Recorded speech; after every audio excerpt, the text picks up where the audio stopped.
Remind me to hit record. Stop eating when we're, tell me when we're on, I'll stop eating. 10 seconds.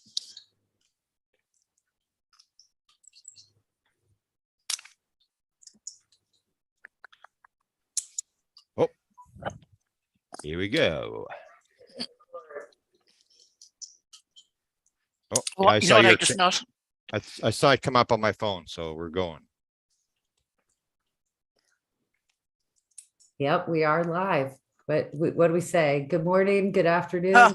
wherever you're at in the world. I'm Nicole Sackage. And I'm Grant Cameron from Canada. And we have Melinda Leslie here. Hi, Melinda Leslie from Sedona, Arizona. Hi, guys. Sedona, This Arizona. is our day 2, Hello. part 2, going through the Advanced Theoretical Physics Working Group notes. Yesterday was Oak notes, and today is Jack's notes. And oh my God, everybody, Melinda, right here. I want you to start off. Seriously, I want you to start us off and tell us about your friendship with Jack and how you got these notes. Yeah, exactly. I was just going to say right before I went on air, and that we definitely needed to go over the backgrounds of Grant, just in case we've got people who didn't hear you on Jimmy Church last night and didn't hear you guys yesterday or didn't catch all of it or whatever. I think the backgrounds of how we know this is important, and people will want to know, and so we need to clarify that and put to bed any misconceptions about all that. I want to start with why I came forward, because it speaks to a lot of things currently going on right now. Hang on, you guys. I'm really quickly. I just realized I'm operating off the battery on the laptop, and that may be not a good idea. So I need to get it plugged in. One quick moment here. Oh, we don't want technical difficulties. Yeah. Well, and as it is, I'm doing this in my office of the Center for New Age, which is infamous for lagging. I'm going to talk to internet our chat for a moment here. People are starting to trickle in, and I want to. Okay, great. Oh, please, welcome everyone in the chat. Nicole, please do that. We will later in a couple hours, maybe.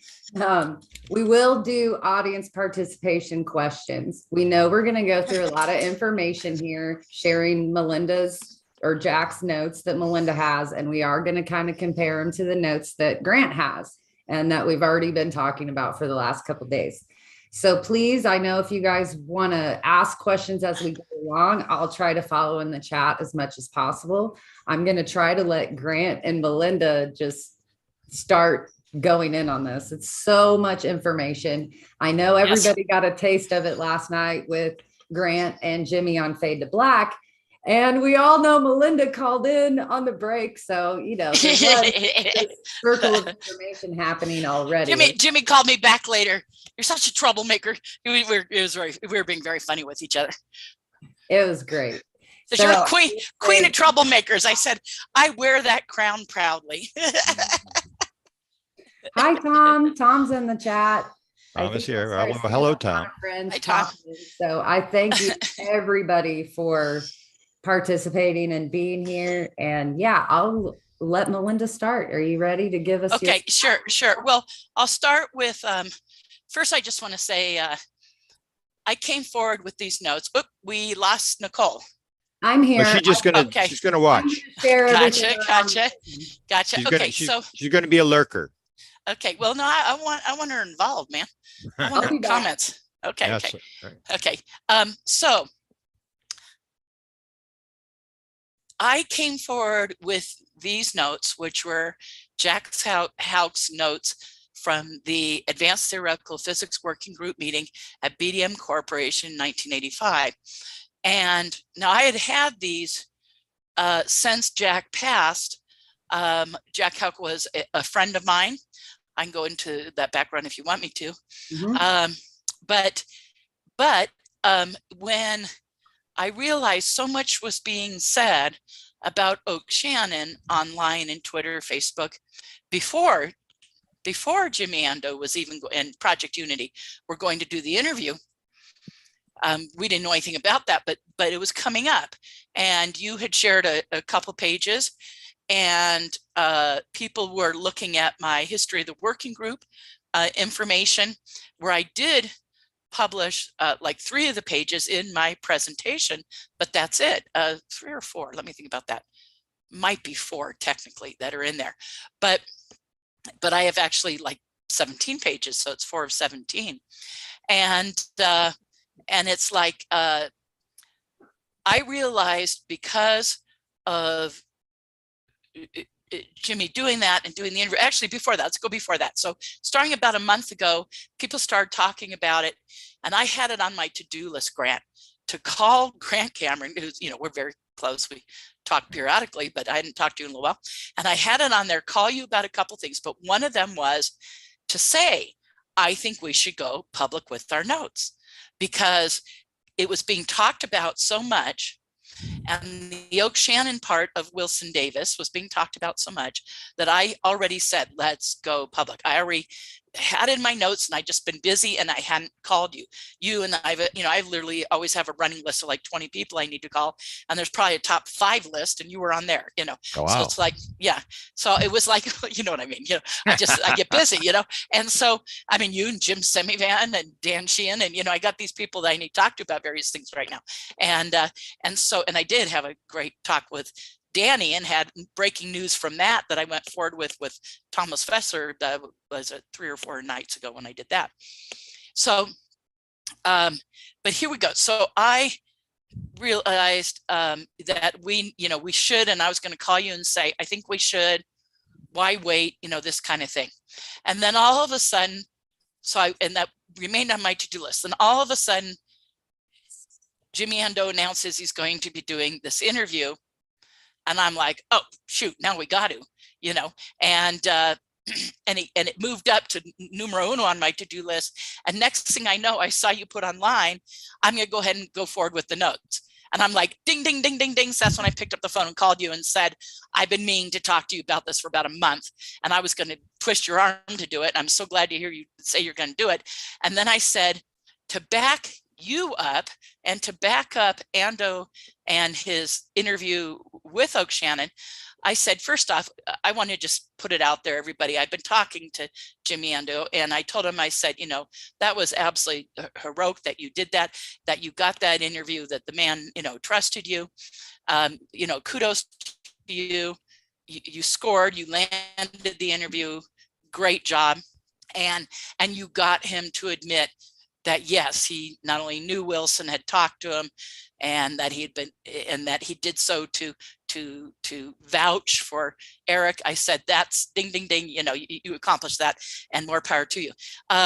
But to back him up, to say, hey, I have supporting information about Oak. And I know that's why you did it too, Grant, because we realize, and pardon me, everyone, I'm getting over bronchitis. If I start talking a lot, and if I start laughing, and I've been doing both here this morning, so it'll make me start to cough. I have this nagging cough hanging on because I'm over bronchitis, but it's just got this nagging cough. So I apologize in advance for that.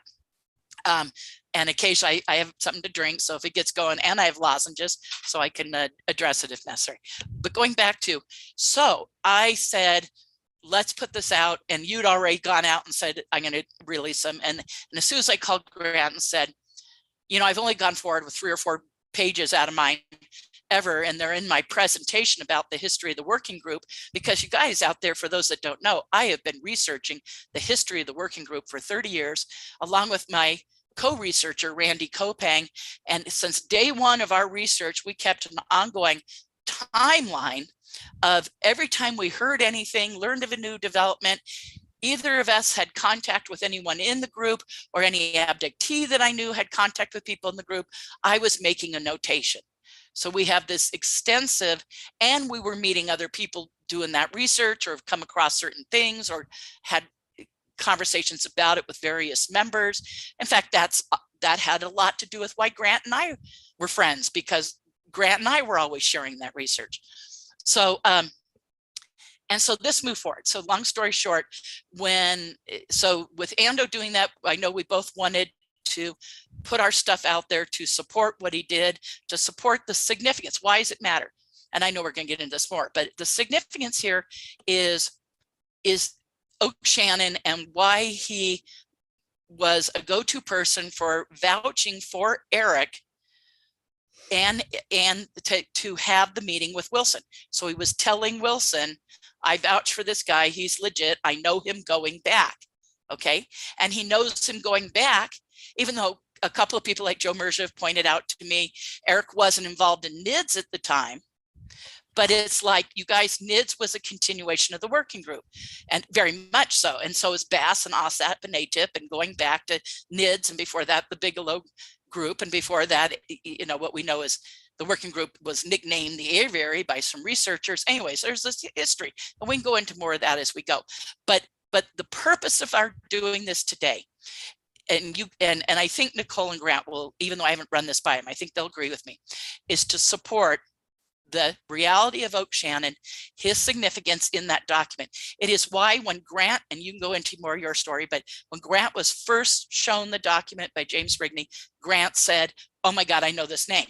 I had the same reaction when I was first shown it.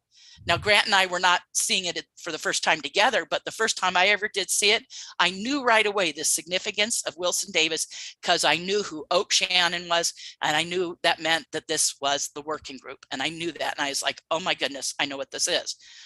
And yeah, so there you go. Let me read Jack's bio real quick here. Okay, perfect. I'd like you to tell the story of how you guys formed a friendship, and then we'll just dive into the notes. Sure.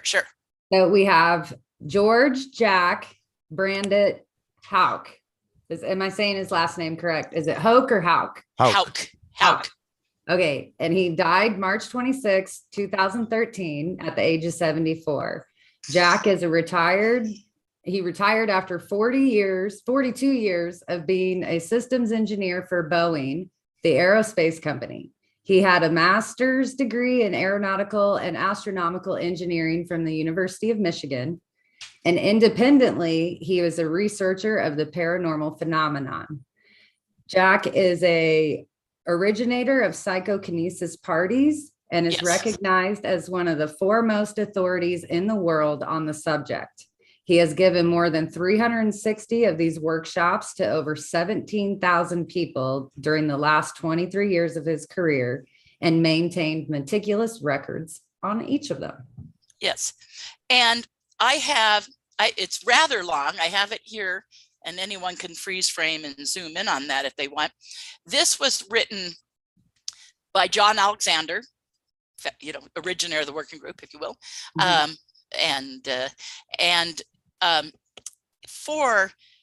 About Jack Houck. It's an obituary basically for the SSE journal. SSE is the Society for Scientific Exploration, for their journal, and he wrote an obituary.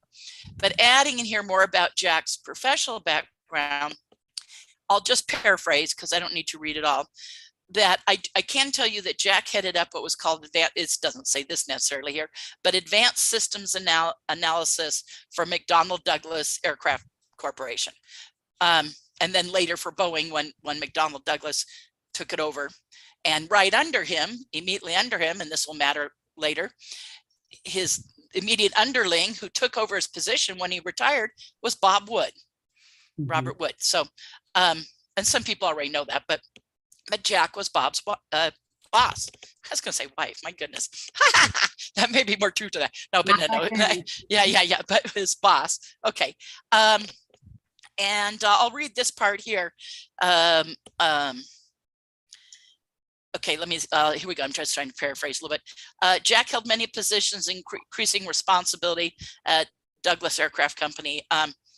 And as a rocket scientist, initially involved in missile defense, and in 1972 was selected as one of the authors of the Strategic Arms Limitation Treaty, SALT. So he's one of the authors of the SALT Treaty, which was to reduce, during the Cold War, to reduce the arms. And there was SALT 1 and SALT 2. So he was one of the authors of that.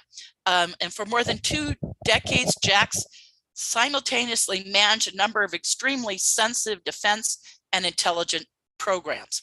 During the period, again, I'm reading, this is written by Alexander. During that period, he formed the Advanced Research Group that engaged in evaluating data of foreign rockets and associated weapon systems.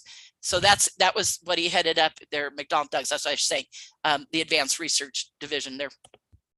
Foreign rockets, associated weapon systems. Later, he became involved in a risk management expert on large classified space systems. And his final position was risk manager for all the company's satellite systems. So, you know, and yes, he is also the founder of PK parties and known for that, which gets to how I knew him. Jack that's the perfect kind of little segue there.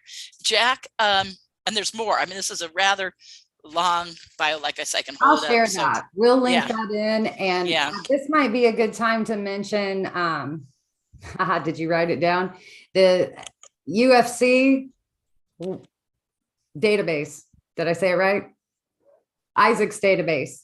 Yes, yeah, that's right. And I didn't get it yet. Let me see if I did. I had texted Isaac to give me a link. Let me see if he sent it to me yet. Well, nope. we'll put it in the chat. Just describe what it was. We'll add John Alexander's. Yes, he gave it to me, but it's rather long. So we will have to add it. I think people will be able to find it if they're out there looking for it. But there's a direct link, but it's a long address. Well, let's put it in the chat so people can pick it up in the chat. I'm getting to that right now. I'll drop it in. Okay. Did you get it too, Nicole? From yes. him? Okay, good. Okay, yeah, because he sent it to me. Okay, so there we go. It's a really long link. So explain who that is. Nicole? Explain who Isaac is. Why the documents digital archivist. That's what I'm going to say. He works with a bunch of people over in the UK, and they source people's archives, digitize any, letters, documents, anything that they would have. I'll just make a short comment. Nancy Tremaine, her entire collection of all her regressions, all her stuff. There was 2 books written on her. She was the first. She was abducted 2 months before Betty and Barney Hill. Her stuff is in there. I helped provide that. The Clinton files, all my Clinton files, which I've never read, are I think up now. From all the FOIs from the Clinton Library, they're there. And I'm about to give them a collection on all the Wilbert Smith stuff from Canada. And he ran the Canadian government UFO program, and the files from a researcher who worked with the files. So there's a bunch of stuff going up there, interesting stuff. For example, the Clinton stuff, nobody's ever read it because I didn't read it. So there may be something in there that's kind of significant, and people can go there and find all sorts of files that they're trying to get everything up online where people can read it. Yeah, it's AFU Archives for the Unexplained, and I'll drop the link in right now to our chat room, and I'll put it in the descriptor. So Melinda, let's jump to how did you meet Jack? Okay. Now, right before I say that, there's right before I say that, there's one other thing that I wanted to say that I meant to earlier, which is I'm saying this to all the researchers involved. I know that Grant and Nicole feel the same way I do about this. And this is what I talked to Jimmy Ando about. And if Dolan sees this or is listening now, I want you to know this as well. Anyone else involved. This is really important evidence regarding Wilson Davis, the meeting happened, how and why. It's just a fine point, but it's the importance of Oak Shannon, and then why Oak Shannon matters is he was a member of the working group. And so Grant's documents are more significant in this for this reason than mine, because his speak to actually he had Oak Shannon's notes. And so, but mine, Jack Houck's way, the reason I'm going forward is it's additional information about the working group. And by the way, that was not lost on Jimmy last night. On Jimmy Church for sure, he totally grasped it, but that mine coming forward again is to support that what Grant's notes say in them, because I thought we would have more overlapping of shared things. No, there's only one page we share, and it's the one that's up right now. So that's perfectly timed, Nicole. That one, the agenda, is the only one that both of us have, and all the other pages are what I have from Jack and what he has handwritten notes from Oak. So together they make a more complete set and tell us even more about what was going on at that meeting and why. And again, the whole point here, you guys, is it backs up the significance of Oak and why that matters and why this is supporting evidence. Okay, there we go. So Nicole, going back to Nicole, can you try to minimize that our window where we're in? There's a little minimize there, and you can get maybe more of a screen. I'm already minimized on mine. Well, on her thing, she's got the we're just above my picture there. There's you can minimize that whole block of down below, down, go down, right, down. This? It's right above my. I can't see you. I don't see any of you guys. Okay, on my screen, what I'm seeing is I see the agenda page up, and then the three of us. Yeah, we can minimize the three of us there. There's a minimize. Well, we are minimized. We are minimized. We're pretty small on my screen, so I think that looks great. No, I think you can actually make us disappear, but I can't. Well, I think it's good to have our little talking heads up down there. below. You were just. Did that do anything? No, that just reduced it, makes it harder to read. So that's not good. No. Oh, well, I just don't even know how to undo what I just did. So just go back. Shoot. Just go backwards. Yeah. Yeah. Escape. There we go. Top left. No, Not a technical person. Girlfriend, you're making it smaller. It needs to be bigger. Say enlarge or. Right above the thing, there's a plus button there. No, we're in the middle, above the screen. Okay, this one more over there. There you go. Go again. Needs to be bigger. Bigger. Bigger. I don't see this reflecting on our YouTube. Am I behind? Okay.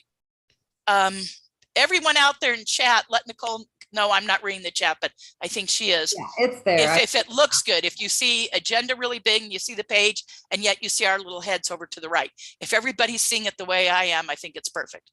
Yeah, I think you can make the picture bigger yet. Yeah, I think so too. Go okay. plus. Two more. There we, two more. There we go. Three more. One more. There you go. Yeah. Okay. For people who have smaller screens or yeah. Okay, maybe too big. It might be too like big. Me that can't read. Okay. Far away. Yeah. Well, and if anyone's looking on their phone, but they can, All right. We obviously need a producer. All right. Very good. You guys, we're getting. I know we need a producer. We did that. That's for sure. Okay. We got it. Ready? Okay. Go. Get back to how you. So going back, so I said, got that off my chest. Thank you. Yeah, for the good of the evidence, you guys, we need to work together as a team. For the absolute good of the evidence, this is historic evidence. Wilson Davis is so important. That's why, Gallagher brought it up during the hearing. We're tag teaming today. That's right. That's why everybody, that's why all this is happening.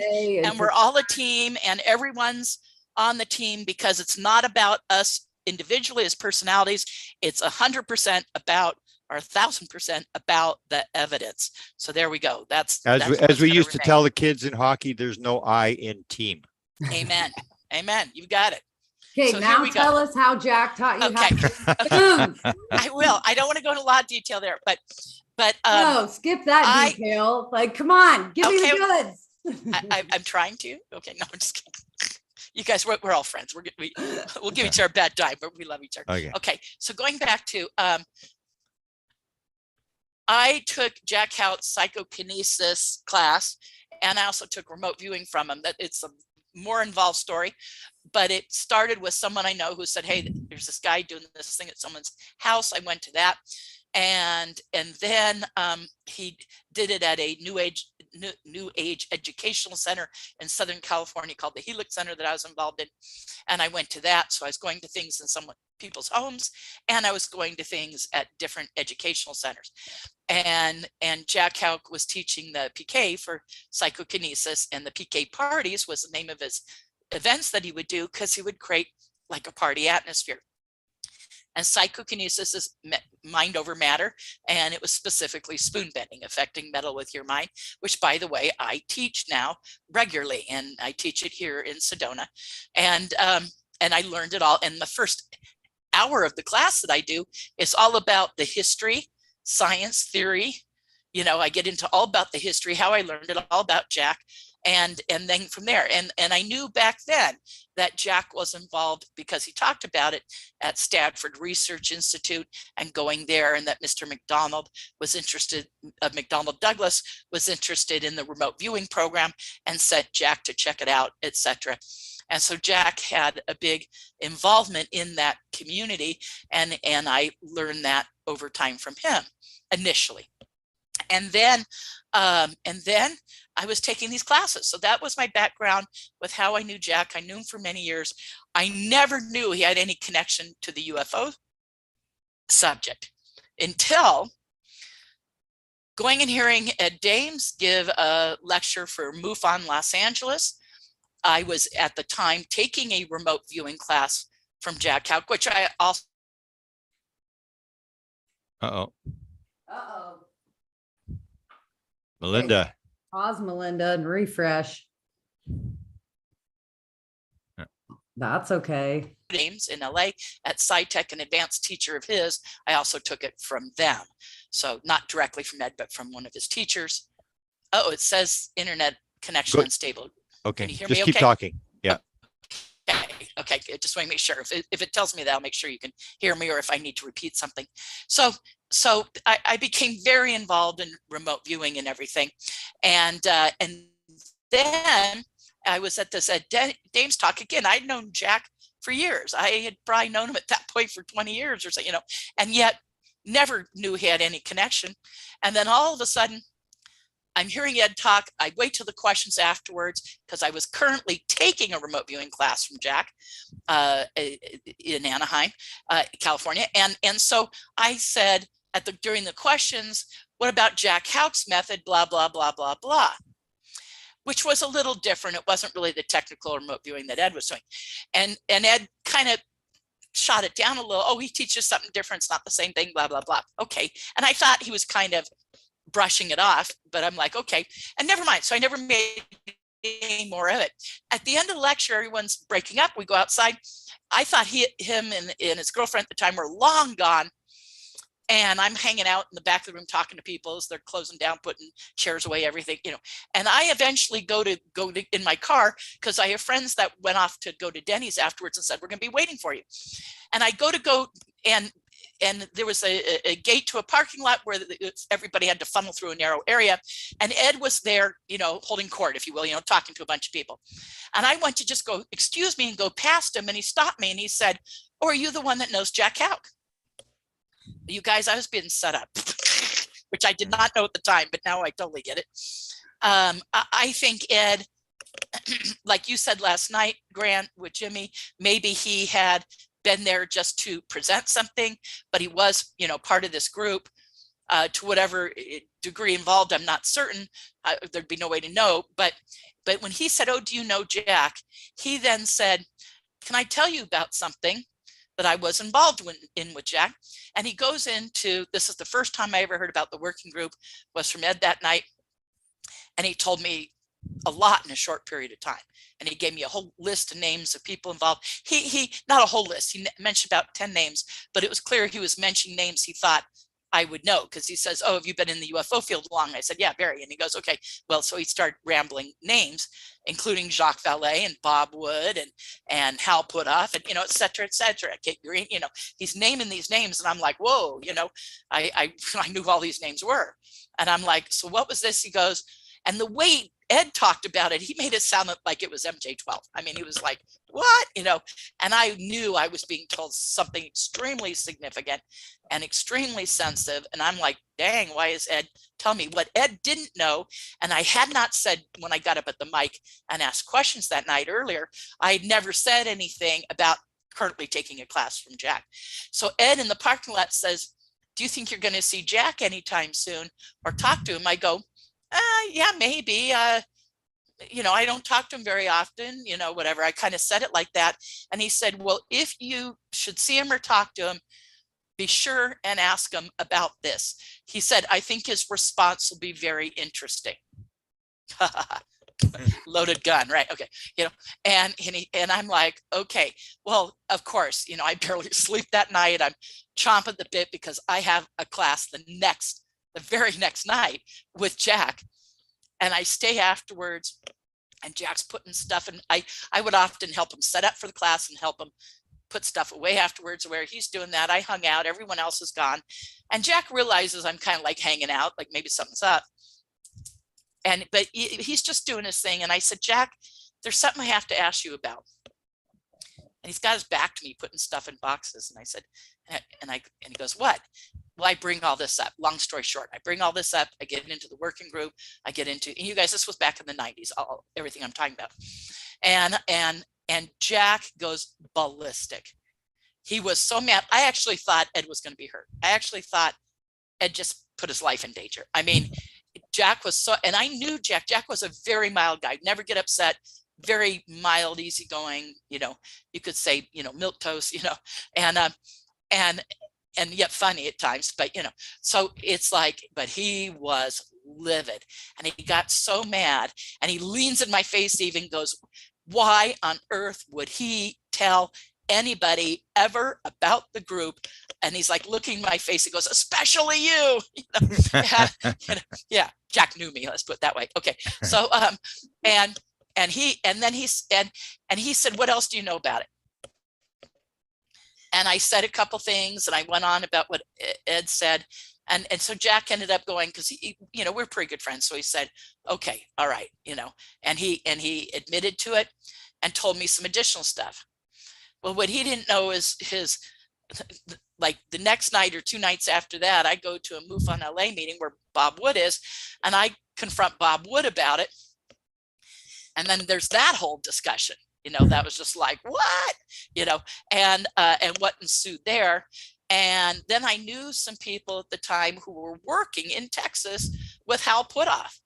I knew of 2 people, and I made connections to them and told them, and they approached, they're not people in the UFO field, and here they work with Hal, and they approached Hal about it, and Hal apparently went ballistic, like, how do these guys know about this thing, you know? And then another researcher years later approached Hal on my behalf. But this is how this started. And eventually I show up at a lecture in San Diego, like, you know, within a year of that, I show up at this lecture in San Diego where at the time, John Alexander was talking. Now, I knew all about John Alexander at the time, but had never met him. So the first time I met him was after this lecture he gave. I approached him outside the lecture hall, and he denied any knowledge of it like 5 or 6 times. But every time he denied, I gave a little more information, like, well, this is what I've got back from Hal, from people talking to him and getting back to me. This is what Bob Wood told me. This is what Ed told me. This is what Jack Houck told me. And it went on and on. So long story short, and then I finally, that day, we were walking from the front of the building to the, you know, foyer, blah, blah, blah. And then we actually went out and stood next to his car. I eventually got John Alexander to admit it all and go, okay, yeah, you're right. You know a lot about it. Yeah, it was my group. I was the director, after he'd already denied it 5 times. So there you go. So that, yeah. So guys, that's a very, you know, Reader's Digest condensed version for sure, the whole story. But that's how it unfolded. And I was sharing that with my friend, good friend, Randy Kopang at the time, who's an incredible researcher. I got to be friends. I've been friends now many years, you know, since all that, with Daniel Sheehan, because Randy was already helping Danny and doing research for him, and had going all the way back to the Christic Institute days, etc. So he had a long background with him. And so, you know, so I started having conversations where I was also sharing stuff with Dan Sheehan. But there you go. So that's kind of in the nutshell of my knowing Jack and Jack's connection to this story. And then, so how I got these notes, I'll say that really quick. I think that's important, is when Jack passed, his wife, Jean, another friend of mine who was kind of in on some of this, and I was sharing it with all along because we've been friends for many years, is a researcher by the name of Steve Poldoros. And Steve and I were really good friends. We originally met out at Area 51. So that's pretty cool. You know, we met out there, you know, going out to Rachel, Nevada, and having sightings when in '89 when the Lazar story first broke. So that's you know, that the breaking the Lazar story and my going to Area 51 in 1989 is also how I met people like you know, Bill Hamilton, and also Steve Paldoris and my friend Mike Contreras and others.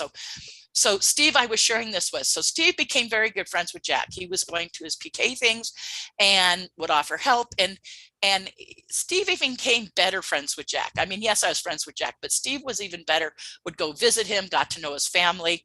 So when Jack passed, Jean, Jack's wife, said, Steve, I found some files stuff, and I've gone through it, and there's nothing, you know, I don't think there's anything classified, you know, so I think, you know, that's not a problem. And these are some of his, you know, files at home from work. And she said, and she goes, it looks like there might be some UFO related stuff, you know, would you want it? And of course, Steve, you know, jumped to his car, goes over there. Okay, gets the 2 file boxes, proceeds to go through them, and then calls Randy and I, says, and with a stack of things he's going to go over with us, and says, I think I found some things of interest. Now, of course, everybody, I need to go back and ask Steve what else was in there. And I even need to go, I live in Arizona, but go to California where he lives and look at the rest of the stuff to see if there's anything else, given, you know, everything. So, but until I do that, but Steve knew about the working group because Randy and I had been telling him about that. So he immediately recognized that. And he said, I found some real interesting things. So he took them and made copies, and I went over to his house, and I was living in, no, I wasn't living, I was here. When, he must have shipped them to me now that I think about it. Yeah, he sent them to me. But anyways, so I get this envelope in the mail. Yes, that's it. From Steve, and it has the whole, you know, set of stuff in it. But we'd gone through it many times on the phone and talked about what do you want copies of? And I basically said I wanted copies of everything. But there were a few other things that didn't seem related at all that I'm not remembering that I didn't get copies of. And now I'm thinking, you know, again, it's time to revisit that. But that's how I got it, was after Jack died, his wife called up Steve and basically said, you and Melinda, you know, Jean said, would you and Melinda like this? And, you know, but I was already living in Arizona. So Steve went through the stuff and there we go. And that's how I got it. And I've had it ever since. And so much of it related to my research about the history of the working group, that's why in my presentations, I started to show a couple of the pages in my presentations, but I have not released the entire thing till right now, the last 2 days. So that's the first time I've released the entire thing. Well, thank you for breaking your secrecy. Yeah, well, it wasn't really secrecy, you know. I just thought it didn't seem that important to the overall subject, the rest of it. Quite frankly, and it was only related to my research, and not that many people were, you know, closely following my research into the working group. But now because of it backing up Oak, it has a whole new meaning. And then I love Jimmy getting excited going through it. Jimmy Church last night, and I told him, I said, I'm glad you like my Jack notes, you know, because when we talked on the phone, because I was like, I was getting a kick out of the fact that because I've had him for so long that I've become kind of nonchalant about him. And suddenly, like, they take on this whole new depth of meaning, and to see him reacting to them for the first time and getting it, and getting the meaning was so, the meaning, you know, getting the meaning of what was in there was so rewarding for me. It's like, okay, you know, and it was like when I first saw them, how I reacted to them. So I realized, you know, maybe I should have gone forward with them years ago. So I apologize to everyone. But I was just joking. But now it was like, it's timing, you know, it's like you, and you said on yours. So it was all about the timing. So I'd like to see them. Let's see them. All right. That's my job now, pulling them up. And Melinda, I will say, you know, I'm going on a few years now knowing you personally, but, you know, beyond our personal, you know, I had followed you for years and listened to you, you know, talking with Grant and Fenton. And, you know, as soon as I asked you to share some of your work with me, you open armed, you know, and took me under your wing and did that. Well, I know. Well, Nicole, you know, you're exceptionally bright. You are knowledgeable about these things. I've enjoyed having the conversations because it was like, hey, you know, this is someone who gets it. This is someone who understands, you know, and there are other people over the years that have reached out to me that I have shared stuff with, Who was Keith? Keith, he did an excellent write-up and Yeah, article. Keith Basterfield. Yeah, absolutely. Yeah. His No, a number of people over the years have. So I can't say, I just make a general statement. There are people like yourself and others who have shown interest. And you guys, I have a whole presentation on the working group. If you haven't seen it, please see it. It'll go into much more detail.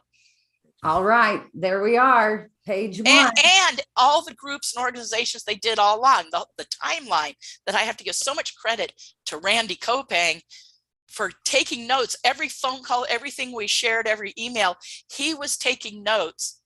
And it was years into it before I even knew that Randy had this timeline of everything as it unfolded.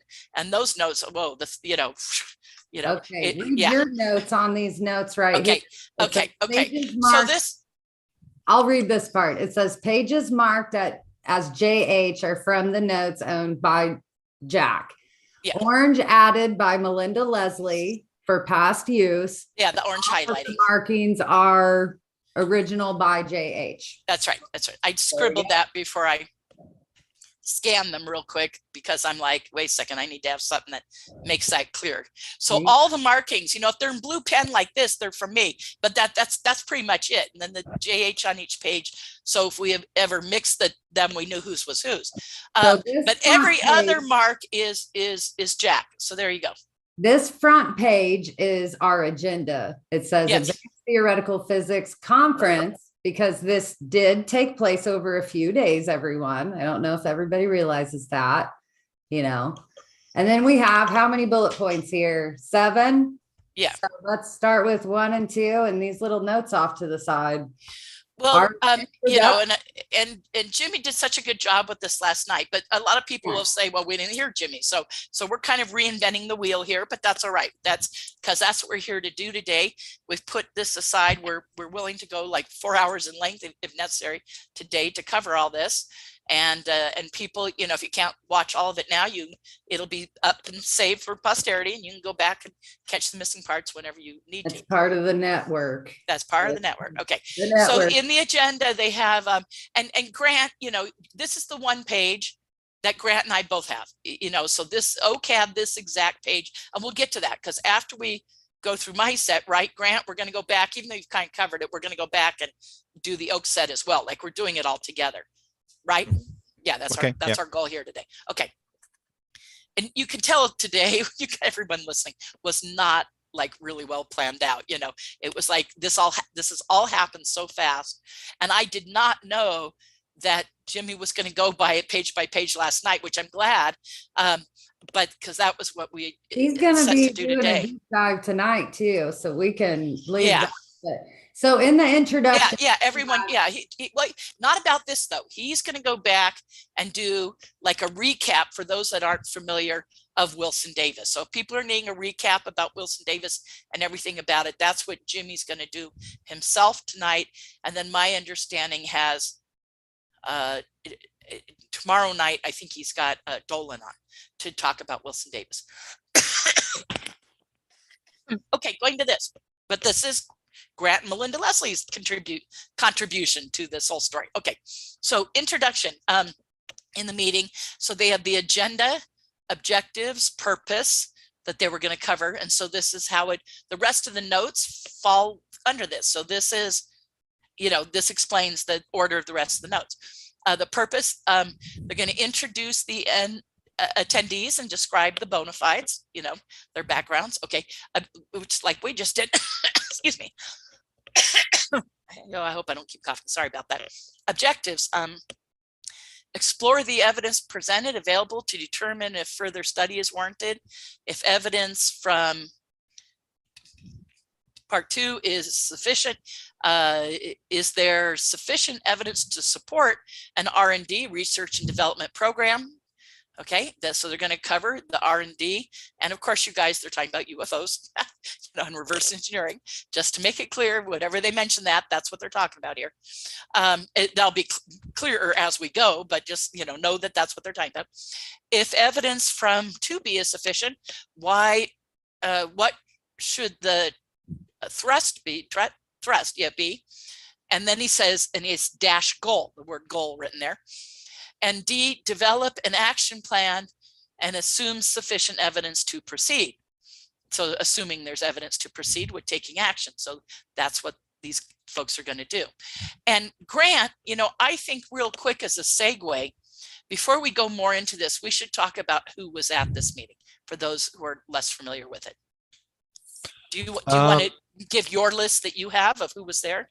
I haven't got the list. Well, hang on. Let me look for the list here. We have the usual. I sent it to you last night, Grant, while you were on with Jimmy, or at least Melinda's chart that has, all the. I've got the sheets here. So perfect. And I have here from John Alexander's book a list, and then okay, a few names written down. So I can go over it too. But I just was wondering if you had the list that you got, the handwritten list that you have from Oak Shannon's notes. Okay, Oak Shannon was there from Los Alamos. Bill Wilkinson was from CIA. Hal McConnell was from NSA. And just to point out, this story first leaked to the New York Times to Howard Bloom. He wrote a book called Out There, and he was talking about this group, and he changed all the names and stuff, but he claimed it was an NSA guy that was leaking it to him. So Hal McConnell was from NSA. There's John Alexander, you mentioned already, he was from Los Alamos. And when you're mentioning that about Bloom's book, we should also say, after he talked to you, English researcher Timothy Good wrote about it in one of his books too. So he published a list in one of his books, but I believe, Grant, that was after he had discussions with you about it. He saw my list. I showed the list at Eureka Springs, Arkansas, and he was in the audience, and he came and asked me for the list. So I gave it to him. He ended up writing a book about it too, so it's in there. And he went to Hal Puthoff, who was at the meeting, and then Hal Puthoff contacted me, and he said, "You've got a list of a group that I was supposed to be part of." I heard you. And I sent him the list, and that was the last I heard of it. So Bert Stubblebine, who was the famous general who was into spoon bending and trying to walk through a wall, and General Albert Stubblebine. Yeah. And Hal Puthoff was there, of course. Jack Houck, whose notes we're looking at right now. Ed Speakman was from INSCOM. Bill Souter from McDonnell Douglas, and then there's an unidentified person from BDM. It's from BDM, but they don't have the name. Jack Stewart from USDRE, which we really didn't know what it was. Ralph Freeman, and there's a big question mark as to where he was from. You mentioned already Bob Wood from McDonnell Douglas. Your friend Ron Blackburn from Lockheed Martin. Lockheed. Yeah, and Milt Jansen. I don't know if you knew him. And Don Kimball from Lockheed. So there's 3 people from Lockheed, 2 from McDonald, a couple. And then there's on the front page, when we show the front page, there's John K-I-N-K, John, he's from Los Alamos, and Samuel Finch from Los Angeles. Samuel Finch, that's many of these names were published by John Alexander when he eventually wrote about this years later, but that's because it was out there. I think he wrote about it to kind of deflect attention, to say, look, it's no big deal. And deflect, obviously. And then you mentioned Ed Dames. There was about 20 or 21 people that were involved, and they all had top secret SCI clearances. According to John Alexander, they all paid their own way to there. It wasn't a government program. Although you'll see in the what I call the cover page, you'll see it was in a skiff, but it was Department of Energy. So it was Los Alamos' Department of Energy, and that is the one that's sort of broken off from the president. It's controlled by Congress from the all the nuclear stuff. Yes. Couple other names that I have have reason to believe were there or have come up in the research. Both names that Ed Dames originally said to me, names that whether Bob or Jack had said them to me, so there's others that may have been there. Well, first off, in John's book, there's, for instance, the name of, I think Jake Stewart, Jake Stewart was Undersecretary of Defense for Research and Engineering at the time, was there. And I think you said Milt Johnson, Gary Bright, Paul Tyler, and Colonel Mike Neary Is that one of the names you had? I'm not sure. No, Colonel Mike no. Neary and Ed Dames.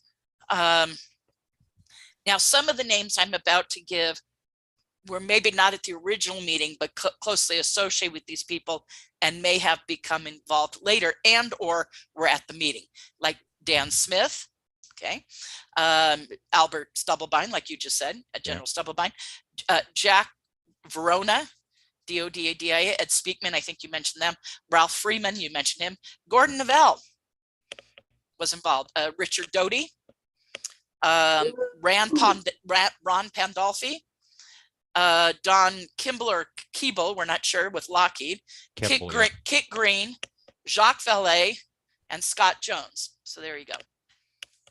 And others. So I have a full list in my, but those are all people that may have been involved with the meeting or immediately involved afterwards. So there you go. That is the list of everybody that everybody else needs to start bugging. Like Melinda can bug everybody until John Alexander gives up the goods. Well, It's called okay, diligence and persistence.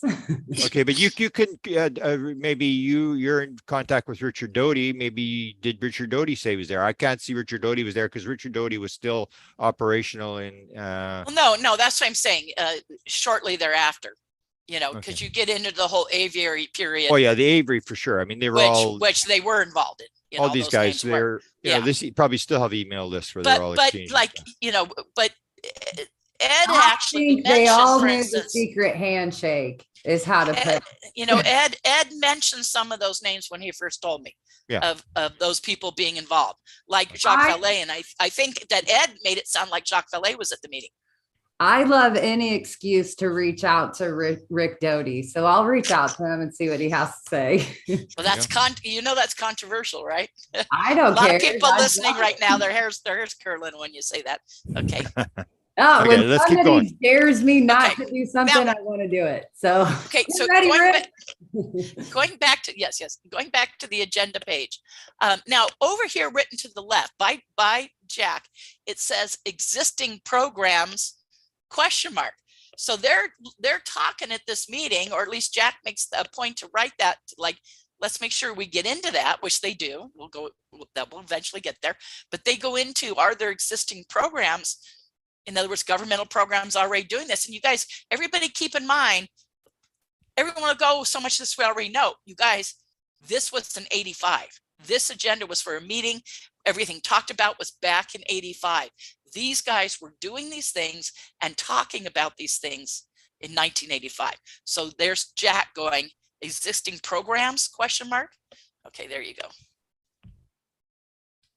So they wanted to know. That's me. I got to scroll down. Oh, yeah. I'm trying to scroll and I'm not able to.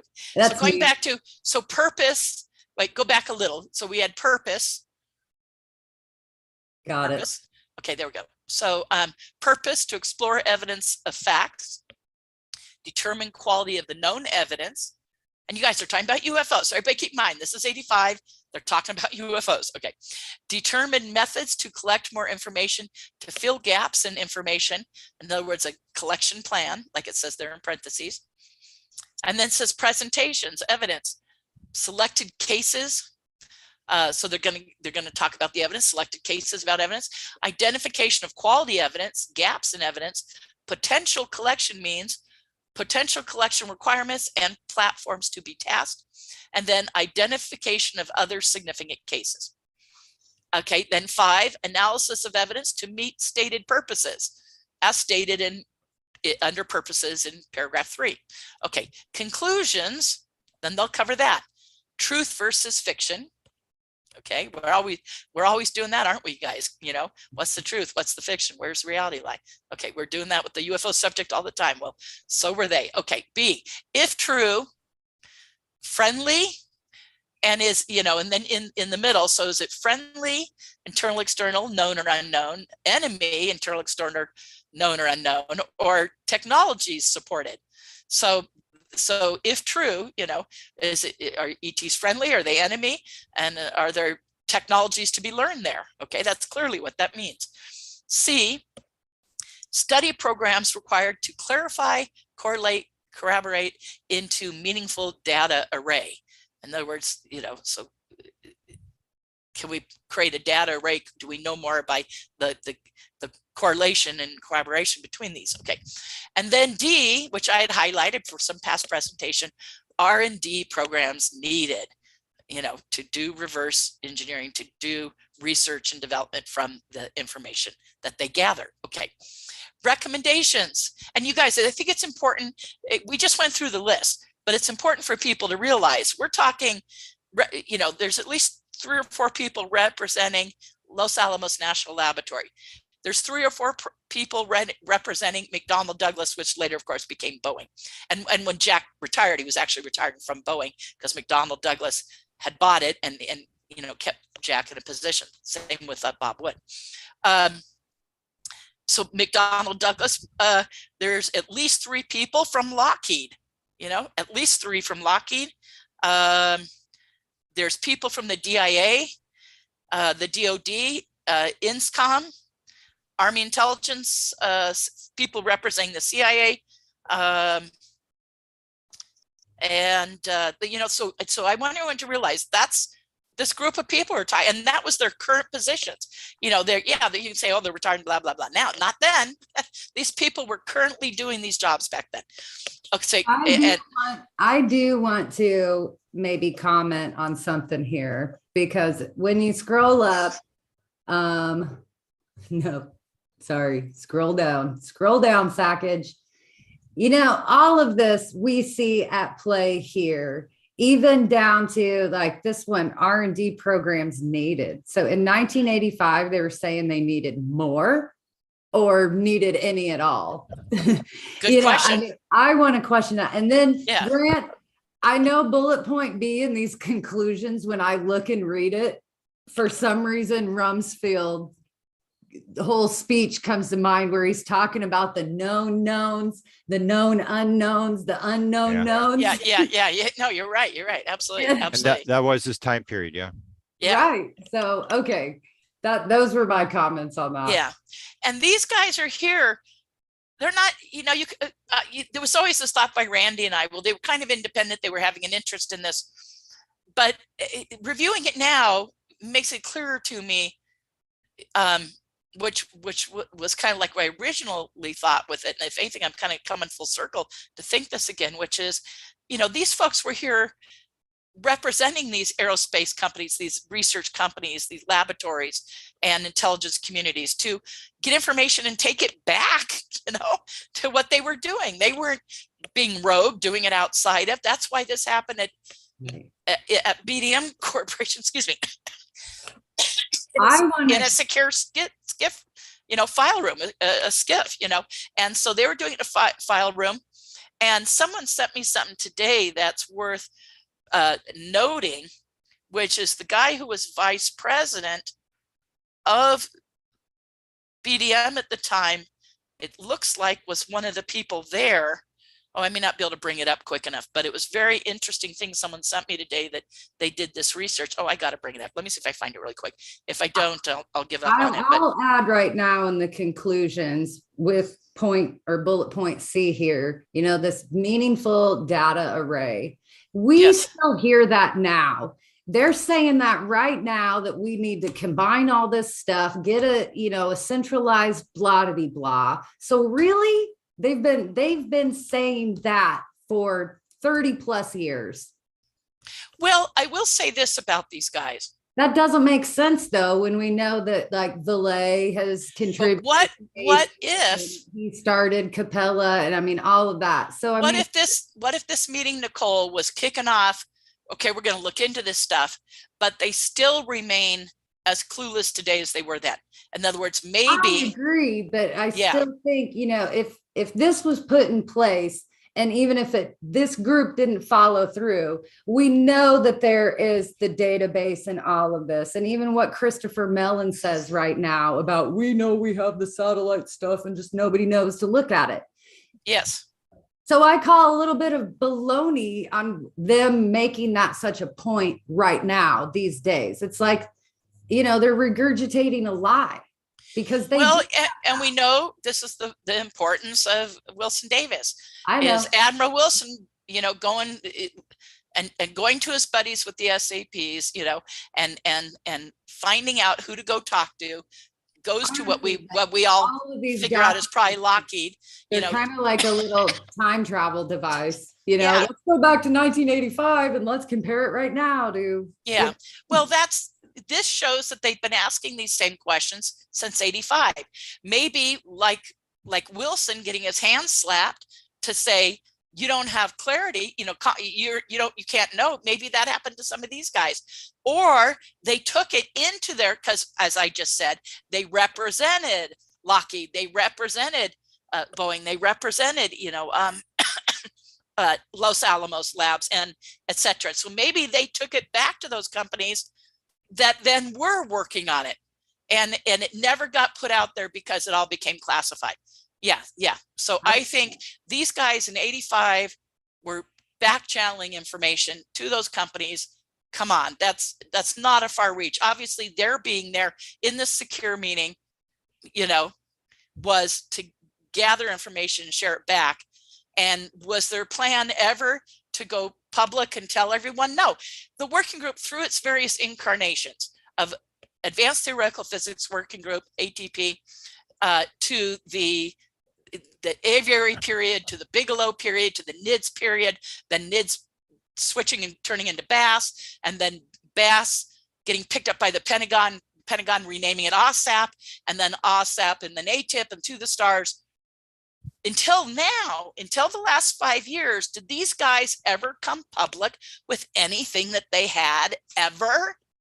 Hey, does Steve? And in fact, they were known in the whole Bigelow period, starting with the aviary, going all the way through BASS and OSAP. It was known by UFO research organizations. There's a long trail of this in abduction research, where information would go into, to anyone associated with the Bigelow, BASS, NIDS, blah blah blah. No information came out, and they paid for MUFON studies. They paid for abduction research studies, all these things. I have it all broken down in my timeline and in my history of the working group. And yet nothing came out. These guys were not about being public. They were not about sharing information. And my guess is all along, information was channeled back to the reverse engineering reality programs going on at these major companies. And I don't think that's a far reach to suggest that. Okay. Is that why so many people were so hot to trot with Inman? After he retired? Is that just the tie-in of how? Well, it was a link to there being, why they wanted reverse engineering programs, and people were following through on leaks of stuff that he and people associated with him had said. I do want to throw in a quick question from YouTube. I am writing down everyone's because they're really good. But good. Well, you guys save them. Well, we want to address some more later. So that's something where good, Nicole, write them down. But tell everyone. I think we should wait because we're going to get too bogged down with let's questions. Do this one now. I think there's one she wants to do. They just want to know how Steve Justice could tie into this right now, or maybe when he was introduced in this with like a Lockheed. What is going on now? What's gone on all along has been a continuation kicked off by what these guys did back in 85. That's kind of been my running theory. Well, I'll pull that thread a little bit in the vein of skepticism and say there might be a group like this meeting unofficially, and Well, hey, Gary Nolan keeps saying in all his interviews, or at least a good number of them, he has said repeatedly, Eric Davis and I have been friends for a long time. We go way back. We're both part of a group. We've been in a group together for years. You guys, this is the group he's talking about. Yeah, but they're called different. One of the questions. Well, they changed names as they needed to, both for deflection and because their focus at the time became something different. And depending on who was flipping the bills, was Bigelow paying for it? Was the Pentagon paying for it? Depending on who was paying for it, their name changed. It's like when Grant changed from presidential UFO to White House UFO. He was trying to throw people off. There you go. Did anybody phone the BDM? And were you getting funding for either of those? Maybe you changed the name, Grant, because you were getting funding. No, I'm kidding. I'm kidding. In your dreams, right? Did Melinda, did you phone the BDM vault there at 703-821 and ask them, No, do you have I haven't. UFOs? Do you have a UFO there? No, I You haven't. should phone them live on the air. Hello, we're doing a let's show here and we got scroll your phone down, number. scroll down here. Let's scroll down. Okay, scrolling. Okay, wait, no. Go back a little bit. Go back a Hold little up. bit. We go back. We need the top of the page. Okay, so that JH is my writing because all the pages say that on it. So that's done. Okay, so everything else on here except for the orange highlighting, that's me. Everything else on here is Jack's own writing. So he wrote the date of the meeting, 5/21/85, advanced physics, and the BDM vault number. I guess if they got locked out or something, maybe if they had to go use the restroom, maybe they had to call in, or I don't, to get back in. I don't know. But VDM vault, I'm just kidding. I don't know. I'm calling it right now. And then it says, clearances, no to group, open-minded there. Okay, that's what it says. So he's talking about, obviously they're covering their clearances. They all clearances. The no to group, maybe he means need to know. I don't think that's a far reach to suggest that. And that they, had a goal of being open-minded. Okay. And that's why they're all there. And the objective. Melinda, hold on one second. Mm-hmm. It's actually ringing. That's good. Funny. You have to, there's 3 numbers there. I know. Uh-oh. I never called. That's very funny. This is like live TV here. I've had these notes since Jack's death in 2013. They're not answering on purpose, but it does say McLean, Virginia. It'd be a trip if they answered and said, I'm hanging up. A trip if they answered and said, hello, Nicole, we're listening, I'd walk out on my front porch and wave at the satellite. Yeah, that's right. That's right. You got it. Okay. I do that from time to time. Okay. Objective. That's good, Nicole. No, actually, I wave at the black helicopters. To the group, open-minded, and then I love it. It's objective. Does the evidence support an R&D project? Yeah, that's like you could tell. See, Jack's here representing. He's in charge of advanced systems analysis. That was his title, Advanced Systems Analysis for McDonnell Douglas. And if he's doing black ops for McDonnell Douglas, he's there for Mr. McDonnell going, okay, does the evidence support an R&D project, And then to the right, it says Ron Blackburn and Don Kimball from Lockheed. So obviously they were talking about that. And I'll fully disclose here, I ended up becoming very good friends years later with Ron Blackburn. I have not talked to him now in about 3 or 4 years, but there was about a 5-year period where I was very, very good friends with Ron Blackburn. You have his phone number? Maybe we can phone him. We can phone him on the air. I've been meaning, you guys, Ron. No joke. Since all this has come up, it behooves me to call Ron Blackburn and say, do you want to make any comments about this meeting? We've gone public with the notes, and you have Oaks and I have these, and say we've been very public. We've published the notes. What's your comment? And get comments from Ron Blackburn, and maybe Ron's been pretty nice to me. Maybe he'll go, oh, you want my notes? Melinda. Yeah, exactly. Maybe he'll give me his notes. Do you remember when you joined our panel and you were talking with Mr. Semivan on the phone during Yes. Well, there you go. We called Jim Semivan and asked him if they're discussing our notes here now. I think the answer is yes.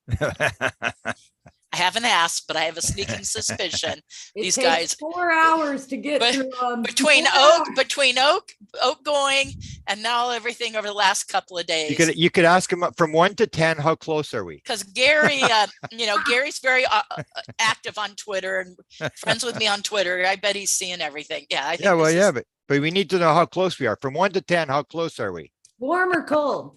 Getting hot. I think it speaks for itself. We have the notes. The notes speak for themselves. Yeah. Okay. And on that, we should move on. I know everyone's yelling at their computers by now. Go back a little. You went too fast.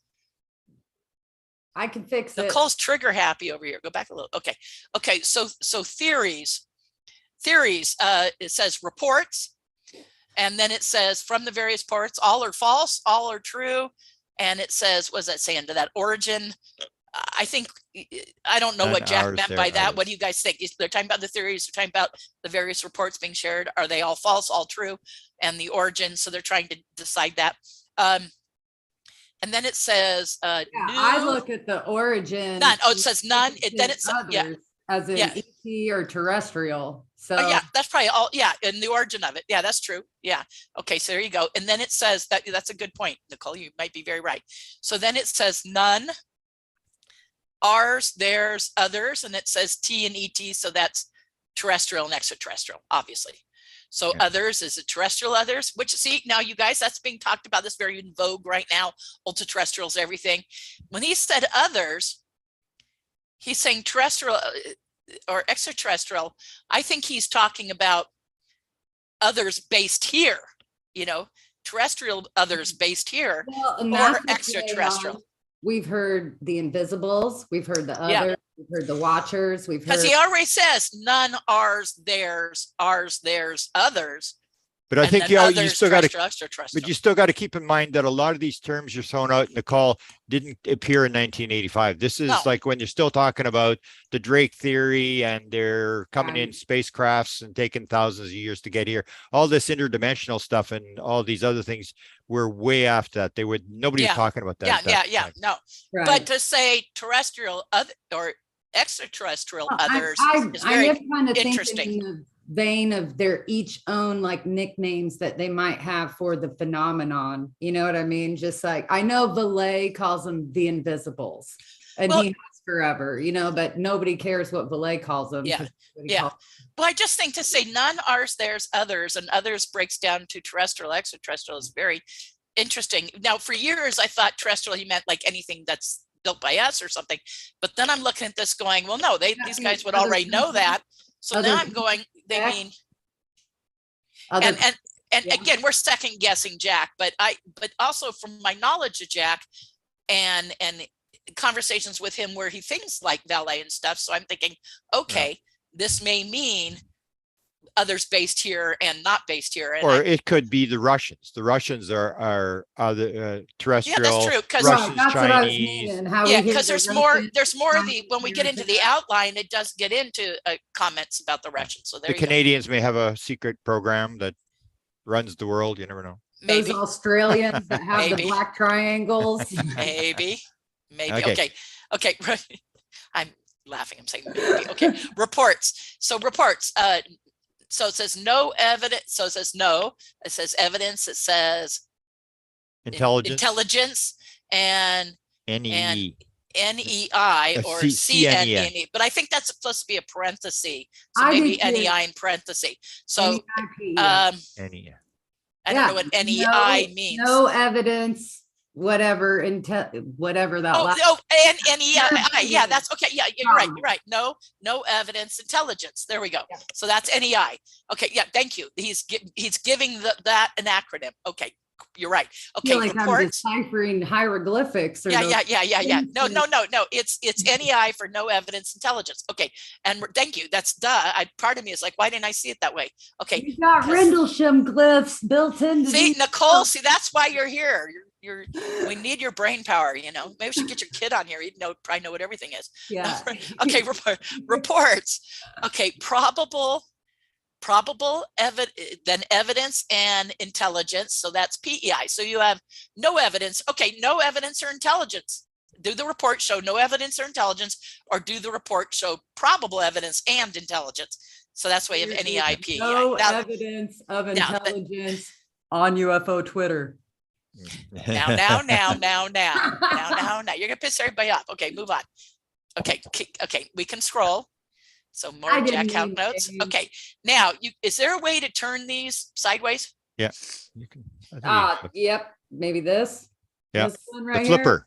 Put the flipper. Here you go. Okay, so I would say leave it like that because maybe the next ones are gonna be like Look this. at me go. So you guys, now these are, hang on, now this outline, it said at the top, go back, so it's out, okay. This outline, these are, you guys, you know, this was an 85, ain't no PowerPoint. These are good old fashioned overhead transparencies. These are copies of the transparencies.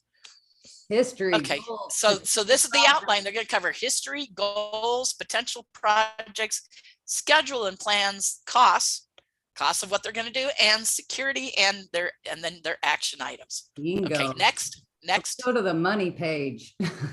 Okay. Oh, here's our history lesson. Okay. So UFO so 101. UFO history. Now, unfortunately, he wrote in pencil and it's not looking that clear on here. So you have, so we'll go with the list and then we'll go through his notes. So it says biblical San Francisco flap of 1897, 47 Kenneth Arnold, Air Force investigations initiated, 10,000 reports, 600 unexplained as of, so these guys had data that this existed. You know, they're not talking about MUFON here, guys. They're talking about what they know from That's their Blue Book. intelligence Yeah, sources. that's Blue That's Book. Blue Book. Yeah, yeah, And it's exactly. Not at the 701 So yet. 10,000 reports, 600 unexplained as of 65. The Condon investigation, yeah, so they're Blue Book, okay. Boo. The Condon investigation and the congressional hearing that had already taken place back then. Okay. And the congressional hearing, do you realize that the congressional hearing took place on the same day as the Australian UFO in the schoolyard? What? And you're talking Okay, about keep the- going. That's just very a little, cool. one? that's just I didn't in realize case you that get was on the same. Jeopardy, UFO Yeah. Jeopardy. UFO You get answer that question. UFO Jeopardy, I'll know. Okay. There we Hosted go. by Jonathan Davies. Okay. Now I am going to, I want to look at this because yeah, this says check, like check the biblical, and then San Francisco flap. It says dirigibles. Yeah. Like okay, hang on. I'm going here. So after Condon investigation, if you scroll up a little, it says current sighting rate of 10 to 100 a week under Condon investigation. So if you scroll up a little. Oh, Scroll okay. down, I yeah. wanted to start with these because like Okay, so yeah, the notes. So to the left, I can't see he what wrote. this Now it's says. hard to read there, but I have a first generation copy set, you know, Okay. from his notes, and then Steve Paldros made copies when he sent them to me. So this is what Steve sent me, so I can read the writing. So it actually says how many right there, and then below how many it says sign / grudge. So Yep. project sign, Yeah. project grudge, Blue Book. So it says Blue that Book. there. And then over it says UFO literature. So from UFO literature, that's what it's saying there. So And then sign grudge, I Blue Book, can UFO see literature. Off of the reports of Blue Book, it says plus France 1954 and Valais. So they're already like incorporating Yeah, what and that- they might know. Yeah, to yeah, there's- exactly. And then Yeah, they're and then just again on the acknowledging left, hang on. there's something outside the Hang on, United hang on, States hang of on. America. Okay, and on the left it says examples of toss outs, toss TOSS hyphen outs. That's what it says there, that you can't read under the circle. Okay, example of toss outs. And then to the right it says, so it says biblical and it says check, like someone's going to check on it, I guess. So up again, if you go back We did up the to the official right and maybe biblical move this over if you version. can. Okay. And under have check next to fleshed San out a Francisco, lot. it says dirigible. Okay, hang on. It says next to San Francisco, it says dirigibles. So hang on, go back up so you see I San am. Francisco. And to the right of that, it says dirigibles. You're gonna have to be doing this a lot. If you need to reduce the size so we get it on No, the I screen, need it. then you don't have to move stuff around. Maybe we should do that, Nicole. No. Move back to the minus button. Okay, okay. Dirigibles. So next to the word dirigibles, now it's behind our pictures on my screen, but it actually says, you know, quotation, slow to recognize, I guess, slow to recognize the reality of the outside world, quotation mark. So I'm not sure what that's from. Flying saucers. So maybe that's, Grant, do you know anything about the 1897 dirigible flap? Well, they're And just why- questioning what are these dirigibles? Are they? That So was maybe- the maybe- skyship so maybe it's- ones. That But was I don't the know who that he's was the quoting. airship. That was Yeah. the 10,000 airship thing. Yeah, What is it? I don't know who Jack's Quoting quoting to say pirates, slow to recognize the reality of the outside world, unquote. So I don't know who he's quoting there. And then it says flying saucers in parentheses. It says when and where. So that's Kenneth Arnold. Okay. And then, like you said, it says next to the 10,000 reports, it says France 1954 and Valais. Okay. And then under that it says Sturrock. So what Sturrock Army Airfield are we talking about? Con investigation Sturrock? No, Dr. Sturrock. Oh, from- Dr. Sturrock. Thank you. Okay. So you guys, you know, this is, Yeah. My knowledge is good, but sometimes I got to be reminded, and there's probably things I'll know that remind Grant. So there we go. Personal and says Sagan. Okay, so you're talking about Sagan. And then next to that says arrogance. Yeah, Yeah. Was that Sagan would part of the- describe Yeah. Sturrock, it says personal Sagan. It also says Sturrock, and then says arrogance. So I think was there's Carl a stream of Sagan thought. part of the Condon There's a investigation? stream of thought there going on in Jack's head. Anyways, okay. Under that, it says J.E. McDonald, James Edward McDonald. We know who that is. Okay, and then under that, it said 1966 crossed out, so someone corrected or something. 1969 view foil. He's saying, and it says single since then. Oh, duh. Okay, then under that says since then. Okay, now next page. Did We don't Carl need to spend Sagan this have- long on this because I hope everyone listening knows Yeah. a lot of this history. Obviously, the point was these guys were reviewing these historical cases as part of this meeting. Yeah, let you me know. ask the chat room or you guys, was Carl Sagan affiliated with the Condon investigation at all? Or did he know the guys involved? in it? he was, there was correspondence between him and the people at Condon. I mean, they were all the skeptics. So Condon and Sagan were the two big skeptics, and Phil Klass. And then there's the rumor that like Sagan was kind of bought out to shut his mouth so he could fund. Yeah, but Maybe. that's sort of a rumor, like Elizondo's running the program at Spacecom. I can tell. Okay. Okay. I can tell you, I know that that's true, but my source, which is a highly reliable source, Watch Thomas Fessler's interview. We'll in a position to know, told me directly that yes, Lou has been hired by Space Force to run their UAP division. And I'm quoting this other don't gentleman. sidebar anymore. We got and I trust you so much. I forgot to make a bet with Jimmy Church last night. I could have made some money. Well, I explained it to Jimmy, and I did tell Jimmy the source because I trust him not to. But did he believe you? Yes, but he questioned. We had a great talk about that Lou's probably not fulfilling a military role as he is a civilian. But I said, but civilians can head up military divisions, you know, from an administrative role. And so I think he was nitpicking, you know, being nitpicky. But I told him, I said, I will go back to my source and find out exactly, because, you know, he was in the military and maybe he's been reinstated. You know, I wouldn't rule it out. My source did tell me, I didn't ask him that, we didn't get to that, but my source did tell me that for a fact that that Lou has all his security stuff back completely, and has even been given new security clearances. So he's fully working for Space Force with full security, and they had to go through the whole process to either reinstate or reinvent or update all his security stuff. And the OSAP thing was run by a civilian. It wasn't run by a military guy.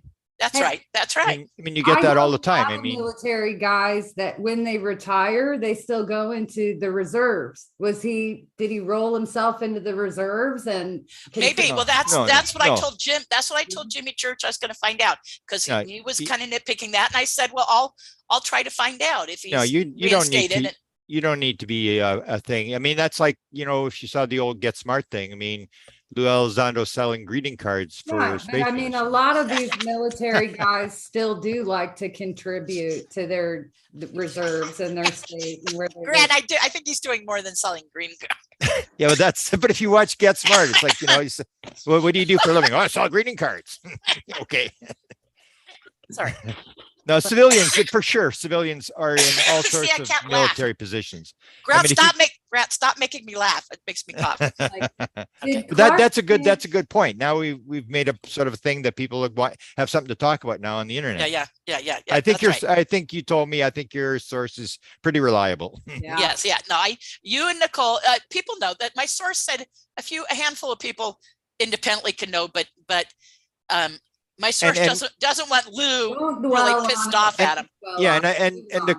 The question I put to Jimmy is why are we keeping this secret? Like, what's the big deal? Like, come on, this is like we're just like putting secrets on top of secrets, and then you got to guess. They make you guess. Well, like they won't tell you, but then they get angry because you guess at what the answer is. Like, what choice have you got? Yeah, because it erodes the fact that there's secrecy. So that's kind of does away. Yes, Okay, you guys, let's move on. Everyone's going to yell at their computer at us. Okay, Yeah, they're all yelling at us. Okay, so recorded. Thumbs up. Tell us how much you love this banter. Yeah, okay, It yeah. comes down. Oh yeah, we can just flip through this one because this is just sightings that the Yeah, classic so, sightings that and people then we know go about. what is notes, because everyone can read to the left. Just scroll up a little Right. so we can see it all on the screen at one time. What I if you do can. want to, maybe Grant. Okay, there we go. So that's no, not that far. I'm going to read through the stuff on the right. Okay, just real quick, just because people can't read what's written there. So it said next to each one, so look at each one, and then each thing to the right goes with it. It says humanoid / white suit. It says, I think that's what that says. Yeah, humanoid / white suit. Then it says swamp gas, and then it says swamp gas. Then it says radar visual. Then it says recorded death. Yeah. So the Mantell, recorded death. And then it says flying in formation next to Lubbock Lights. And then it says CE3. So it's saying it's a close encounter of the third kind for the Gill event, whatever that was. And then the next one says fort, comma, a CE2 close encounter second time, and power failure. And then is that a typo? Is that Ixapitao, Mexico? Like I can never pronounce that right. But might be, I don't know. You know as much as I do, maybe. And then the next one says, and Grant, if you know anything about these events, can clarify. Then it says close encounter of the third kind again next to, and then damage, and then so the damage, they're looking close, the rating of the close encounter, and that the fact there was a power failure, the fact that there was damage. Okay, and then of course Villalobos says close encounters of the third kind plus abduction and rape. Okay, which anyone who knows about that story knows that that's the case there. Okay, all right, next. Hey, these ones in the 50s, like Gill Down, if they are kind of South American related cases, would that tie into the same time that Walt Disney was down there doing like his Walt Disney ambassadorship? Or was that before this? No, as I explained last night, I think what they're trying to do is they're trying to grab stuff that isn't Blue Book. This is just swamp gas. This is lights in the sky. They're trying to grab the best cases. The Gill case, I think, was the one with the minister where the beings were on top of the flying saucer and they were waving, and all these people were on the ground waving back, and this thing was hovering there. These guys, now again, this is where I say everyone keep in mind, this is 1985, but these guys are representing these major government organizations and private aerospace and science companies in this meeting, talking about what they think is the most credible, best of the cases. Yeah, they're trying to stay away from the explained ones and try to get the unexplained ones. Okay, next sheet. And why all these matters we're going through, this is the overheads, because then when we go to Grant's notes, it all makes sense because they're breaking all this down. And we'll do a quick review of Grant's notes then. Okay, so meaning the Oak Shannon notes. Okay, that's what I mean, obviously. Okay, okay, classified history, overhead correlations, comment, which is communications intelligence, right? Comment from ship. So communications intelligence from ship, 5 base locations, correlation with unclassified literature, expectations and data consistent. Okay, I think that speaks for itself. Again, they're talking about what's the classified history on this. Obviously, these people know something about that, right? Given their positions. And we'll get into the 5 bases. They guess at the 5. There's this rumored case. When I said it may have come from Ed Dames, was the 5 bases where the aliens may have bases. Or from Ingo. Ingo's still very much alive and involved in this at the time. So could have come from Ingo. Yeah. This how it says from ship. But since we know Ed was at the meeting, maybe Ed presents on it. That's your point, right, Grant? Because we know Ed's at the meeting. He's probably presenting on that. Okay. Yeah. What was your question? The comment that says, from ship, 5 base locations. Could that be like Navy intelligence and 5 Navy bases? No, because they mentioned the bases. These guys are talking about ET bases. Yeah, they're mountains. I described a couple of them last night. One's in Australia, one's in Spain. I mean, that was always my conclusion looking at this. And that's in Oak Shannon's notes. He actually writes some of them down. That's why we're doing this first. So everyone realizes this is the outline that Oak Shannon's following in making his notes. Okay. So now, why now? This is Dave Scott's favorite question to ask with disclosure is why now? So I love seeing this on the header of this. Yeah, these guys were talking about it in 85, so, they're talking about why are we doing this now? Or why were they? It says the elephant cases. Well, I guess they mean like the elephant in the room, or, I'm not sure what they mean by that. He doesn't know either. He puts a big question mark. Yeah, the elephant cases. And then it says Condon study results sinking in. Well, that's maybe something we can ask. This is, John Alexander's meeting going on here. Everyone needs to ask John Alexander these things. Hello, we need to have John Alexander explaining this. Yeah, I can call Black Broom. We can call John Alexander and say, explain all this. Okay. So, Condon is with him. Call him. Well, yeah, Melinda was with him last year, and she didn't ask him. She didn't know. I saw the photo of you with him. Yes. Jump in your time. This year, I was at SCU on my Facebook page. The header on my Facebook page is the group shot at SCU with McGuire and me and John Alexander, Eric Davis, and Gary Nolan. I love that picture. Yes, so you can see if you can get an interview with Eric Davis. Yeah, Eric. I got a lot of blank wall space, Melinda. You can get me that picture. I'll hang it up right behind me. Okay, yeah. Give you giant poster size. Yeah. Okay. No, I saved that for Eric Davis's pajamas that I have. Have you guys seen that? He has somebody is selling Eric Davis pajamas. And they have his face all over these cute pajamas, and they're so cute. Like, I want Eric Davis pajamas. Don't make me laugh. Oh my god. Okay. But that's true. That's what I said to Oak when I wrote him. The first thing I said to him is, did you ever imagine as a little boy that one day your name would be attached to a document that would get read into Congress and would describe the greatest discovery in the history of mankind? And I don't think he got the point. But it's like Eric Davis. I mean, these people are going to go down in history as being very historic people. Oh yeah. That room is screaming at me that it was actually Pat Price that did the bases. Oh, okay. All right. Who screamed that, Nicole? All of them through Jonathan Davies. Okay. Tell them they win. Yes, John. Yes, tell Jonathan them they win Davies. $10. They win $10. Yes. Yeah. 10 grant bucks. $10. Yeah, you got it. Canadian bucks, which is about $5 US bucks. Oh God. It's Canadian monopoly money. Thank you, Jonathan Davies. Thank you. Okay.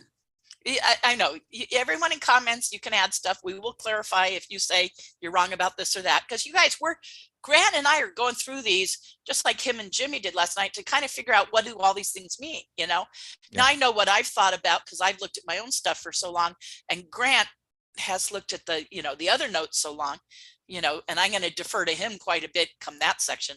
And a lot of people are going to pick this apart and pull up a bunch of stuff that none of us ever saw. Like they'll say, oh, you don't realize they mean this right here. And we'll go, okay, there's going to be some smart people. Okay. So, Invisible Junior College is on it. Okay. So the next on this overhead projection slide, no plan. So no plans exist. Let's go back. Condon study results sinking in. Today's detectors show results. What's up with that? That makes me go, huh? Well, they may have detectors? they may same thing. They may have had satellites that were picking up then. Yeah.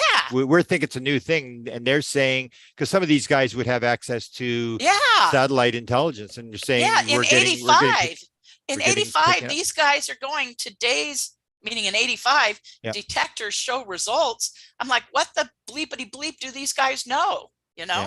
Okay. Well, and the results sinking in, does that mean the results are sinking in a bad way because they sucked? Or are the results sinking in as in like they're actually looking at this seriously now? Good question.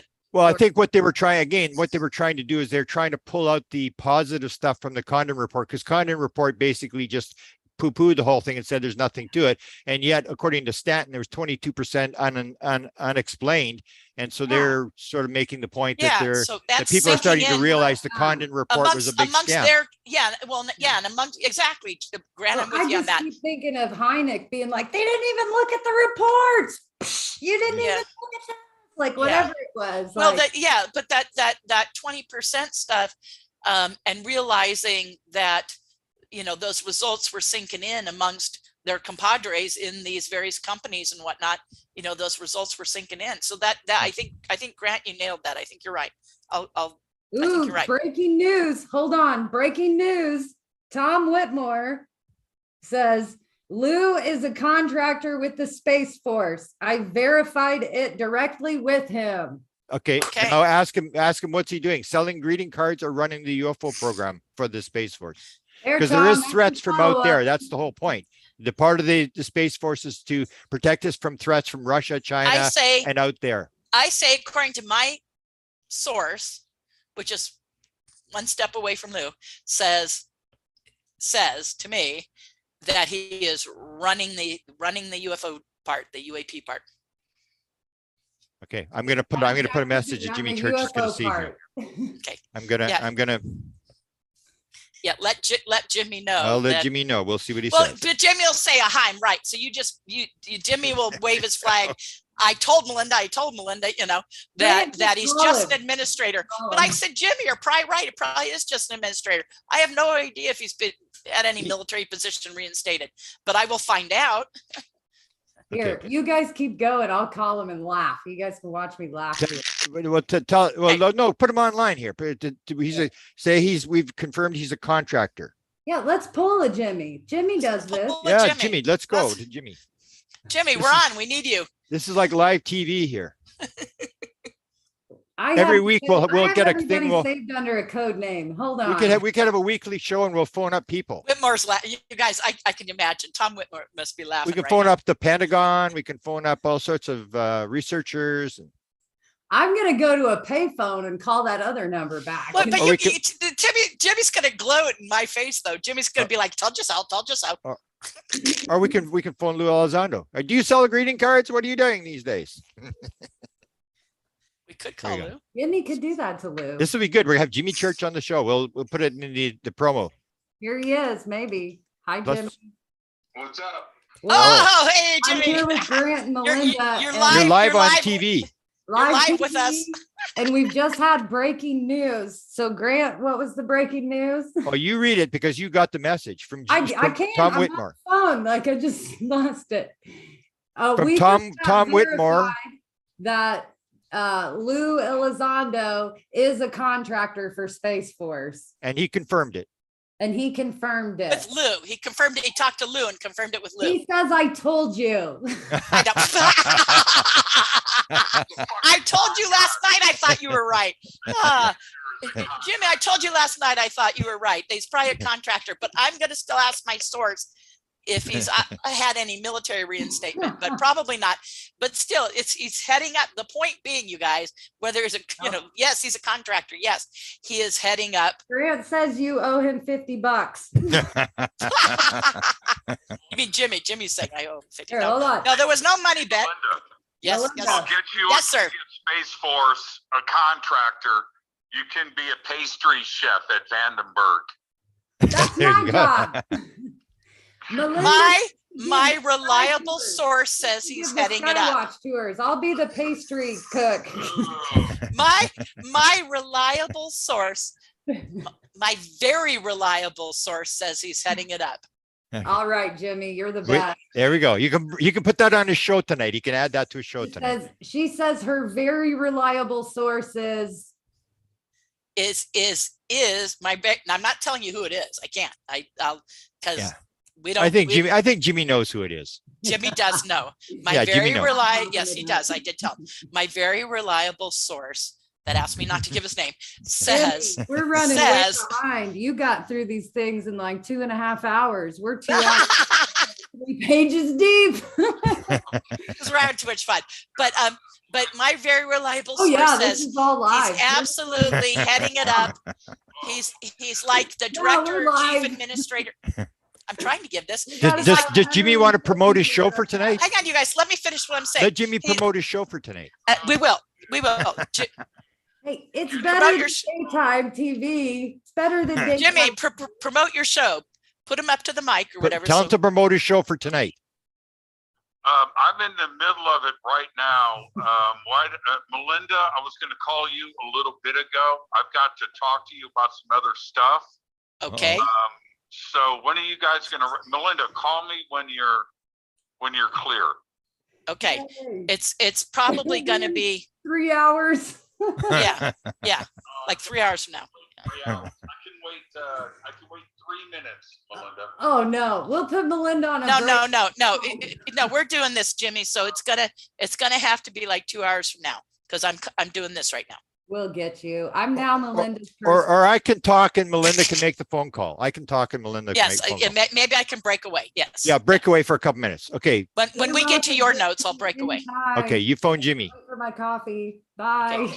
I'll phone Jimmy. All right, Okay. I'll do that. Okay, and we'll do the cover page. Let's go. Can you pull up the cover page? I'll talk about the cover page. Okay, but we're still okay. Let's move through these. Wait, we're Well, gonna move through you're supposed to these. phone Jimmy. Leave and phone Jimmy.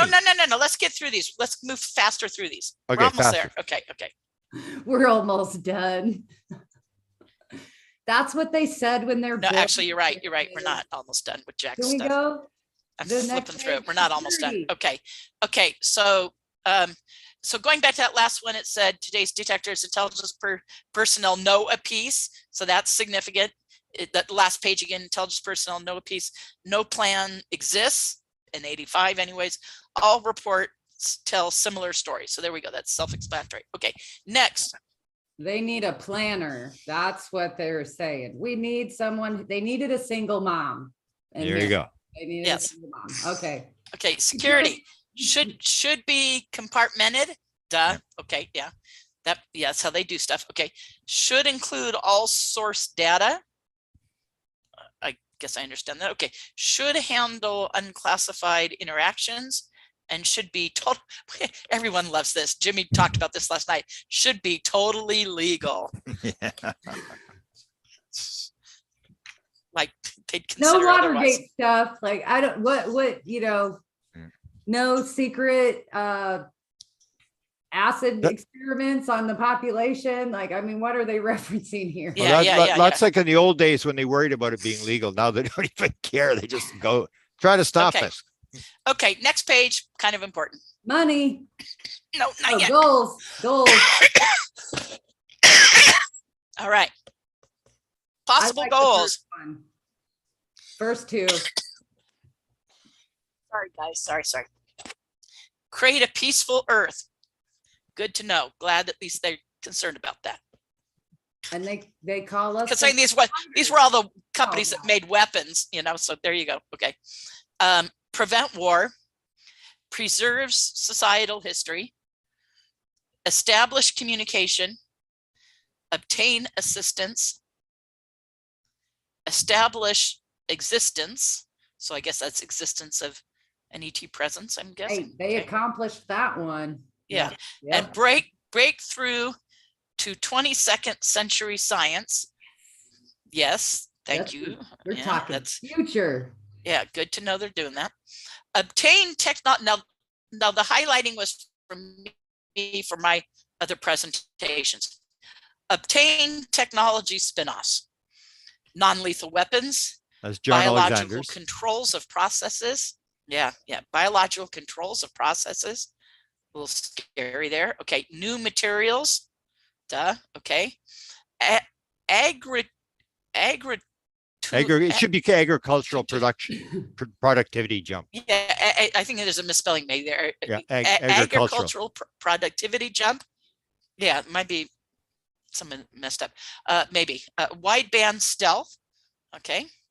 Then develop a gravity interaction system. Ding, ding, ding, ding. They want to build craft, right? Develop a gravity interaction system. They want to build anti-gravity craft. Boom, boom, boom. Obviously. Okay.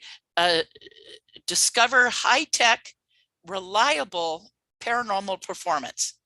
So to use technology in in repeatable, reliable paranormal Psi. performance. Psi. Yeah, Psi. the Yeah. remote viewing stuff. Yeah. Yeah. Well, and everything else. Yeah. Yeah. The psychokinesis. Yeah. Yeah. Okay. And parry a Soviet threat. In other words, to, use in relationship to a Soviet threat. Okay. Yeah. Okay. Next. So I think that's self-explanatory, but you guys, that's why I use that in my meetings. It's like, this was their reason for being, right here. What's the word in French, Grant? You told me the other day on the phone. Raison d'être. Yeah. Raison d'être. Reason to be. Raison d'être. This is their raison d'être right there. Okay. I want to ask real quick, maybe a history buff can tell me real quick, because I was only 4, 5, or 6, but didn't the Berlin Wall fall shortly after this? Was that 1990? 1990. 5 years later. That was 1990. okay. Yeah. I thought I was younger than that, but yeah. Yeah. Okay. Next one. Oh, that's next. I need the clicker. Click. Yeah. I know. Yeah. Okay. Goal selection criteria. Are they comfortable with it? That cracks me up, actually. The advantage to the United States. Goal selection, incredibly, incredulity low. Okay, yeah. Incredulity low. Maximum payoff to mankind. Yeah. Earliest successful milestone, and minimum risk of disastrous failure. They don't want to screw up. That's pretty funny. I don't know. If anyone else wants to read more into that, you can say so in the comments. But that's that. Okay. And peace on earth. It kind of sucks if you disastrously fail. Yeah. Okay. Next one. Project themes. We're there. Next. I know. I keep moving my arrow across where it needs to be. Themes. Okay. This is, I should make a comment here. This is something go down just a tiny bit. There we go. This is something that's not in the Oak Shannon notes. There's no mention sort of a threat thing. You have it in your, but this is the overhead projectors that everyone in the meeting is following. Yeah, but I'm saying it's not in the Oak Shannon notes. This is where there's a big difference between the two. Yours has this, mine doesn't have anything about this. Maybe Oak didn't like this part. Maybe he had to go to the bathroom at that time. Yeah, he either went to the bathroom or he just didn't like it. Or he had to phone Jimmy Church. Long lunch. That'd be interesting. Was there travel during their meeting? Okay, project themes. Consolidate existing data to establish a threat. Okay, so they project themes. What are the projects going to be about? This is one of the projects these guys want to take on. You guys just realize what's being said here. These are the themes of the projects that these guys want to start. They're going to start a project, which, by the way, they've had ongoing from 85 till right now. Okay, so consolidate existing data to establish a threat. See, this ties the 85 meeting into exactly what they're saying now. They wanted to establish a threat. Yeah. There you go. UFO database, create a UFO database. Okay, which they've done with To the Stars and that program that they developed and everything. So you guys, they never stop doing these things. UFO database, a classified database. Oh, wow. Have these guys been involved in a classified database that they've been working on for 40 years? Or really? Have they? I wonder. An abduction database. So you guys, that's their thing they were really interested in. And we're going to get more into that, Grant, because it's up your alley with why they were interested in the abductees. Collect new data. Install sensors. They want to create sensors. Did they do that? Does anyone know? Did these guys install sensors? Well, they didn't get any money in the end. That's my understanding. They didn't get any money. So the whole thing fell apart. Okay. Except for did get money from Bigelow and OSAP. Yeah, but it wasn't this program. This program sort of folded and they went into another program. What I'm saying is these guys morphed. Nothing. But they not just this, changed. this I'm saying didn't. nothing ended. They just changed names. They change size and shape, just like the crafts they're trying to figure out. Yeah. They changed names. Yeah. Some of they got older. No, Some of there them was gain a weight, lot of some- tech that came out in No. the 80s, you Yeah. know, that started with the Okay, so release. but my point being, these guys morphed in to Aviary, Bigelow Group, and then NIDS, OSAP.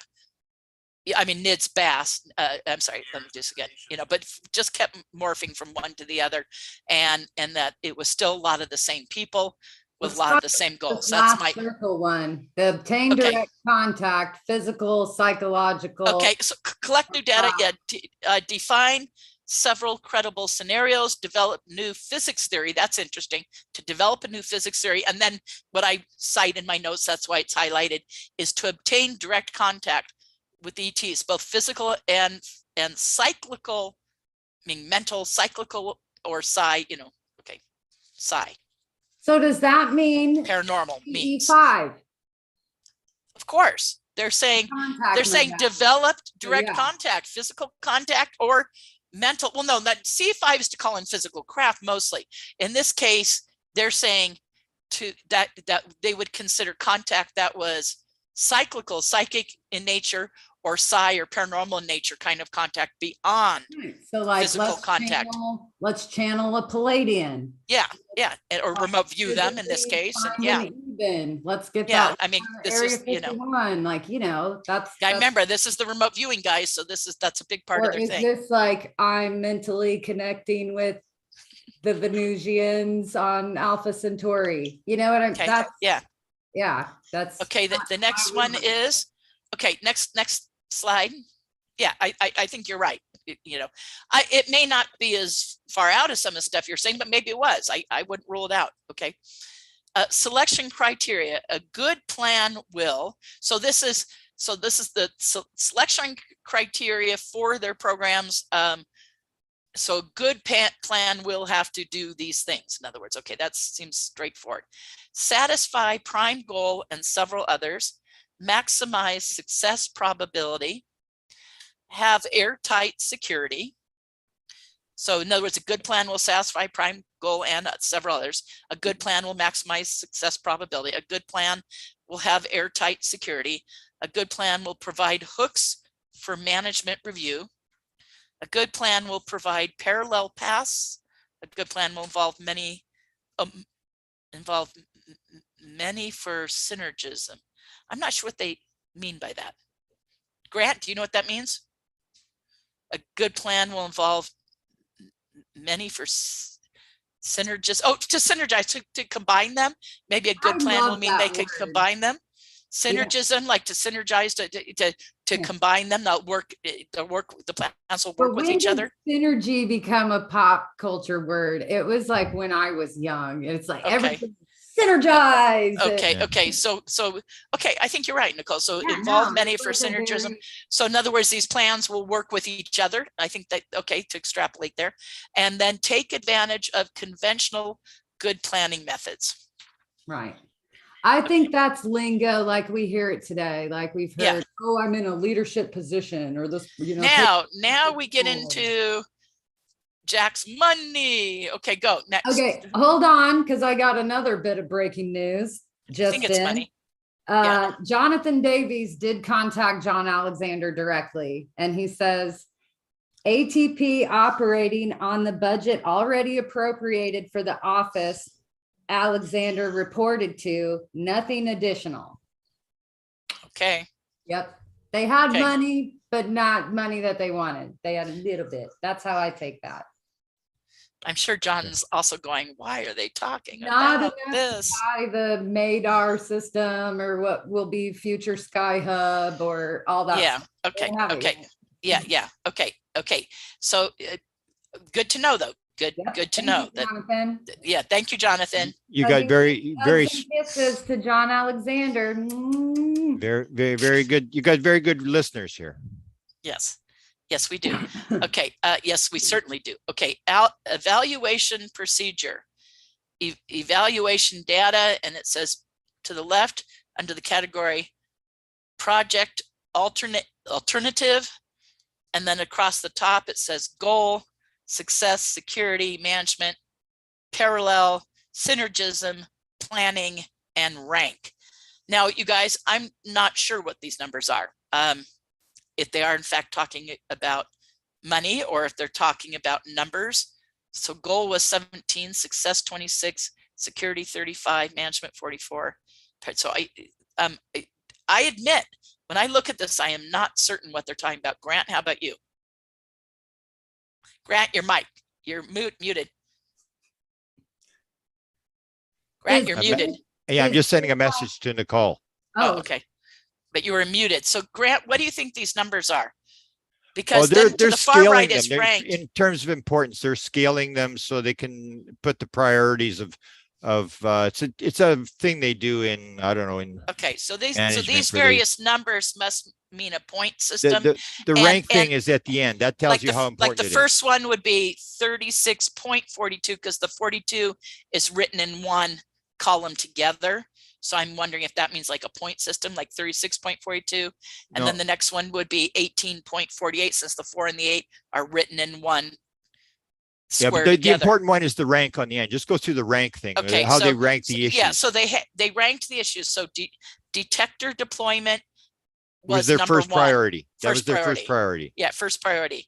And then their second priority, so we'll do them in number if you jump down. The second priority is side contact.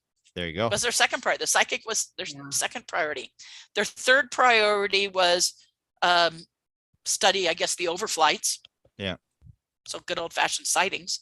Right, I guess that's what Yeah. that means. And their fourth priority was classified data, to Yeah. look into the classified data on this already. And fifth is a UFO database, to create a UFO database. 6, so I guess they had everybody maybe vote and rated them or whatever. But anyway, so Yeah. 6 was to define the scenarios. 7 was to, I guess, attack theory, it says. So, you know, to what do you think they mean by that, Grant? Attack theory? Okay, and 8 was the abductee database, was 8. So that's how they rated. Yeah, that's So it's strange that they interesting. have abductees last. Well, Attack abductee is- abduction database was 8. Yeah, that's it. And but side contact was number 2. Yeah. So like Kind of the interesting. attack theory, is that them like postulating on an outside attack, like the alien? Yeah, maybe. you know? That's what I always thought that meant. I Yeah. think that's Is this like, I don't know, how Yeah. would a Star Wars, like Reagan's Star Wars program, like fit into this scenario right now? yeah, maybe they were looking and stuff like that. So in 85, they Right. yeah. So yeah, so but they weren't that concerned about it because it ranked 7th. Okay. Or they're looking into it. They were going to do these things. This was just the order that they were going to approach them, Okay, Well, so I think we can go to the next sheet if we're good, guys. Can we go to the next one? Yep. I'm skipping, sorry. Proposed scope. Proposed scope. On the left, you have under task. So I'll list all the things under task. Under task, you have deploy detectors and monitor. Then you have overflights, and then you have 3 access classified data, and then you have 4 go for psi/RV contact. In other words, remote viewing. So psi remote viewing contact. And then on the right, it says good result. So number 1 is modern. So next to deploy detectors and monitor, be modern reliable data on signatures and locations. Maybe meant to write model, but whatever. Modern reliable data on signatures and locations. So that would be a good result from deploying detectors and monitor. Okay, so good result would be to modern reliable data on signatures and locations. Under good result for overflights would be tight correlation with other observables. Isn't that interesting? In 85, they're using the term observables. I like it. Yeah, I mean, in 85, they're using, so they're saying a good result to the studying the overflights is a tight correlation with other observables. A good result to number 3, accessing classified data, is to know the scope and quality fallout results. Very Very believable sensors poised for tasking. So that would be, so they want to know, so to a good result would be from the accessing classified data to know the scope and the quality and the fallout after, from it, to know the results that were very believable, and to know the sensors that were poised for tasking from the classified data. So that's what they're going to find out from the classified data. You guys, these guys are just really looking into this back then. Okay. And number 4, to go for Sci RV contact, as I said, a good result would be maximum return on investment, ROI. So to have a maximum ROI, to have usable results that they can implement right from Sci and RV. Doesn't that make sense to you guys? Well, and then it might achieve the goal directly. So they might achieve goals directly through Sci or RV contact, and they're going to have a maximum return on investment because it won't cost a lot to do, I guess, and yet hopefully get good usable data that they can use. I think that makes perfect sense there. Mm-hmm. And then at the bottom, to defer UFO abduction review. So they're deferring that, the abduction database review part, and to defer theory studies, scenario speculation. So they're less We concerned. had an abduction database in the 80s. I mean, I know like. Well, they ended up paying abduction groups for them, like MUFON, and Carpenter and his whole notes. That became what's known as the Carpenter affair. MUFON didn't have the ERT then. Opus wasn't formed then. Yeah, I mean, yeah, but you had the abduction study project. So like done. we had Jacobs, was he? Well, no. You had John Carpenter. Carpenter, that was a big. That was a big There was deal. a big controversy when he sold the stuff to Bigelow. Yeah, he sold MUFON's abduction files to Bigelow. Well, his files, yeah, the one's aggressions. No. The problem was he was head of abduction research for MUFON at the time, and did it for MUFON. No, that was the problem. He did it. He sold them MUFON's abduction stuff, and that was a huge, huge controversy. Yeah. And the abductees went ballistic because the abductees said, we don't want our abduction stuff going to John Alexander. Like, who was working with like hypnosis and regression at this time? Was everybody. Okay. Well, not really that much, because they just started. Like 85 were still early on in the. Bud Hopkins only started in 75, and Jacob started probably in the 80s, early 80s. Carpenter was going. Yeah. What's his name, who just passed away the last couple of years? Leo Sprinkle. Yeah, Leo Sprinkle was the early guy. Yeah, and he had done a study early on. So and Bud was starting to get into it. You guys just got called old geezers. Just saying. Old geezers, yeah. Well, that's true. Old geezers are my mentors. There you go. There we go.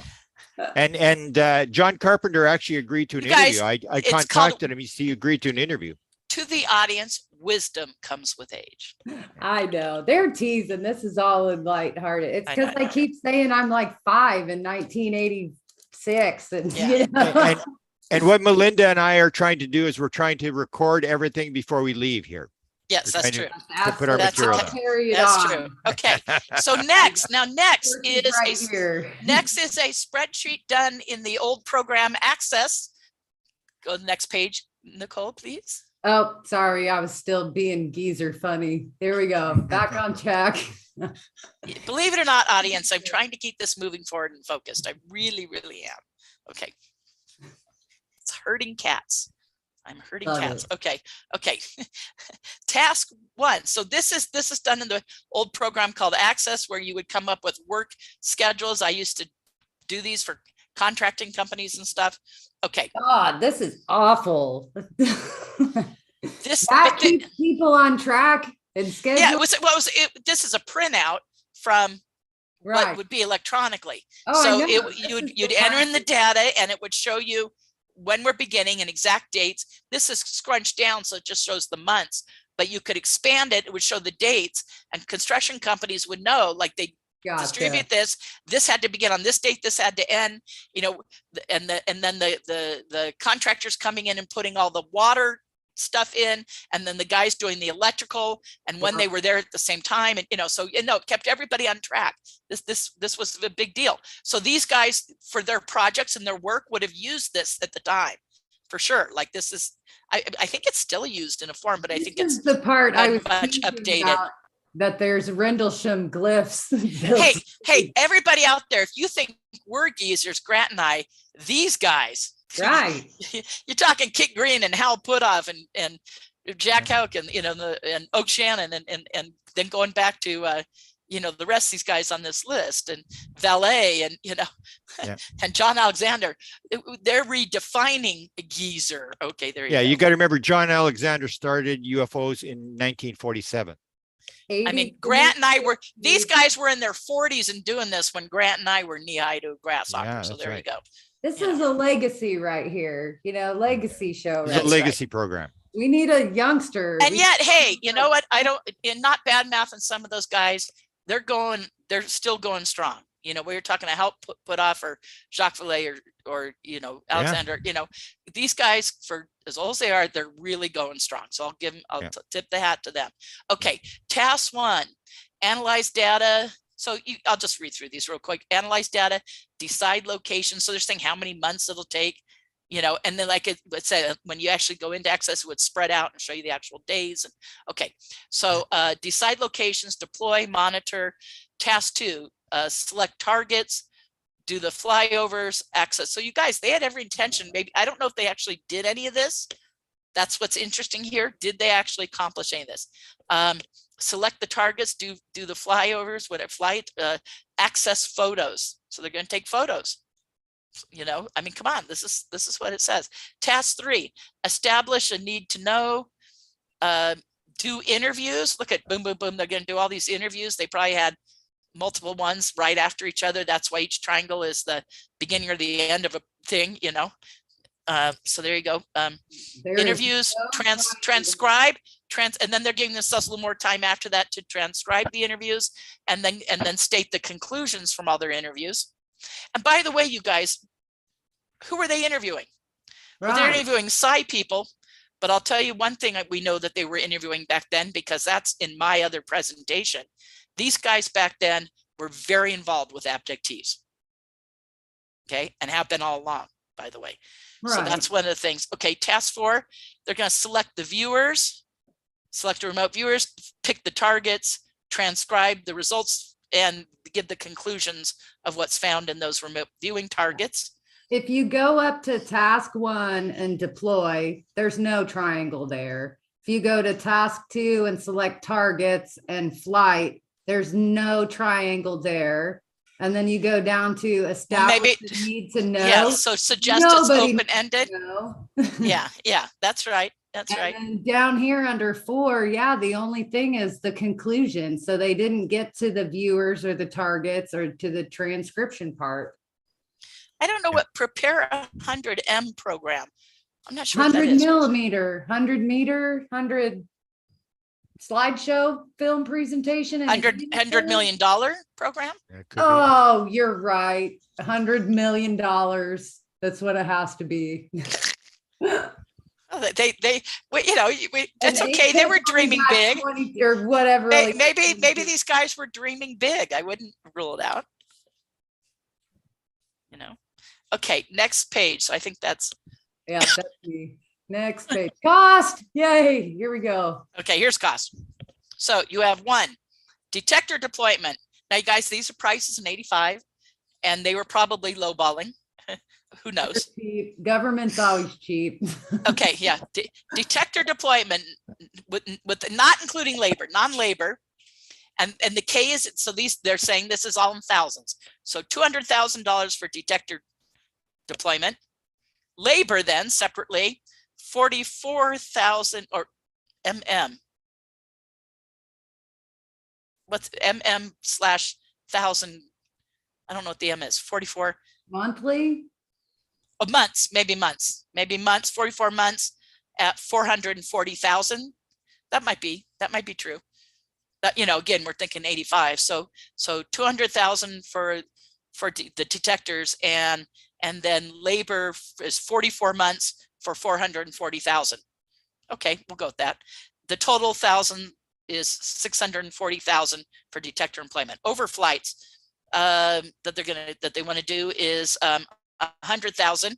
Labor 12 months. 12 months is 120,000, and total is 220,000. Okay, classified data. They're saying let's project it's going to be 25,000 for labor for 12-month period at 120,000. And yes, this is all making perfect sense now. And 145,000 total.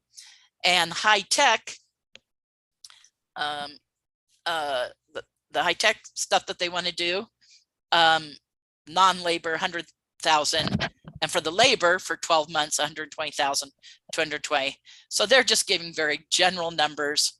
Yeah, they don't even say high tech anymore. It's all. And so they're saying they feel they can do all this with funding for 1.2 million, bottom right. So for 1.2 million, they can do all this. That's so cheap. Jack Sarfati wanted $1 million. Well, in 85, that those numbers were very significantly different in 85. Oh, I know, like a lot of money then. I'm saying now. And how much did all of these would be what, times 10 now? You know? Yeah. Right. So what was or more? Senator 1.25 million for doing all that. That would be, yeah, maybe 10 times 10. So times 10 or times 20 now? ATP had $22 million budget to work with, right? No? Yeah. 20 million, yeah. So, in the whatever. So do you think Jack Sarfati was serious when he said he could build a Tic Tac for $1 million? He was yelling that to Trump like every chance he got. He was like, $1 million. No. I think he was just trying to see if somebody'd be interested. I don't know. I want to that's start a obviously not GoFundMe for him. I want to be like, give Jack $1 million. No, if just doing this is 1.2 million back then, and they're just doing data collection, then you're talking, if they're going to spend all that on data collection, on man hours and equipment, then you're talking. I can't even buy a tablet without spending $800. So let's. Yeah. So like I said, those numbers today would be times 10 or times 20. Action. Times 20. Okay. Action. And again, they're doing data collection on that. So it's, that's, and yeah, there's equipment involved, but that's minimal. Okay. Action. Initiate and selected source procurements. Initiate selected source procurements. Okay. No idea. And then plan a media release now if cover is blown later. Woo! That Jimmy really got off on that one last night. Grant, you there with us? Yep. Yeah, plan a media release now if the cover is blown later. Grant, your video's off. Do you know that? Yep. Okay. Maybe he's eating or something. I like the get work statements written, but then work statements written. Yeah. Don't take notes on the secret group. There's no notes that exist, but get written statements so we can have that one guy destroy them later. Maybe. Maybe. Or maybe they're just all assigned tasks. Black them out in FOIA. Hang on, you guys, they went on and had more meetings after this. This was the kickoff of an ongoing thing. Great. So maybe that's to say, get work statements written and come back for next time, kind of thing. Well, and it's in Oak's notes. What am I thinking of? Yeah, that'll help explain. And then the last one, next page is the very last line. The benefits are C goals for answers. So the benefits, in other words, were addressed when you go back to what the goals were. When in Oak's notes, just real quick, when they talk about the media release is now, they're like, this is already broke or it's already out. We haven't kept it secret, or secret enough was what it kind of. Okay, Grant. Yep. Grant, are you prepared? I'm prepared. Okay. All right. Okay. If you're prepared, I think for you to give the background on how you got your notes from Eric and all that, I think would be good. And for you to start yours. And I can bow out for just a few minutes to call Jimmy. Okay. And also use the powder room. So I'm going to go do that. And, okay. I'll come back now. What I need to know is I don't have Oak's notes up here. So Grant, can I just switch the screen share to you and can you screen share them? I don't have them on. I only have them on my phone. Right. I had them emailed and my email is doing that stupid thing. Try to get into your email real quick, Nicole, because we got to have them. Okay. I'm stopping my share. Hi. Okay. Okay, Goodbye, wait. Melinda. Okay, yeah, I'm gonna powder room and call Let's call do you. a No 5-minute break. Yes. 5-minute break. Okay. Everybody, 5-minute break. Get You'll your still drinks, hear your my food, use voice. your restrooms. We're coming right back. Okay. Yeah. Y'all come back. Been at it 3 hours. So yeah, we need a break. If I was like Fade to Black or Spaced Out Radio, I'd play you guys a commercial or throw in some art, but no. Yeah. No commercials. You know who I love? I love Christina Gomez's commercials. She's dancing. She's like, this is the best commercial break ever. I want to have a dance party with Christina Gomez. Well, you can dance. I pretend like I can dance. I don't, yeah, like I love it. that would get some shares. I see. I think we could have a dance off. Christina, let's have a dance off. It'd be amazing. You'd win totally. Guaranteed I will lose. Whew. Yeah.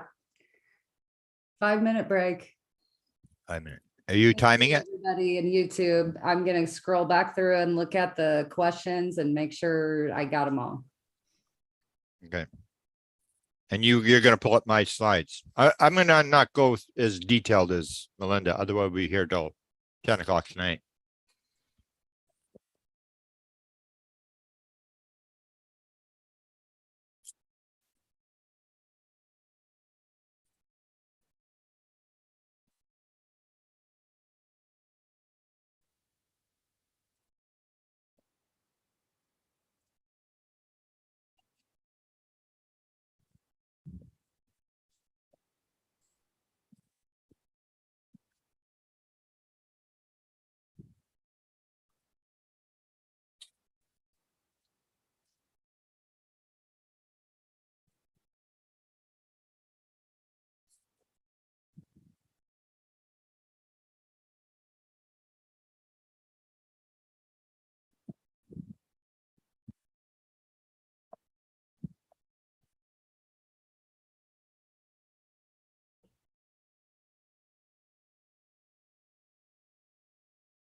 Yes, sir.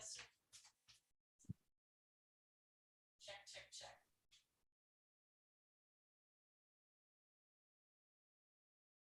Oh, here, I'll step outside.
Questions.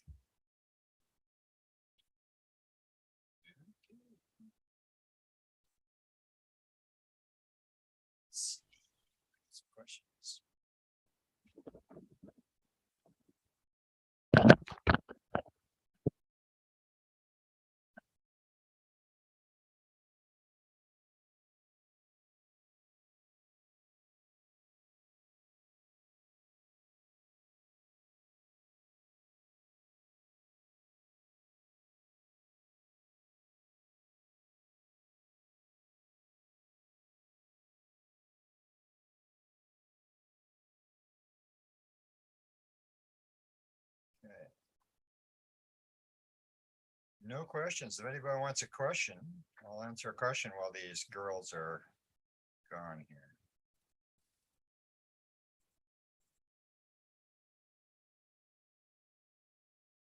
Yeah, Tom Whitmore makes the point that John Alexander talked to a lot of high-level people, so if there's a real program, it is extremely well hidden. That is true. John talked to all the assistants to all the three-letter agencies.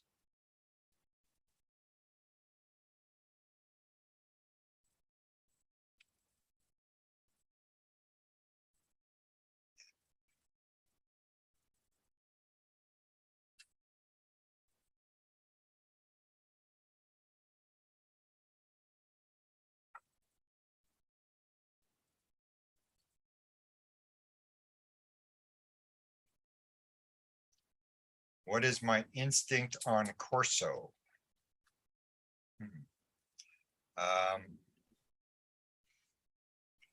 Not sure. Some of the stuff that he said turned out not to be accurate. I sometimes wonder whether he was allowed to go and tell his story, but he had to change certain parts of it in order to get the clearance.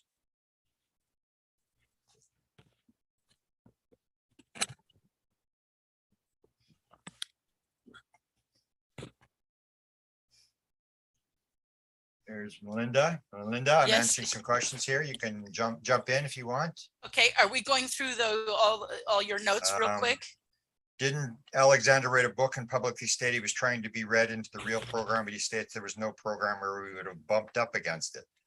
That's exactly the same thing that Chris Mellon claimed in 2016. I was on Coast to Coast with him. And what was that comment again? What's the question?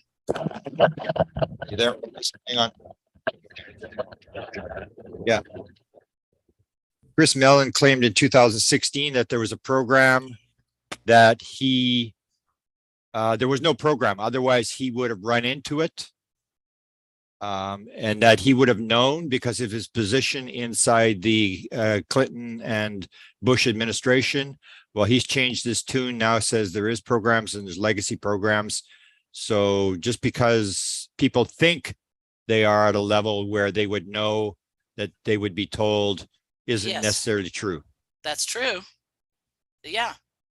No, I mean, obviously, that's kind of the whole point of what we just went through with those notes. These guys knew a lot, but they didn't know everything, and they were looking into what classified programs exist. So even though they had their one foot in or were working for companies, they didn't necessarily know. And so I think that's demonstrated in my notes and your notes that this group, for as much as they know, they didn't know everything, and they were trying to find out. Yeah, I think that's clear. And yeah, for as much as you know, and Mellon, I don't see a bunch of indicators that he had much prior involvement, you know, other than last 5, maybe 8 years, 10 years, you know, max kind of thing. And so maybe he had an interest and he was loosely following stuff, but maybe someone can, if you know more about Chris Mellon's background, let me know. But what if, he was just unaware that these things existed, but now he's learning, like you said. So now he's changed. And you guys, you got to allow these guys to say something and change. Their views change. I can assure you, these working group members, since that meeting, their views have changed, and they've grown. And even though you say they weren't looking that much abductions, it constantly comes up in my notes. And so they were looking into it. And we do know that they paid for abduction research programs. That's what my whole other presentation is about. And even now, the work with abductees that they're doing, between studying the blood and everything Gary talks about, and the caudate putamen. And, so the Gary Kit Green project has been going on for years. I know of people used in that abduction research study project. And I know people whose notes were part of the previous abduction research study project. So, and then Bigelow paid for not only all those and NIDS, but they also did the thing about how many abductees, the unusual personal experiences thing that they had paid for, and the Bigelow Foundation had paid for, and that came up with the the numbers from the major abduction researchers that they figured it was.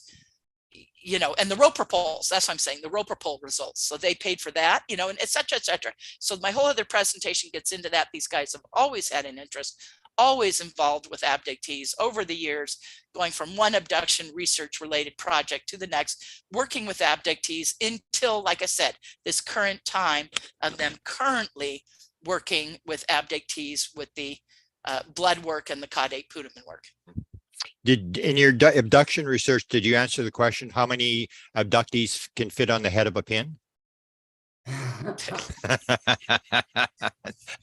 you talking onboard ship, or are you talking in the, are you talking about onboard ship or in the third dimension Earth reality? There you go. Yeah, because onboard ship, I think as many as they want to stick on there. There you go. That's you got it figured out.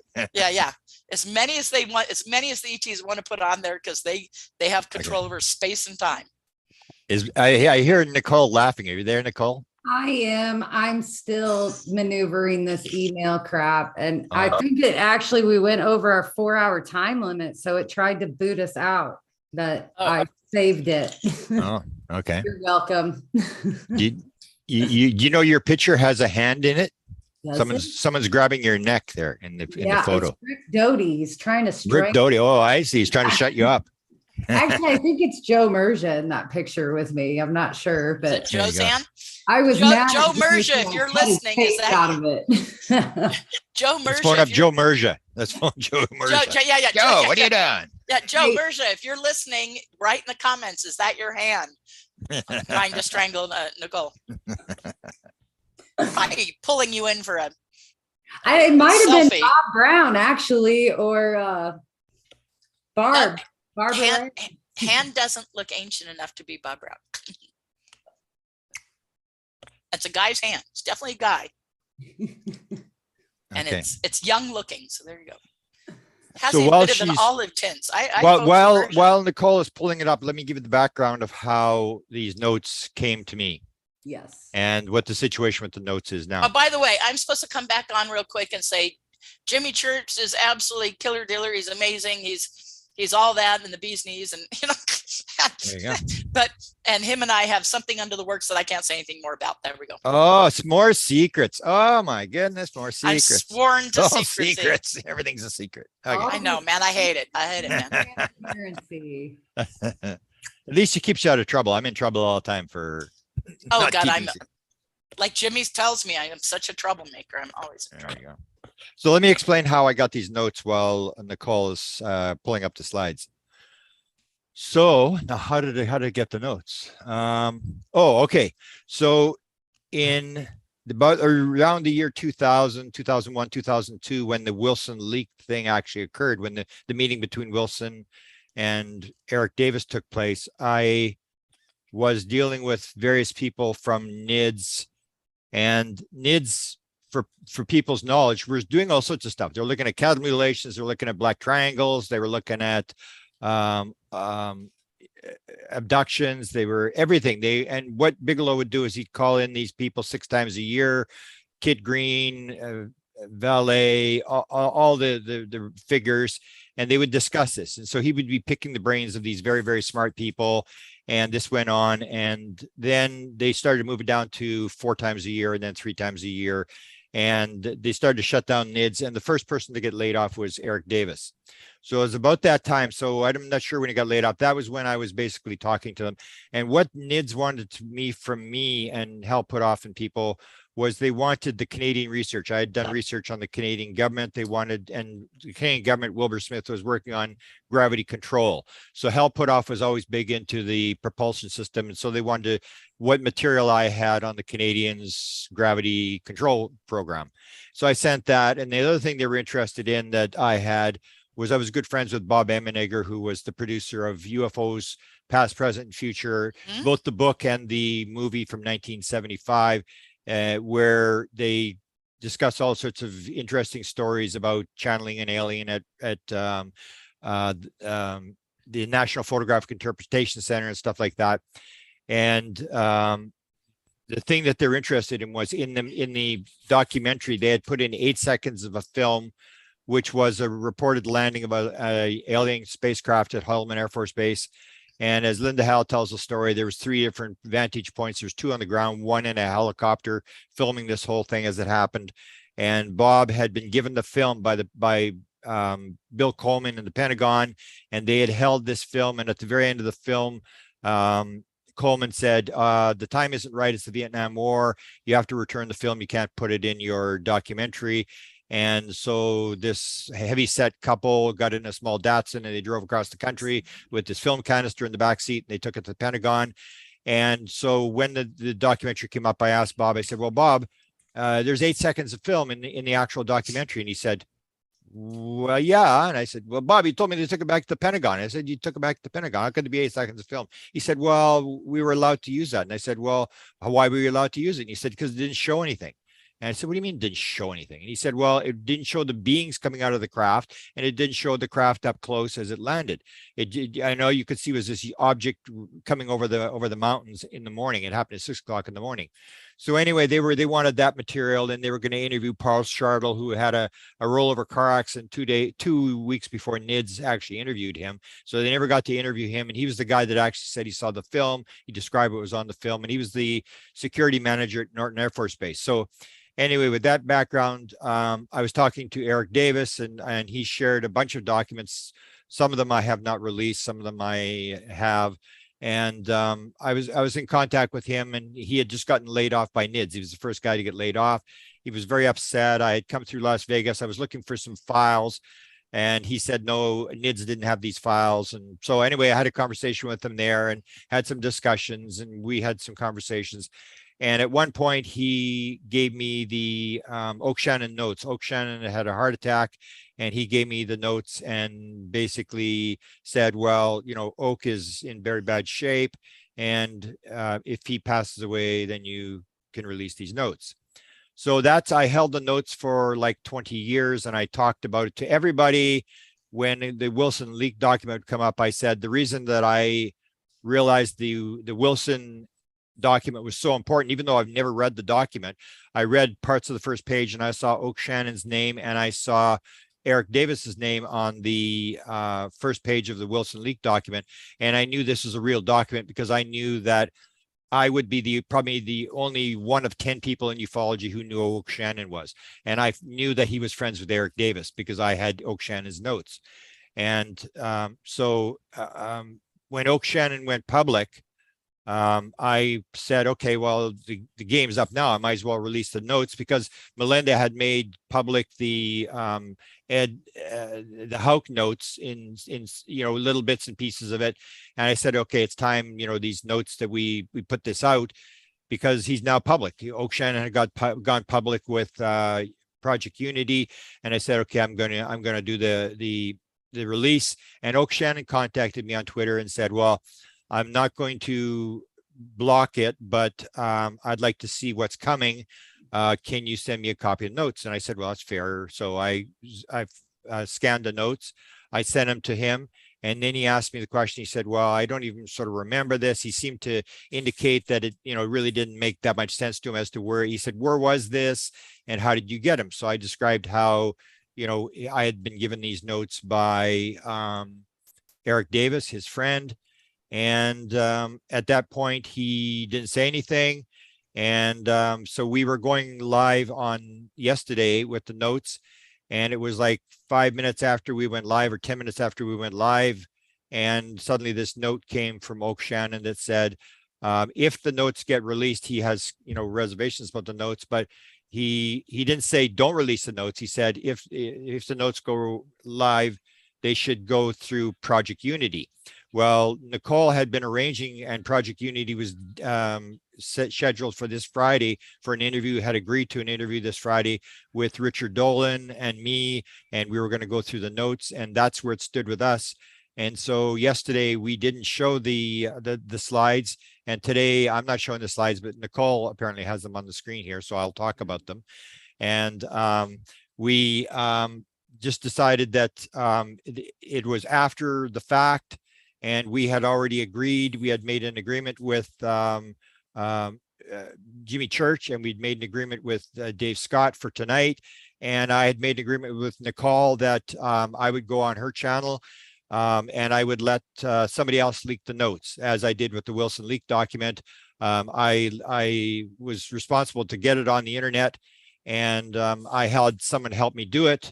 And then I figured my job was done. So I did the same thing here, where I said, well, somebody else can take credit for leaking the notes. And we didn't show them yesterday, but today we will sort of review the notes because Nicole wants to share them, and she didn't make an agreement with Oak Shannon. So the first page is extremely important. If we can sort of make it bigger so they can see the top.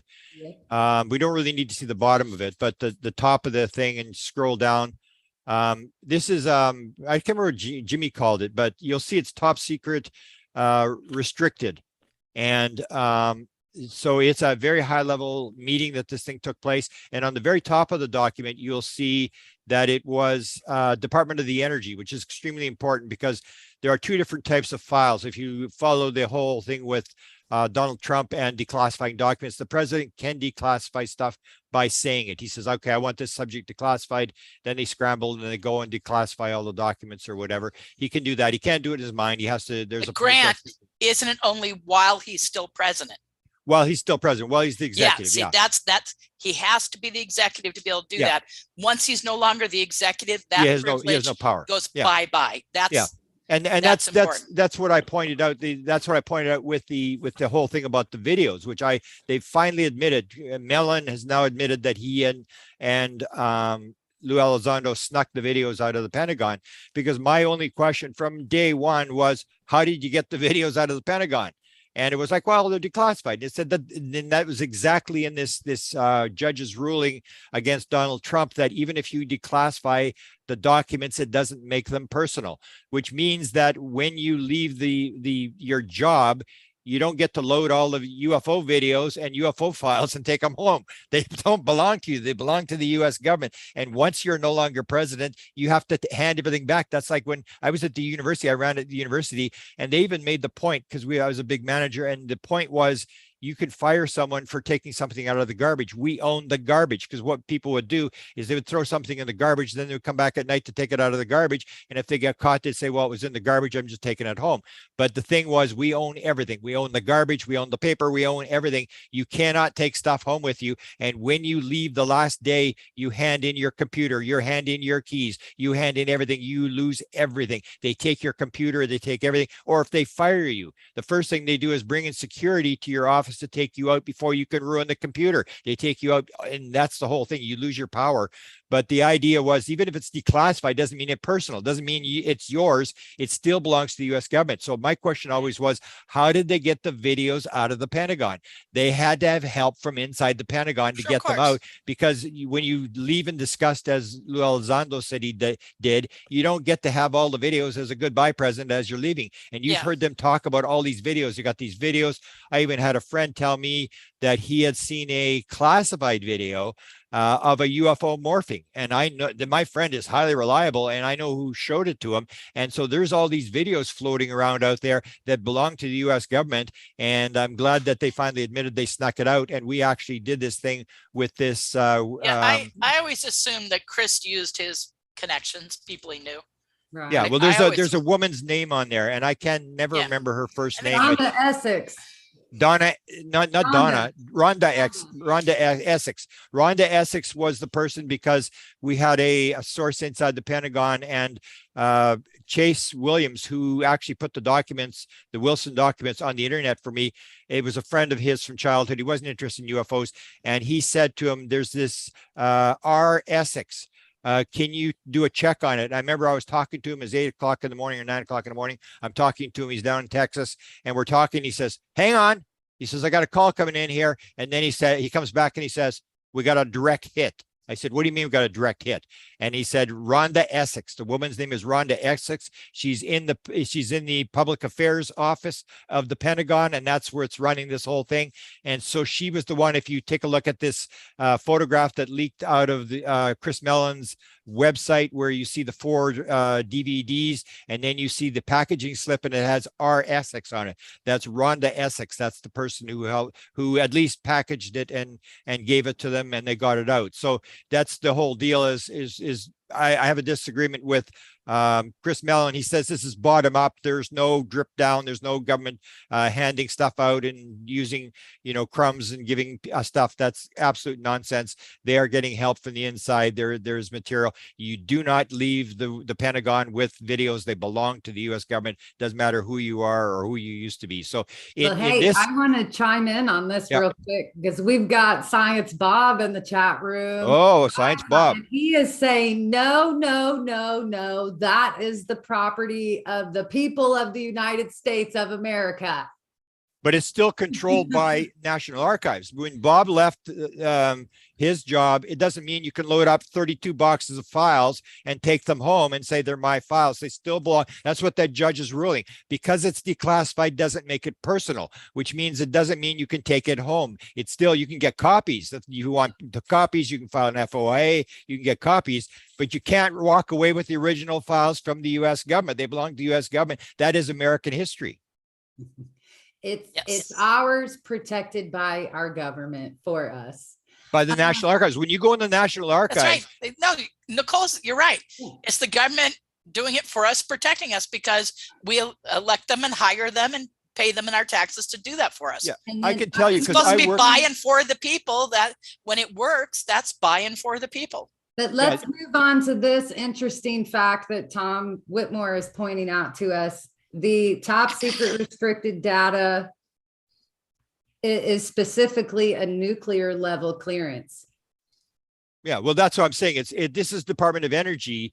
This is not. This is even Donald Trump can't declassify this because it's Department of Energy.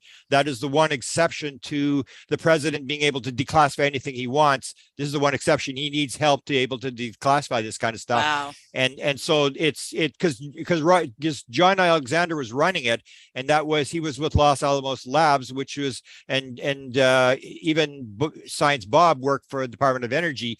And so that's why I'm pointing out that this meeting was whatever for, it was a skiff for the Department of Energy. Good. That's the hidey hole, right? That's what we all talk about. Like, where is a lot of this hidden? Well, that was the rumor, but I think it was more just because John Alexander worked for Los Alamos Labs, and because so then he hosts the meeting, and it's done through his arrangements, and he was with Los Alamos at the time. That's how he could request the skiff. Sure. Oh, right. Yeah.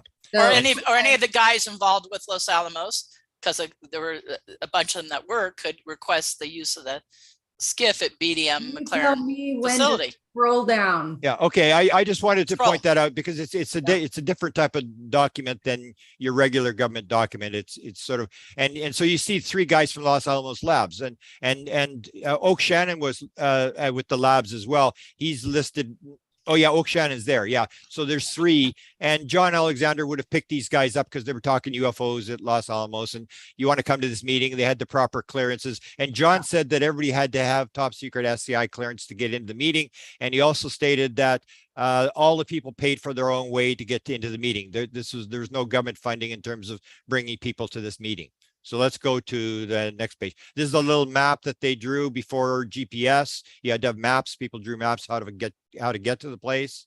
That if it were a map that I drew, it would be like turn left at the second tree, 3rd Street. And here we've done this already. This is the same slide that Melinda went through. This is the only one that sort of covers.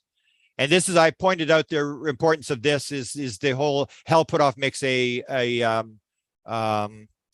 sort of a presentation. And the importance of this is the fact that it's remote viewing, and that remote viewing does not get known by the American public till 1995, 10 years later, when the CIA declassifies and said, oh, remote viewing doesn't work. We've shut the program down, and basically declassified the program or parts of the program, the name of the program.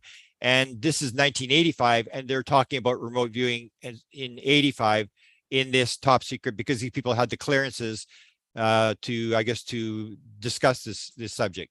Yep. On point number 2, under the RV part, I do like where it says the first little circled bullet point is one group picks targets / one picks and works subjects, one analysis. Can you guys hear me? Yep. Okay, sorry. I had muted myself and I was trying to say something, but that's okay, because I shouldn't talk over you guys anyways. Yeah, I just want to emphasize what Grant just said. In 85, this is about the remote viewing program, and Hal's talking to this group about it. In 85, it's still extremely classified. Yeah. And so this is something very classified that Hal's telling them in a classified skiff to people with clearances, but he's talking about it. This was way before anything went public. Yep. Yeah. You might want to send the link to Bob, if we can bring Bob in here, because there's just some technical stuff that Bob may be able to add. Like this 1500 magnetic field thing, what Bob thinks about that to be associated with sightings. Because I thought Jimmy Blanchette had talked about that. Bob, I'm going to send it to your Facebook Messenger. I'd be interested to get Bob's take on all this stuff rather than me rattling this, to see what he sees as significant, because we've got 26 pages. I don't know if we can go through every line in every page. Indicated. What's ELF indicated on point E? Electromagnetic. No, that's Bob will know. F. That's the thing. Bob Inducted. can answer all these technical things that they're talking about here, because they're using electrical frequency or some electrical frequency thing. So Bob McGuire is the ultimate Bob, we need your guy. tech head. We need your tech head. Yeah, but plus he's worked in security, high level security clearance type stuff for forever. No, I think it's right. Almost his whole career. If he's willing to come in, bring him in. Yeah. Bob has like 7 accounts, so I'm trying to send it. You'll get them on one of them if you check all of them. And Bob's got problem here, so he can spell out what. Just click on the link, Bob. I'm sending it to both his Facebooks and his Signal. I think. Or I can email it too. Here, I can scroll down too. Yeah, because he made a comment here. I'd like him to explain the comment he's doing, but he can once he gets here. Give it to him on Messenger. I did. Yeah. Bob, open up your Messenger. He's got one. So yeah, we'll just wait for him to pop up. Whoa. Just blinded myself with my own glasses. Here he comes. Boom. There we go. Now we actually have an authority in the room. We have an expert, folks. We have an adult has just come into the room. Click on video. Yeah, he's coming. He's connecting to audio. There he's on audio. And you have to scroll back to the last page. Oh yeah. There he is. Ta-da! There he is. Hey, welcome. Bob wearing his overall. Good outfit. Hey, Good he's outfit. working. We're pulling them away from cutting the grass or something by the looks of it. This is what I wear comfy all the time. There you Okay, so let me see what you got. go. This 1500. You know what this means? Maybe make the screen bigger. We don't really need Statistical our analysis of sightings. The numbers relate to visibility as expected, the altitudes as expected. Okay, so 1500 amp turns magnetic field.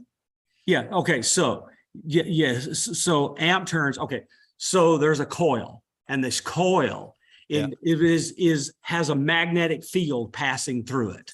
Okay. And when the magnetic field passes through this coil, it induces a current flow in the coil.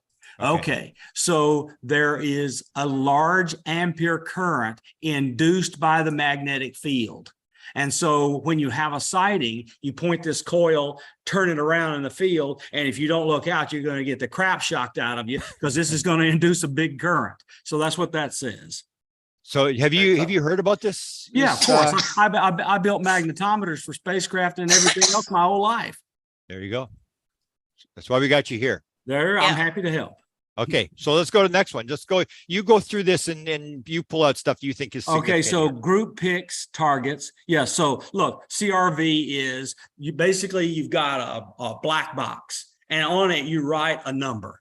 Yeah. And this number is just kind of your ground. It's the foundation of the house you're about to build.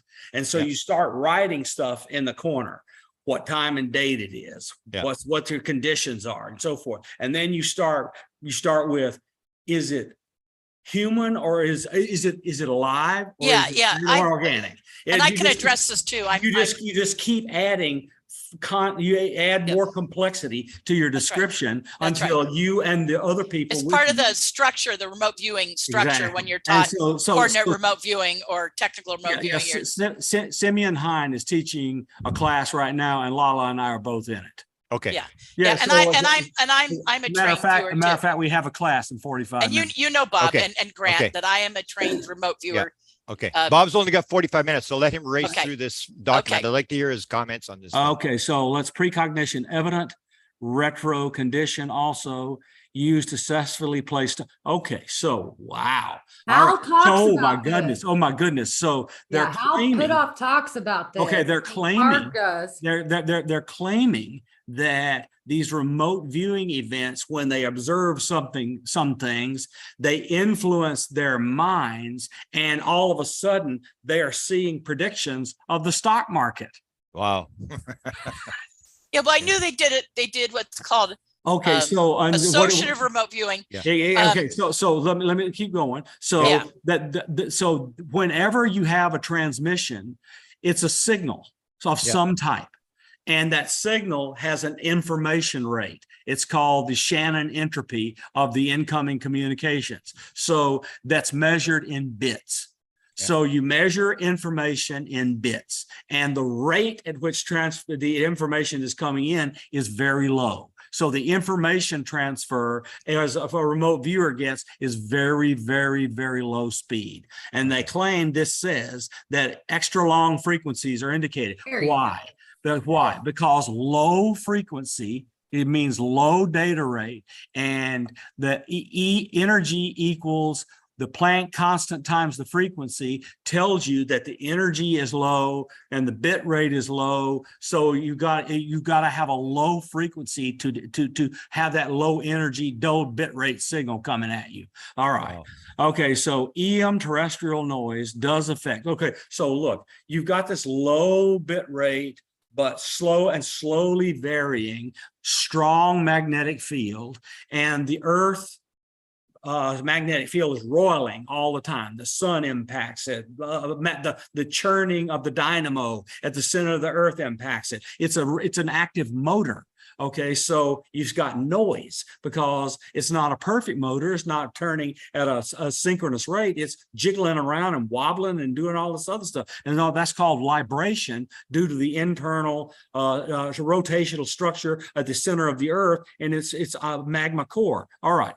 So that's noise. And so this noise interferes with the magnetic field noise that coil is the equivalent of that coil is picking up when it's coming inside your brain. So it's noise. And Simeon talks about this in every class, how your job is to listen to the low data rate signal that is consistent, that's persistent. It never stops. It's always there. This low data rate signal is always there while the noise is random. And so you just keep adding and adding and adding and adding and adding, multiple people, multiple looks, whatever. You keep adding this information up and slowly it washes the noise away. This is called the strong law of large numbers to a mathematician. And in the end, once you do all that adding and averaging, you get what's called the mean or the average piece of information. That average piece of information, which can be low frequency, low data rate, very weak signal, comes up out of the noise by doing that averaging. Wow. That's what they're talking about. Hey, okay, so it says there's no, and so the last bullet on the page is G. And it says no statistical difference in pre-retro and real time. So this says, as a remote viewer, I can sit back and have a head full of goodies.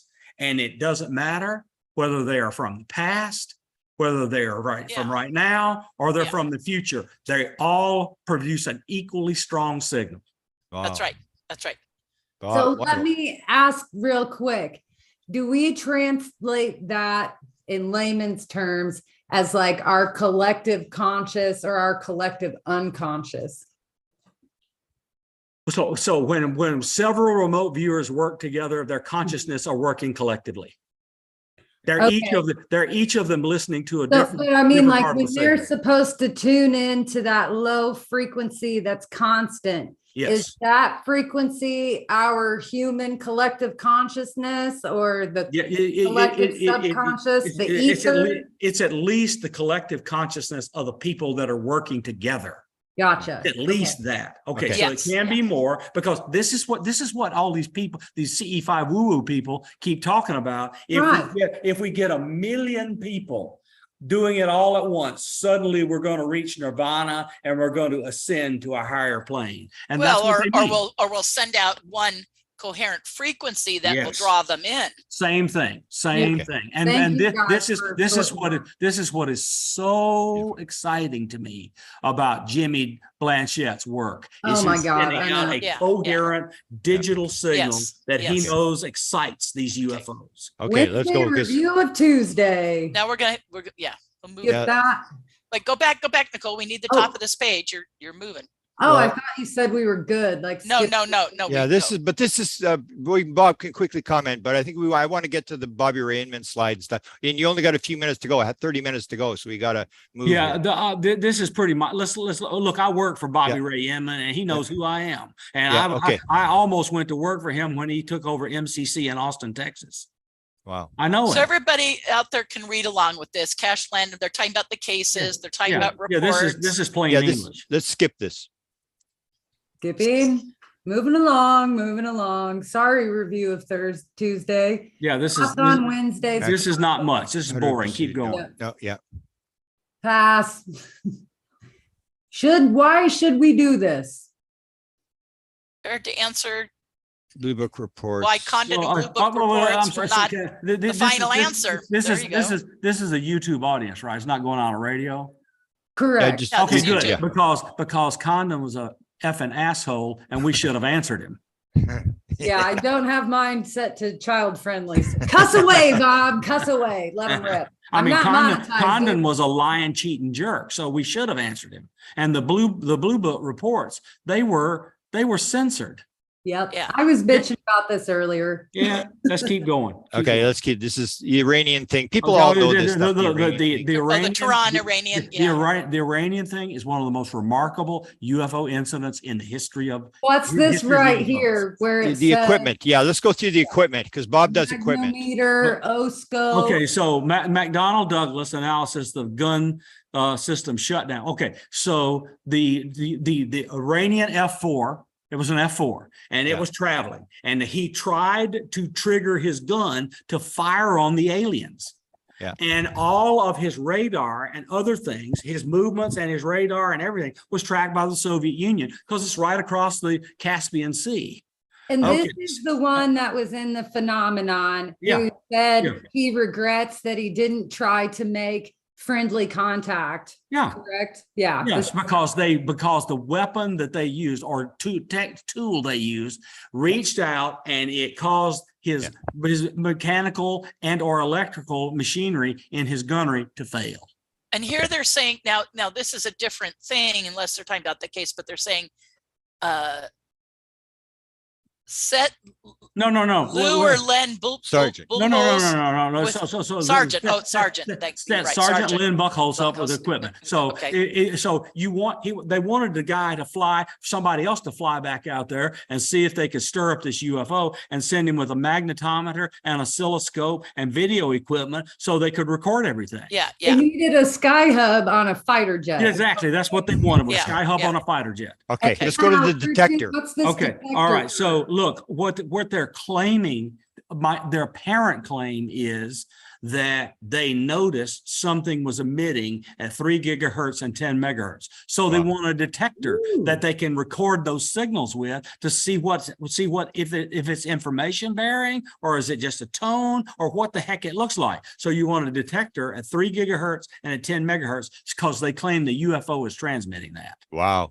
So is that a type of transmission that Jimmy Blanchett gets back and he's had Yes. to do his whole Yes. thing and Yes. he can break apart? Okay, you guys, there is a major bombshell on this page right here. The most Grant would probably agree with me. The two most important things in these notes is the comment about Bobby Ray Inman and the reverse Well, let's engineering. go to it. I'm ready. And this, and hang on, and this, don't go. This line right here, advanced theoretical physics 10, ATP 10. You guys, that is a direct reference. This is an 85, right? And that was written on the page. Am I right, Grant? That is written on the page in 85 by Oak Shannon in the I love this direct relationship because and to Merger and everyone else, oh, well, it's the working group. You don't know what the working group sent him. You don't know the NID sent him to Wilson Davis. That Eric was sent by them because Eric and Wilson are talking about what? ATP 10. It says it in there in the Wilson Davis notes. Boom, boom, boom. There you go, right there. They're talking about, they are talking about in the Wilson Davis notes, they are talking about the working group. Okay, so let's go to Inman because I got to leave in 15 minutes. Yeah, okay. Okay. That is a bombshell right there. Linda, when you see that in Wilson Davis, they're talking about these guys. Hey, one of my friends in YouTube, please click that part of Melinda out right now, and I'll share that little clip of Melinda going boom, boom, boom. Let's go to Bobby Ray Inman here, and here's this 1500 field. I know there's more in here, you guys. We're zooming by that we should. We'll revisit. These are also up on the website. The link. Yeah, no, I'll go over these later. Grant and I we'll talk. We all know each other. We'll talk about it. Mutilated cow part. Oh, the cattle mutilation jet. Well, there's Melinda's friend. Okay, go back for a minute to Jack Houck, just for a minute. Yes, there's Jack Houck. Just let me go back just for a sec because I haven't seen this.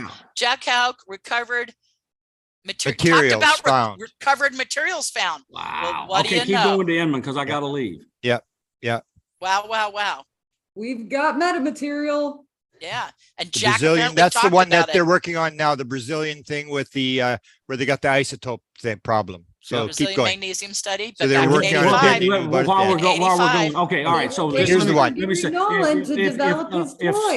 if elements are formed in other star systems, the ratio of the different atomic weight versions of the two elements will be different from one star to the next. That's why there's an isotope problem. If you detect a different isotope ratio, you know they didn't come from our solar system. Okay, but I think the thing that Nolan is saying is they had different isotopes in the same fragments from the same crash, where one had the isotopes messed up and the other one was normal. Yep. I may not be 100% sure, but was kind of weird. Well, I was supposed to have talked to Nolan a week ago, but we didn't hook up. So, Yeah, that's what, okay. So let's go to Bobby Raymond here. Yeah, let's do this because I got to leave because I got to get ready for Simeon. Yeah. So he was with the Institute for Defense Analysis. Dad, give his background according to you and how you met. No. Bobby Ray Inman was director of the National Security Agency Yeah. and assistant director of the National Security, the Central Intelligence Agency. Yeah. And he was the Institute for Defense Analysis, Centers for Communications Research, and Center for Computing, both worked for Inman because they were both think tanks that worked only for the intelligence community and mostly NSA. All right, Okay. so that's the connection to Bobby Inman. Yeah. All right, And the keep fact going. that this is said major engineering project. Now, I've always thought they're talking about reverse engineering going on. Or am I Go down. okay? Oh, that's And me. Get to Sorry. the Let's- meat. I'm dropping that Bobby. project engineering project. Under That's all we Bobby have Ray- on Bobby That's all. Raymond. That's all we have, Bob.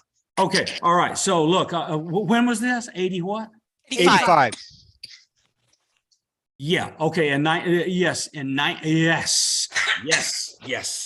1985, Bobby Ray Inman founded the MCC, the Micro Circuit Consortium in Austin, Texas. It was a huge building. They had more.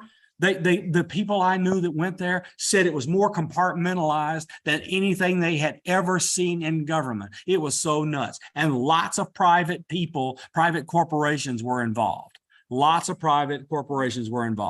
Okay, so I'm just telling you that the deal was he had the greatest collection of scientific minds you can possibly imagine to work on UFOs at MCC. Bob, look at the article I just sent you to your messenger. Okay. I dropped that in our chat too. It's like, honestly, it's awesome. It's from 1986. And it's like, why is Bobby Inman so great? And it like runs through his like entire background. It's just so impressive. And then what he did after he retired. Yep. And being the head of the CIA and the head of whatever at the same time. Nicole, go back to the note page. Okay, I just wanted to give us. Can I ask Bob, did you guys ever hear that rumor about him doing back engineering on UFOs, or is that something? No. What I'm telling you, the dates are what's critical. 1985, he founded MCC in Austin, and he collected and assembled the greatest scientific technical group I've ever seen in my life. So was he pimping out what he already knew? No, I'm telling you, I never heard him talk about UFOs in 1985. I did. He was somebody I worked for, not somebody I was friends with. He's not going to talk about something that classified. No way. Awesome. Okay. Major engineering project under But Bobby these Ray guys Inman. seem to have circled heard the rumor. That's why they put it down. They He seem put to have it heard on the rumor. paper. He headed up the paper like he was going to say more, and he But circled it. And I'm telling you, the people I know that went there, and now I'm talking about Nobel laureates and some of the greatest crypto mathematicians I've ever known in my life. They went to MCC. And they said it was more compartmentalized than anything they had ever seen in government. Hey, does this say MCC right there, only scribbled out? Maybe. Zoom in. No, it looks That's like about as big as I MAT. can go. Looks like NA. Oh, shit. MAT or MTT. I know, but when I scribble stuff, I make it look stupid. No, I don't think so. That's not I a can't M. make out what that is. No. Yeah. That's not. It looks like M and maybe C at the end, but Look, no. He remember Oak Shannon's not a technical guy. yeah. And, he was trying to write MCC and accidentally wrote MAC. Maybe. Could be, Maybe. yeah. I'm telling you, this. Or could that be an NAE? No. Look at the leg. It has two legs Yeah. on either You side. can see it's an M. It's an M and a something and a C. He's talking about MCC. I knew he was doing something weird down there. Or Wow. maybe. Maybe That's been that, before it, but yeah. I could see how that might make sense. All And then he right, crossed listen, it out. I hate it, but I got to go.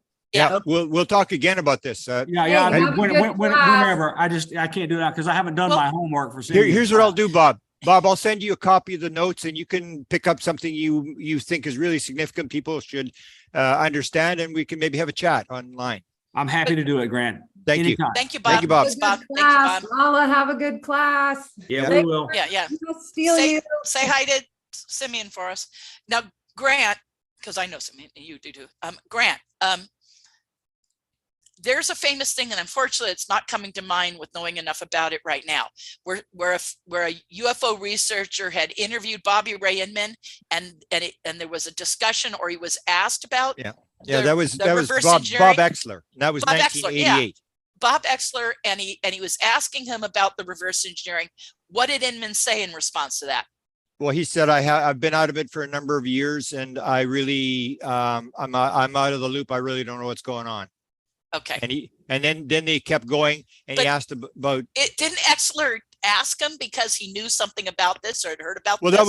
that's what I was asking Bob. Had you heard the rumor? Because if the rumor was in 1988 that Bobby Ray Inman was running MJ12, that he was the head guy, he was the guy that was the major engineering project was under Bobby Ray Inman, and that's why I think they wrote it down here. And that's why Bob Exler went to him and gave him his business card. And he said, I'd like to talk to MJ12. And then they arranged the phone conversation. And when it was all over, when he did discuss, they was doing stuff. And then when the story broke, Bobby Raymond said they were talking about submarines. Oh. Yeah. And so this backs up Exler doing that research and that whole thing, because here in 85, that's why I asked Bob, these had guys you were heard the rumor talking in about it. 85? Had you heard because somebody had heard the rumor, and these guys seem to have heard the rumor too. We can maybe find the article with Bob Exler talking to, there's actually audio tapes. He taped everything. So it must be on the internet. We can maybe put a link to but here's a ding, ding, ding, ding. Yes. Hey. Here's a yes to that. Tom question. went and consulted the Wilson documents, and the direct quote it says on the bottom of the page is AP-10 meetings. Well, they're talking about this advanced physics 10 meetings. They're Yep. talking about right there. You guys, That's beautiful. what we are showing you. Boom, boom, boom. Boom, boom, boom. There is the direct link to Eric working group, why he's there. And they're talking about the AP-10 meetings and Oak. It's all tied together right there. And I'm so glad Oak's notes. Thank you, Grant. Thank you, Grant. Oak's notes say, and you and I didn't know this. You hadn't looked down that closely to know that right there in his notes, he's saying we're the ATP 10 group. The AP group is the other abbreviation, APTWG, the APG, the Advanced Physics 10 group. There you go. Bam, bam. So we'll have to work on that. Melinda, send me your address. I'll send you a gold star for that. No, I'm going to give you the gold star for posting these because, and you just, sorry, Dolan, but he just beat you to it, man. This is the relationship right there. That is a smoking gun. There you go. I agree. The working group had everything to do with that Wilson meeting. Boom, boom, boom. Give Oak a gold star just for being Oak. And Oak gets that's a pretty giant gold significant, star Melinda. for I have public. to admit that is pretty significant. That's huge. That's a direct connection right there to Wilson Davis notes right there. We're on there. Yeah, project. I mean, the evidence, the chance of having that and coming up with that and backing up what it means in the Wilson Davis notes when that's said. And I will cycle this back through. 10, I'm going to cycle this back to Grant though, and inviting Project Unity on his first disclosure discussion panel with the Wilson documents, which is when it was discussed about the page. And he went and found it online and then tracked down Oak. And that's brilliant. I don't understand why every young gun wasn't trying to find Oak Shannon. I'm actually disappointed in myself. Well, some of them were, I think. People did talk to him, but he wasn't talking. UFO Joe talked to him. I think UFO Joe went down to see him. No, yes, absolutely. But the difference now is, and think so. Jay Ando gets full credit. He went after this. He got the interview, and he got him to switch his story and admit it. Yeah, no, it was great. Great. Okay. Okay.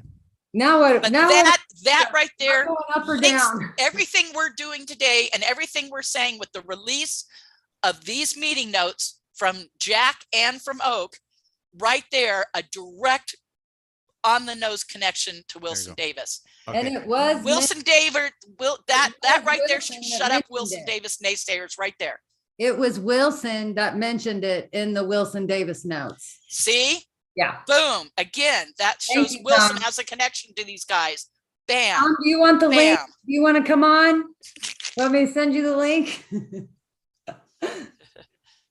We're about We're to good. wrap. We're good. We're good. I think we're good. That's, I mean, that the Inman stuff and that right there Oh, makes these well, everything. you know, we've been singing praises here, but you know, Grant, you're going on Spaced Out Radio tonight, and we need to sing some praises with Spaced Out Radio. Thank and you, Dave. Yay, Dave. Yeah. Melinda, winner, And you're Jimmy. following up with Spaced Out Radio. You're gonna go. Are Yeah, you? I'm going next week on with Dave. That's just beautiful. Dave, for the first time, talked about the Wilson Davis notes on Spaced Out Radio last night. So go There you tune go. into that because I can't believe that these notes have a direct relation. I mean, they had a direct relationship because they're already Oak Shannon. So there's already a direct relationship. But to name the group that and to have Wilson bring that up in the Wilson Davis notes, to have him reference that, it's so obscure. I mean, the evidence for the support of those is just, it blows my mind because it's so obscure. And the chance that you would have this backing that up, it's like the universe is just saying, here, you guys. well, just- and now, honestly, I don't think Wilson will ever make a public statement. He's saying he'll go No, with no, that's not true. behind I heard from someone that talks to him. So I heard directly while at the MUFON symposium in Denver, someone who talks to, who had Right. conversations, brand new ones with Wilson said he had been asked, this is, I'll quote this person, Wilson's been asked already by Congress to publicly testify. He has told them yes. He said if he will do it if they totally pass the amnesty stuff, which they did. It's all passed. It's in the NDAA. That part's all done, reconciled and everything. It's just the rest of the unrelated NDAA stuff needs to happen. And I'm hearing from Danny Sheehan that the word behind the scenes in DC is that because there are things in there that benefit the Democrats, that Biden will likely sign the whole NDAA. And again, stuff unrelated to UFOs, you guys, but sign the whole thing, of which all this stuff is in. And then the amnesty stuff and the reverse engineering stuff that the one senator really wants to know, and the and all that, and the crash retrieval program, it's all written up in there, and all of that will get signed together by Biden. And again, according to Daniel Sheehan, it is likely, the word on the street is it will likely happen before the November elections.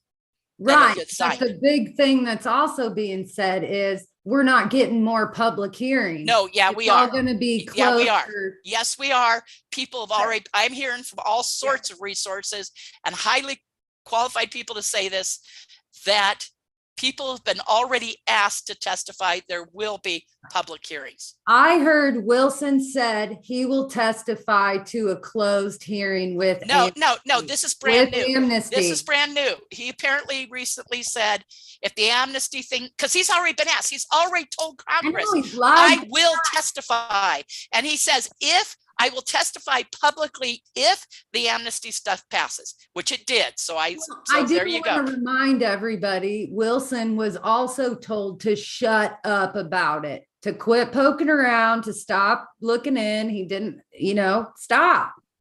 Back then, Yeah, that's what I mean. yeah, he was told back then when it all happened. Well, 'Cause he didn't have immunity following then. suit with Yeah. that.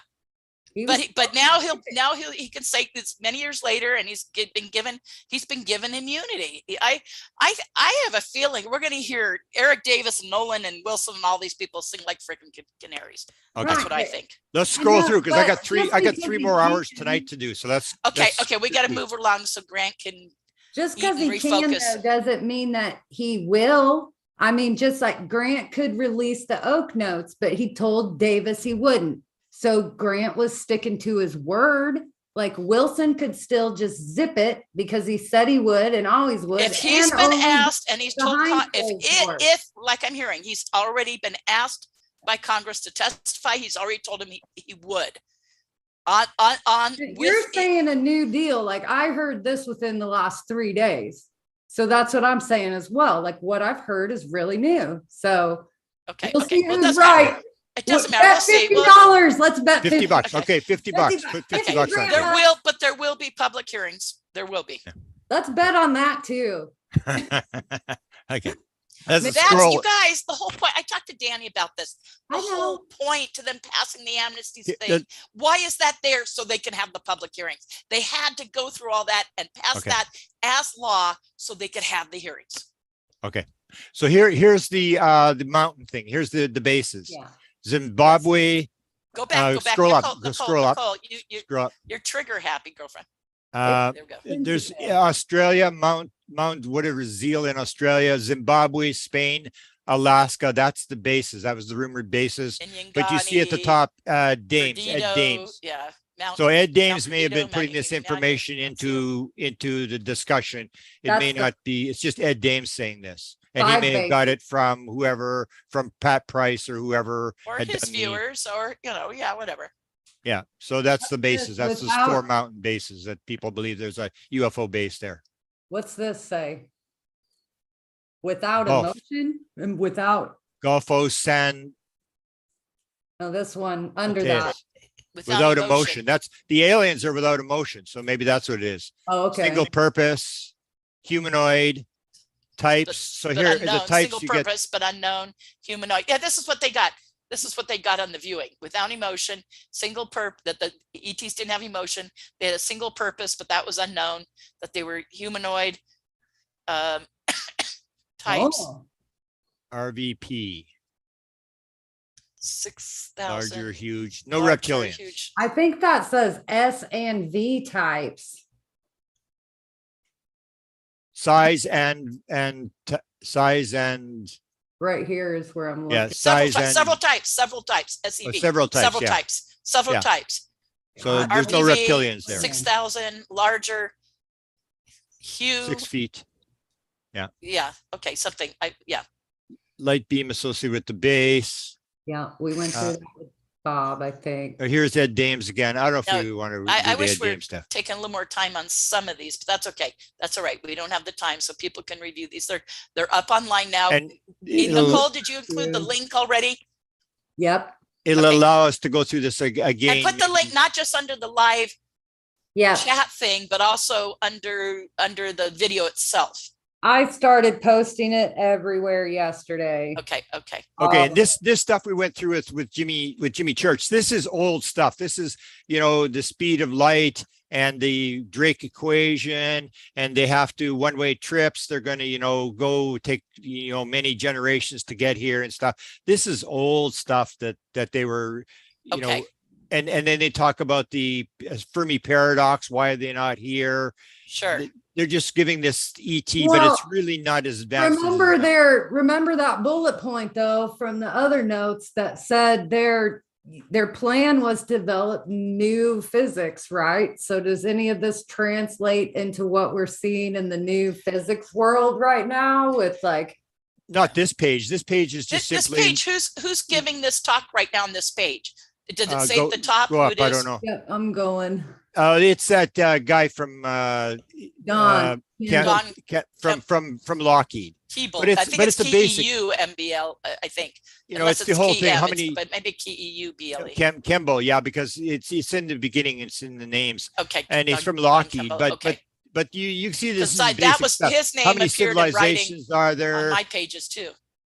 How many civilizations will they colonize galaxy, colonize and stuff. This is old stuff. Lifetime Right, of but like when you say trying to. But you colonize guys the scroll down, galaxy, there was a point at the bottom that was interesting. Now their views could have changed this, but in 85 they thought this, which was keep going.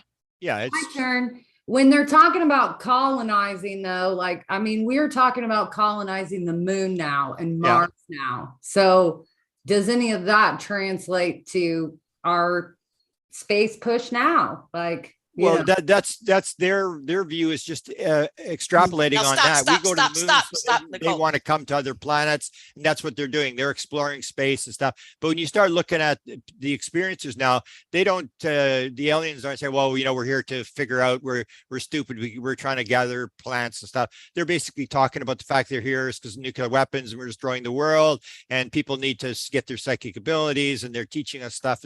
And the idea of why they're here and what's going on and how they get here is completely different than this. This is sort of like the one-way trips. Well, and these guys is used in 85, and where these guys are now with this could be very different.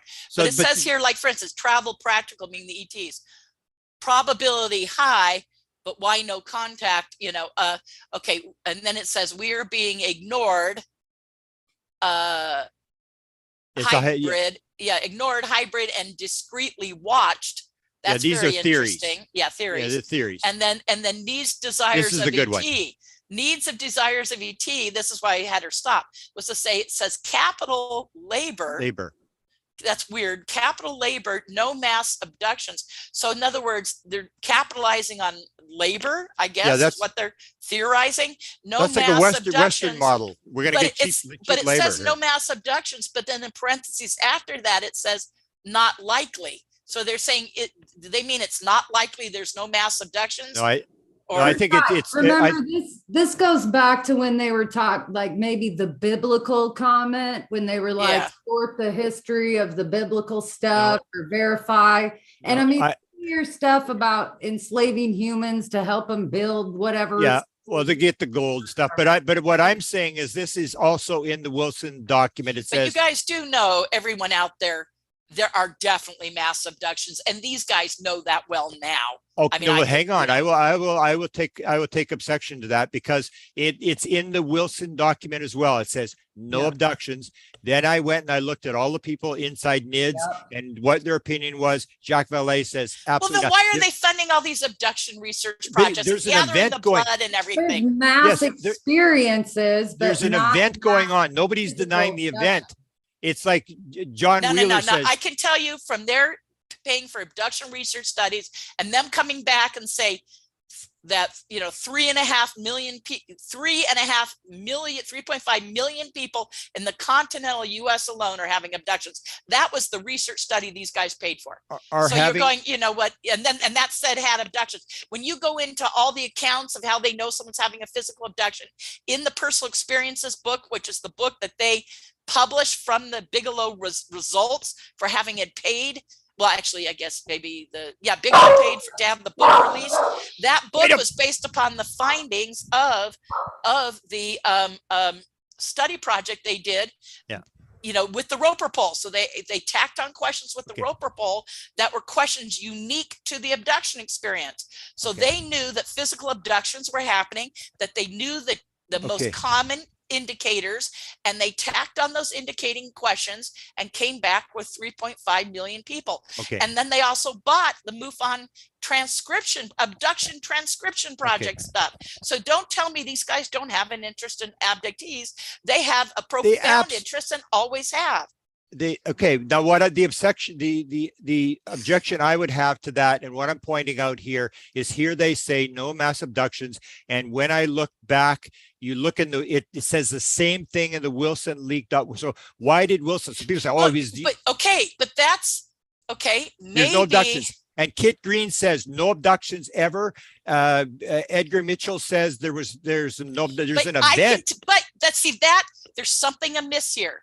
Because these guys have a track record. I do an entire 2.5-hour presentation. Not Edgar Mitchell. Not Edgar Mitchell. No. The working group guys have an extensive involvement with abductees, abduction research projects. They go and they stop and they stay for 2 and 3 weeks at abductees' homes, investigating them, looking at their physical evidence. I know like 20 people that have had some of these members staying in their home investigating their case. I know. I'm not denying there's an event. I was like their involvement with Bledsoe. That's case in point. Okay, comments from the peanut gallery here real quick.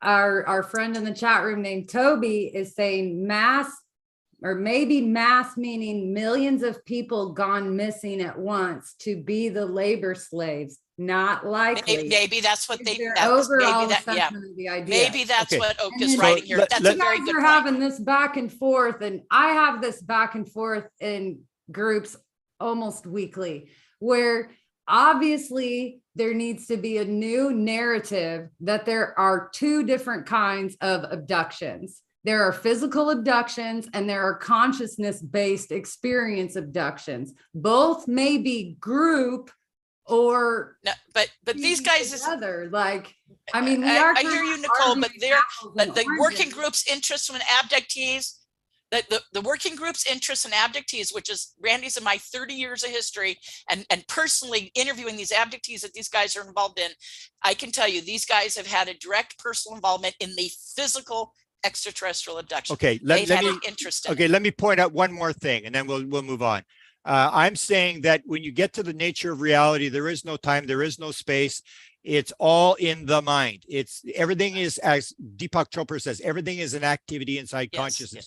That will be the new thing. There is no Yes. physical world. It is all happening inside the mind. And let me give you my example. The guy who dropped the Wilson leak document was Chase Williams. Chase Williams, I was doing the experiment with psilocybin. He was doing experiment with DMT, and he phoned me up the one time and he said, guess what? I had an abduction experience yesterday on DMT. I said, really? Like a real? He said, it was as real could be. I was on a table. The beings were I couldn't see their heads, but I could see their arms. And they were working on my head. They were working on something inside my head.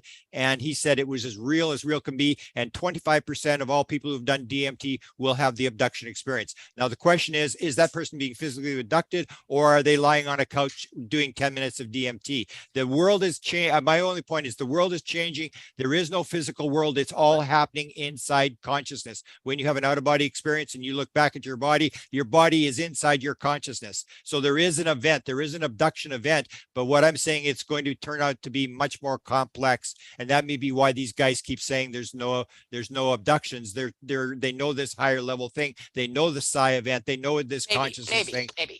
Yeah. And So let's go I'll on. give you that. I'll give you I that. wanna I'll give you that, add a Grant. little That's very kicker. possible. And you're also saying what is, Oak's writing these in 85. Where was Oak's belief in 85? Exactly. Because Yeah. we know he's become Well, extremely religious. Let's talk about how far we've advanced in psychology and mental health in the last 30 years as well. Like it is known that you can worry yourself so much that you will physically manifest hives, and situations like that. So, I mean, that does play into this equation. Are you having a mass consciousness experience and it's so overwhelming to your consciousness being that it manifests physically in marks? Yeah, I say this because the triangle mark, Grant, that showed up in my backyard, I freaked out. It felt like 4 seconds had passed. And I have this mark on my arm, jump up, run to see where my son's at, and it's like, how did that get there? It was not there. It's a physical mark. And I literally felt like I tuned out for a second. Did we put that in the book? You and I wrote a book on triangles. Is that in the book? I think we did include it, or maybe we included it post in some, Facebook posts and stuff like that.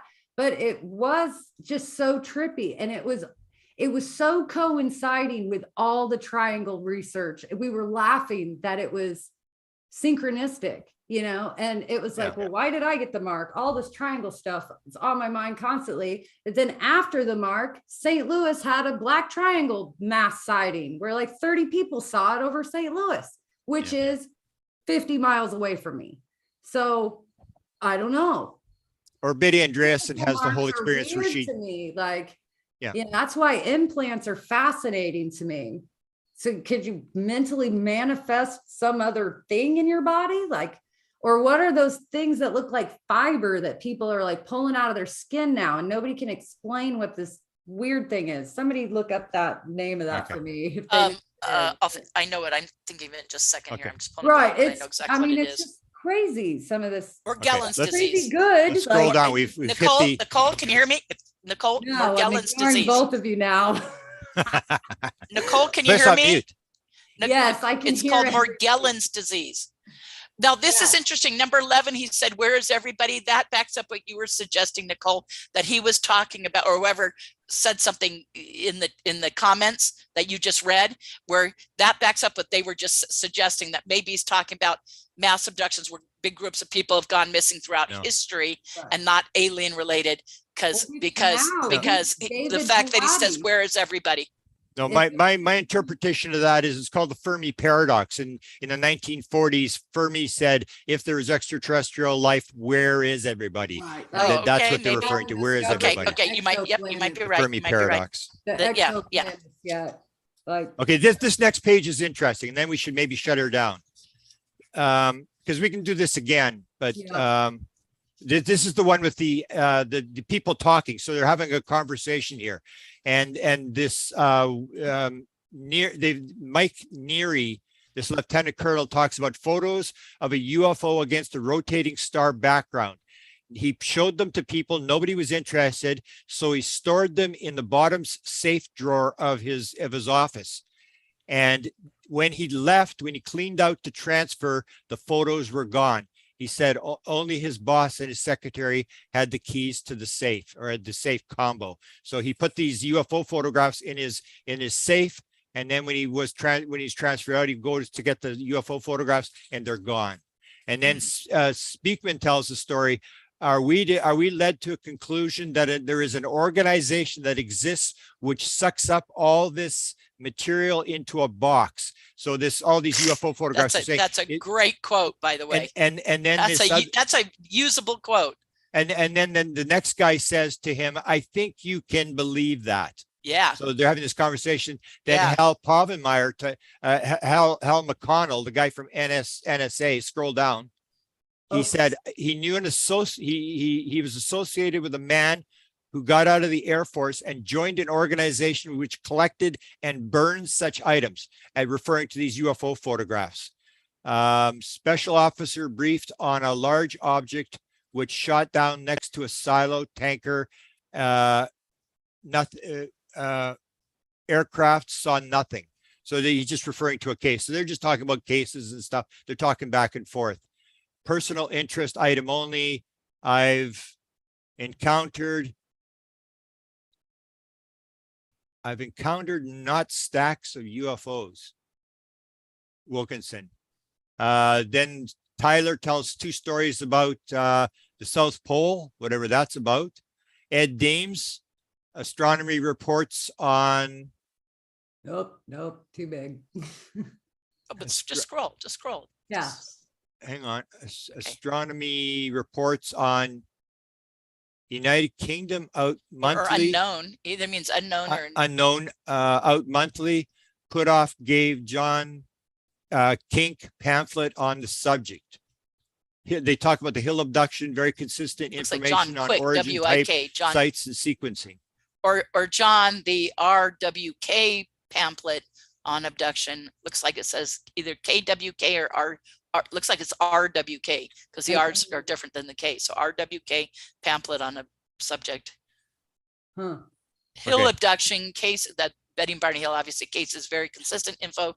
Yeah. On origin, Now, when so they're talking about origin with the Hill case. Are they talking about Betty's star charts or star map that she? No, just very consistent with other reports of like abduction reports that it's consistent. And the origin might be timed at the location. I would rule that out. And here's Ed Dames. Animal mutations, psychics, Farmers, corroborated full story.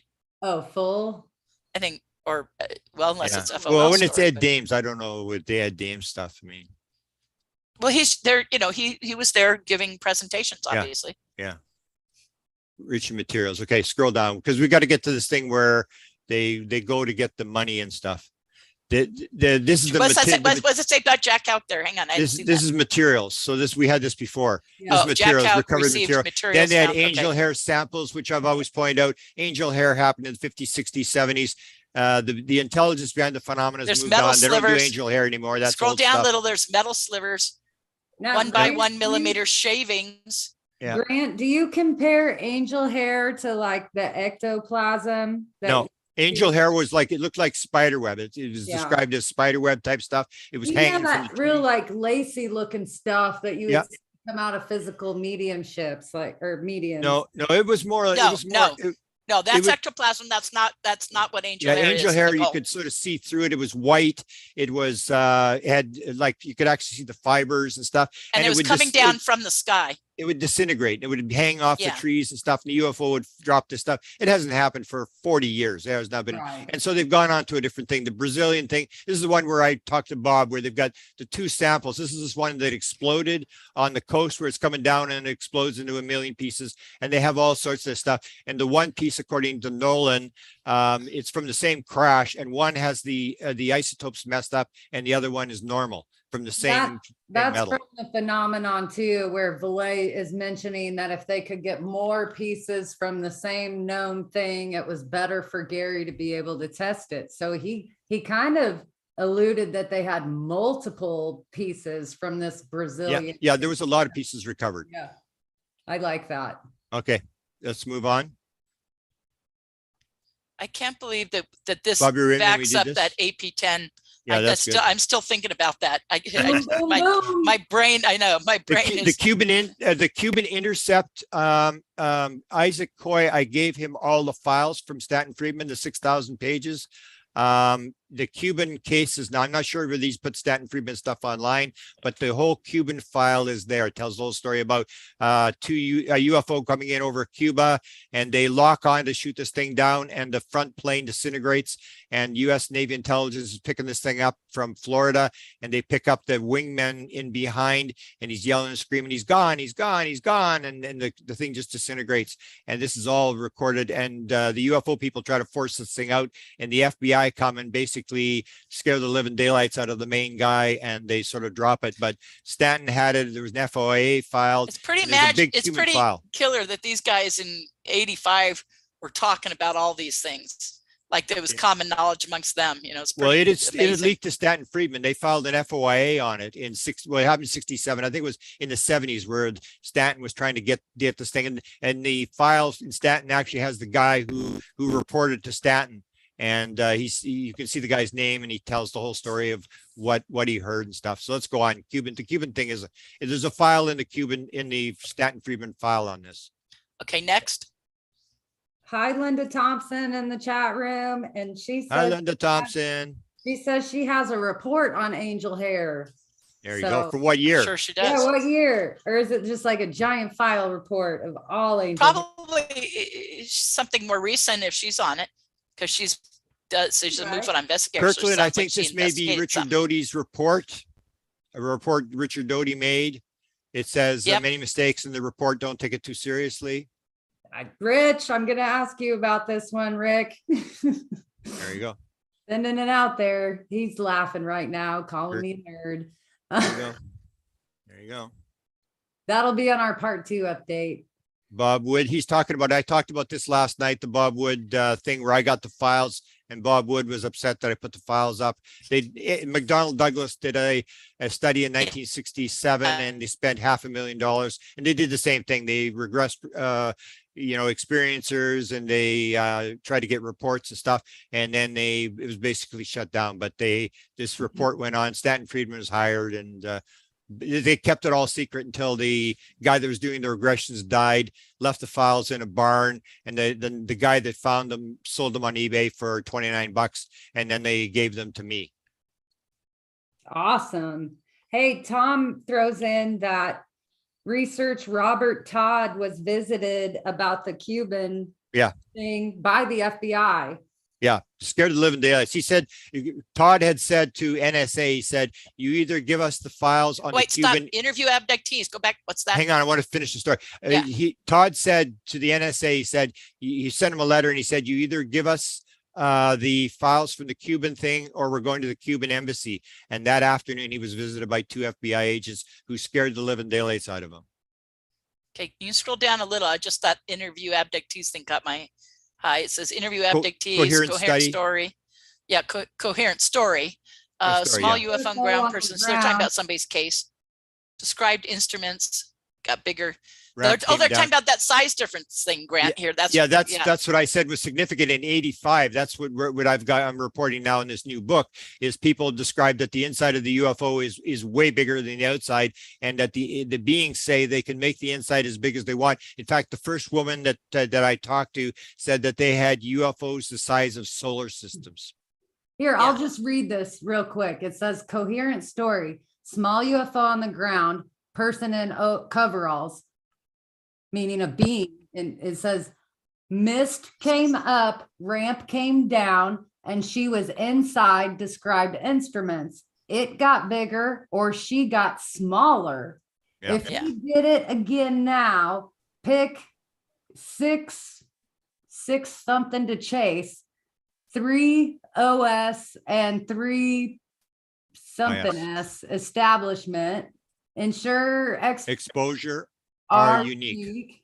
Experiences are unique. Yep. And then this next one I like because it says perceptual change, perceptual change or physical change or dimensional change. Yeah. 1 meter diameter disc in a depression, emit a blue puff of smoke and grow. Repeat. Yeah, that dimensional change, that's what Jacques Hell-Puthoff had said publicly. He would like to know how the craft can be bigger on the inside than outside. That was one of the mysteries that he was really interested in trying to solve. And I've heard that even recovered craft on the ground, when they go inside, is bigger on the inside than it is on the outside. I've experienced that significantly in some of my own experiences. The time when I was taken with Steve and Mike, we've been really public about that.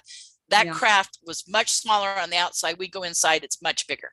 Yeah, it's almost like that's so common in abductions, you guys. It's so common. I think every you could be walking down the road. Has experienced it.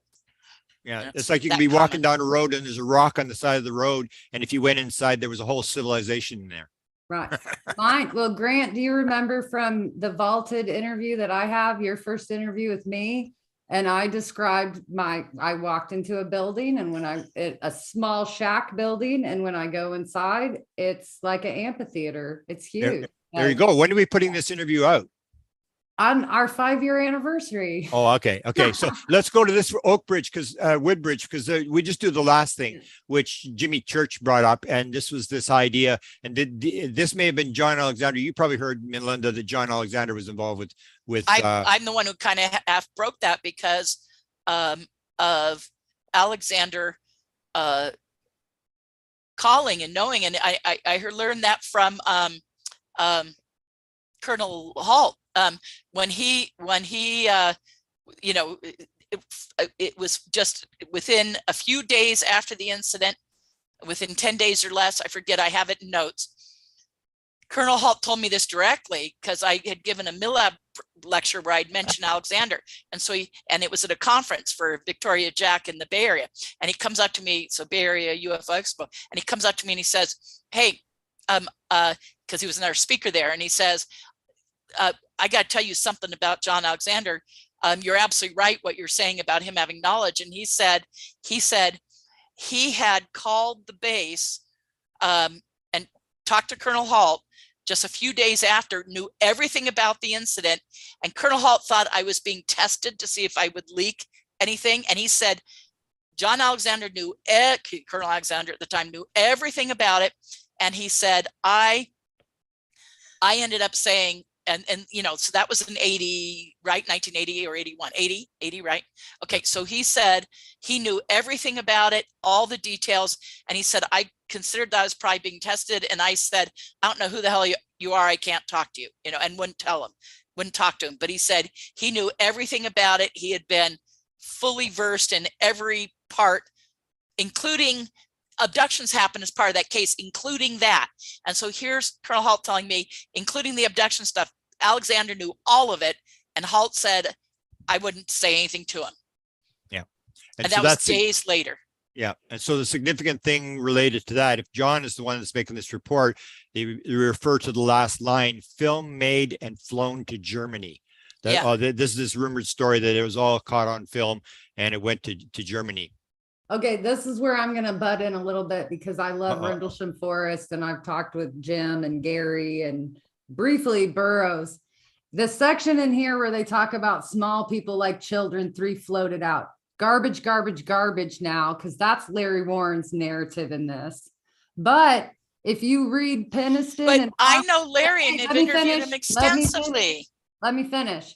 If you read Jim Peniston and Gary Osborne's book, and their massive cliff notes that go along with the book, there was OSI investigating around the base, in and out, all over this time, and not Yes. just Rick Doty, but coinciding cases. So Yes. it doesn't have to necessarily be John Alexander. No, but no, Colonel Holt was telling me John called in and it was Right. a long phone conversation with Alexander. I think there was a lot of action going on with this case, whether it was direct or indirect. Oh, tons. Oh, I know a guy who Yeah. flew one of the CIA flights in there with the guys to interrogate and scare the crap out of these guys. And I've actually interviewed, it's someone that Lorianne knows quite well. We've actually interviewed that guy. But what's great about this is at the bottom, this film made and flown to Germany. Yeah.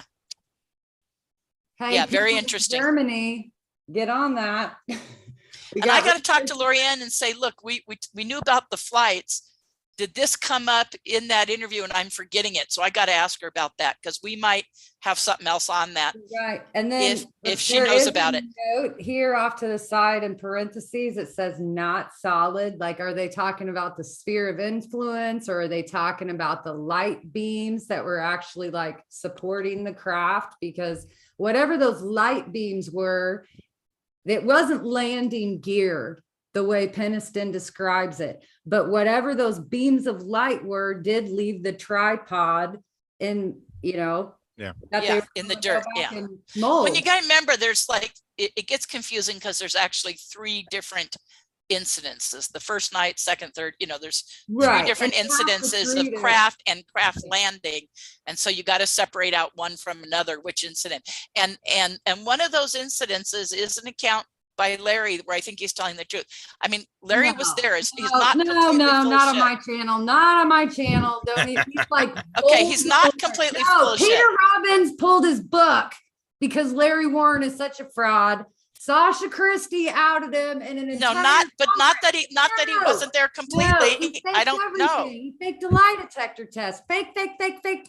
He's too Okay. fake. Okay, let's move on. Okay. Fake. That's a good one. We'll have to have highlights. We'll have the highlights from this thing. Now, Little- honestly, he's like Voldemort. I don't think anybody should mention his name for the end of time. He bullies people. He threatened Sasha Christie's children. Like, no, he's a scumbag. And I don't say that about anybody in ufology. Stop. I'm He's just a saying, scumbag. back over the years, I interviewed him extensively. Good. I'm sure he lied to you too, Melinda. Like, no, like anywhere else, I won't say this crap, but on my own YouTube, I will, because no. Yeah. Okay. Cash Landrum. Let's skip Cash Landrum because that's I love another those big frauds. controversy. They had a lot to input. Here, there's directions here. So you have Cash the, Landrum has controversy, Grant? no kidding. No, Here, do you want to Oh say? yeah, sure. I no, mean, it's Cash like- Landrum's a big deal with. Oh that's a yeah, huge but it was case. like, is it alien or was it American? 23 helicopters, and they said that there was no helicopter. Hey, there he is. Happy We're- birthday, buddy. Happy birthday. We were escorting, something He- that probably He comes wasn't to protect ours. his mother. He heard his mother getting Grant and Cash Landrum, don't you think? I'd have to read through the notes here to see what these guys were saying, but they were escorting something that probably wasn't ours. well, but John denies, and everybody denies there was helicopters. And so the game was, Yeah, the there thing were was there helicopters. helicopters? Was there not Yeah, helicopters? there were. Yeah, there was. I'll but, believe the did- witnesses over these guys. Shit, man, any day. But they did the investigation and they said they checked and there was no helicopters coming out of bases and stuff like that. Well, So just did because the- you don't know about them, they were, they're black ops ones escorting something. But There's this no is- reason why okay, you'd find but- any data but on as that. I said to Jimmy Church last night, that's just guessing. There's no solid evidence. So Well, did I'll the- go with did- the witnesses being absolute well, about yeah, it. but the witnesses could be describing helicopters that are created by the intelligence flying the craft, and it was all a big show. That they No. Yeah, well, okay, sure. whatever. I disagree with you, but that's fine. I'm just saying it's very controversial. I don't think there's any denial that Cash Lantern is very controversial as to people having opinions as to what actually happened there. It's like the abduction thing. There absolutely was an event. They saw 23 helicopters and they saw a UFO. Nobody's denying that. The question is, what were they actually seeing? And that's where the controversy gets wild, where everybody's got different opinions as to what actually happened. Okay, so they have to gather the data, the research and development hardware, and the contacts. So they're in their organization. And the thing this interested me, if you scroll down on just a little bit, the plan, because John always talked about the fact they were trying to get money. So they were going to all the 3-letter agencies and stuff. And you see Get Authority here, and you see Keyworth, who was the science advisor to Reagan. And it says, scroll. I can't see it, Nicole. I don't know if Nicole is there. She may be out. I'm here now. I'm scrolling. Okay, Scroll just a little bit, because this Get Authority. So they're trying to get authority for this project that they're trying to run. And Keyworth was the science advisor to President Reagan. And it says no. Admiral Poindexter was the national security advisor to Reagan. And it says no. P is president, no. Vice president, VP is no. Then Dr. Cooper, I don't know who that is, no. And then this Dr. Kerr, who was in the meeting. It says Don Kerr. Don Kerr. So it says maybe. I think it says Don Kerr. Maybe. Yeah, Don Kerr, but he's listed in the members of the on the list of the people present. Yeah. And so they were trying to, like, you can see they went to SDI, and John Alexander actually tells that story where he goes to the head of SDI and he says, I'm with you on this, but he said, I can't possibly give you any money because they're already after my budget. And if I touch UFOs, I will lose not only that part of my budget, I will lose my entire budget, get out of my office. So he throws them out. And that was the head of SDI. So nobody would touch the project. They went to DARPA, CIA. These are all the places they went, and they just couldn't get any money from anybody to fund this project. No money. Nobody's got any money. Well, they wouldn't touch it. The thing was, nobody wanted to touch the UFO subject. Now it's different. Now it's the hot item in Washington. Yeah. Everybody wants to be involved.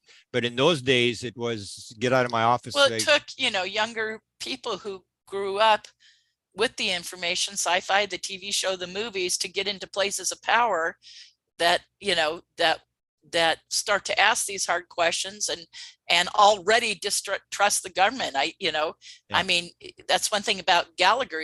He's not an old guy. He's a young guy, So who's the authority? So they have high enough money and mindset. So I'm not sure the person has to be high enough. They have to have money and they have to have the proper right mindset.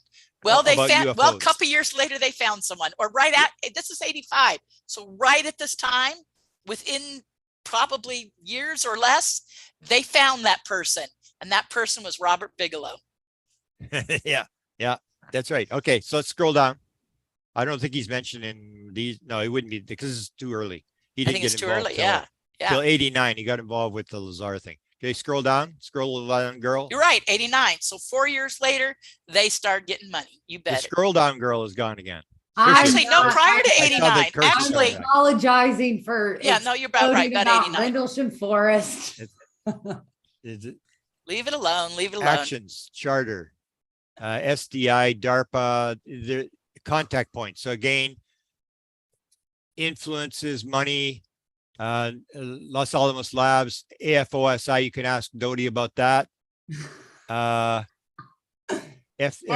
Foreign Technology Division, NASA, Army Intelligence is this last one here. Yeah. So they're looking all these different agencies, whether it's money or influence. I think, money. It says money there. They're trying to get money. Influence and money. It has a little plus sign. Yeah. Yeah, influence and money. Minimum. What's that say above Lanel though? Is that their initials? It says JR and something else. It looks like it says OS and JC, something like that. I don't know. It looks like it says OS and JC. Yeah. Okay. Oak Shannon and. There you go. That's right. The people in attendance, Oak Shannon and the other guy. So they're telling that. So they're signing for them to go. Maybe that was the guy. Remember, Oak Shannon said he had a guy working with him on on a project there on 5th dimensional physics. Threat analysis. That's right. Back in Project Unity's interview. Public media, nah. In-depth case, nah. Immediate case, no. Proof. Minimum. Photos. Meeting again in 60 days. Okay, so what they wanted for proof was 2 sources, photos and witnesses. Ron's box results. What the heck's Ron's box? Where are you Yeah. at? In minimum in proof. They're looking for the Okay, proof. yeah. So they have 2 sources, photos and witness, and Ron's box results. SITK. Well, Ron probably means Blackburn. He's at the meeting. So Oh yeah, it just- could be. What are Ron's box So, results? so you ask if he's talked to Ron, ask him what his box results were. In the page above, they were talking about, does everybody have like the case in their bottom of their box or kept in their file that they don't know what to do about? Yeah. Maybe he was tasked to kind of. Oh yeah. Ron may have some good cases that that he Well, was definitely. I know keeping in that his because box. we've talked about some. We've talked about someone back when I was meeting. Develop strategy, John and I. Oh, so John and Oak Shannon look into WTO. Look, WTO approaching. Look, yeah, I think it's WTO. oh Look, Don Kerr for WTO influence or money. no, Yeah, into, remember you're 'cause- right. No, you're right. It's into INTO. Look into approaching Don Kerr. Oh, there you go. So it says look into approaching Don Kerr for influence and money. Remember money. Don Kerr was the one, the VP and the president and the science advisor all said no, Yeah. no. And then it was Don Kerr maybe. So they were going to approach him Yeah. for money and so John and Oak are supposed to so look Don into Kerr is the approaching guy Don that everybody Kerr for Don Kerr influence and everybody's money. got to look at. Who's this Don Kerr guy? I It's think I like looked you him Because up. guys they were do going to a go hive to, they mind. were, him and Oak and John were going to talk to him. What did it say right under that? I'm sorry, I missed something. It's like you guys are sharing a hive mind. It says Contact. contact Lynn Yeah, Butchell, but Booch, yeah, Buchholz, So study Don- boxes. Don Kerr, I think I have down as the deputy director of intelligence, CENTCOM. Ooh, But people can look it up. They'll probably get a lot of stuff on Don Kerr. gold stars everywhere. McConnell brief. Oh yeah, McConnell. This would be interesting. USSR do credentials on him. Topic and that's the thing, the forest that got knocked down in Siberia. They're talking about that Yeah. event. Yeah, Hold on. Tunguska. What's that first line where it says Philip Ziegel, Arrow, USSR, do cert on him, exclamation point. Topic plus Tunguska No, event. Tunguska event. That's the Russian one. meteor that took down the forest in us. In that may be what they're talking about, that Oh, case. okay. And Philip is the investigator. That said 1911 or 20 or whatever. It's 1978 Yeah. National See, here's Enquirer. the rest of this sounds like they're looking at Russian stuff. The 78 was that Petrosavisk near.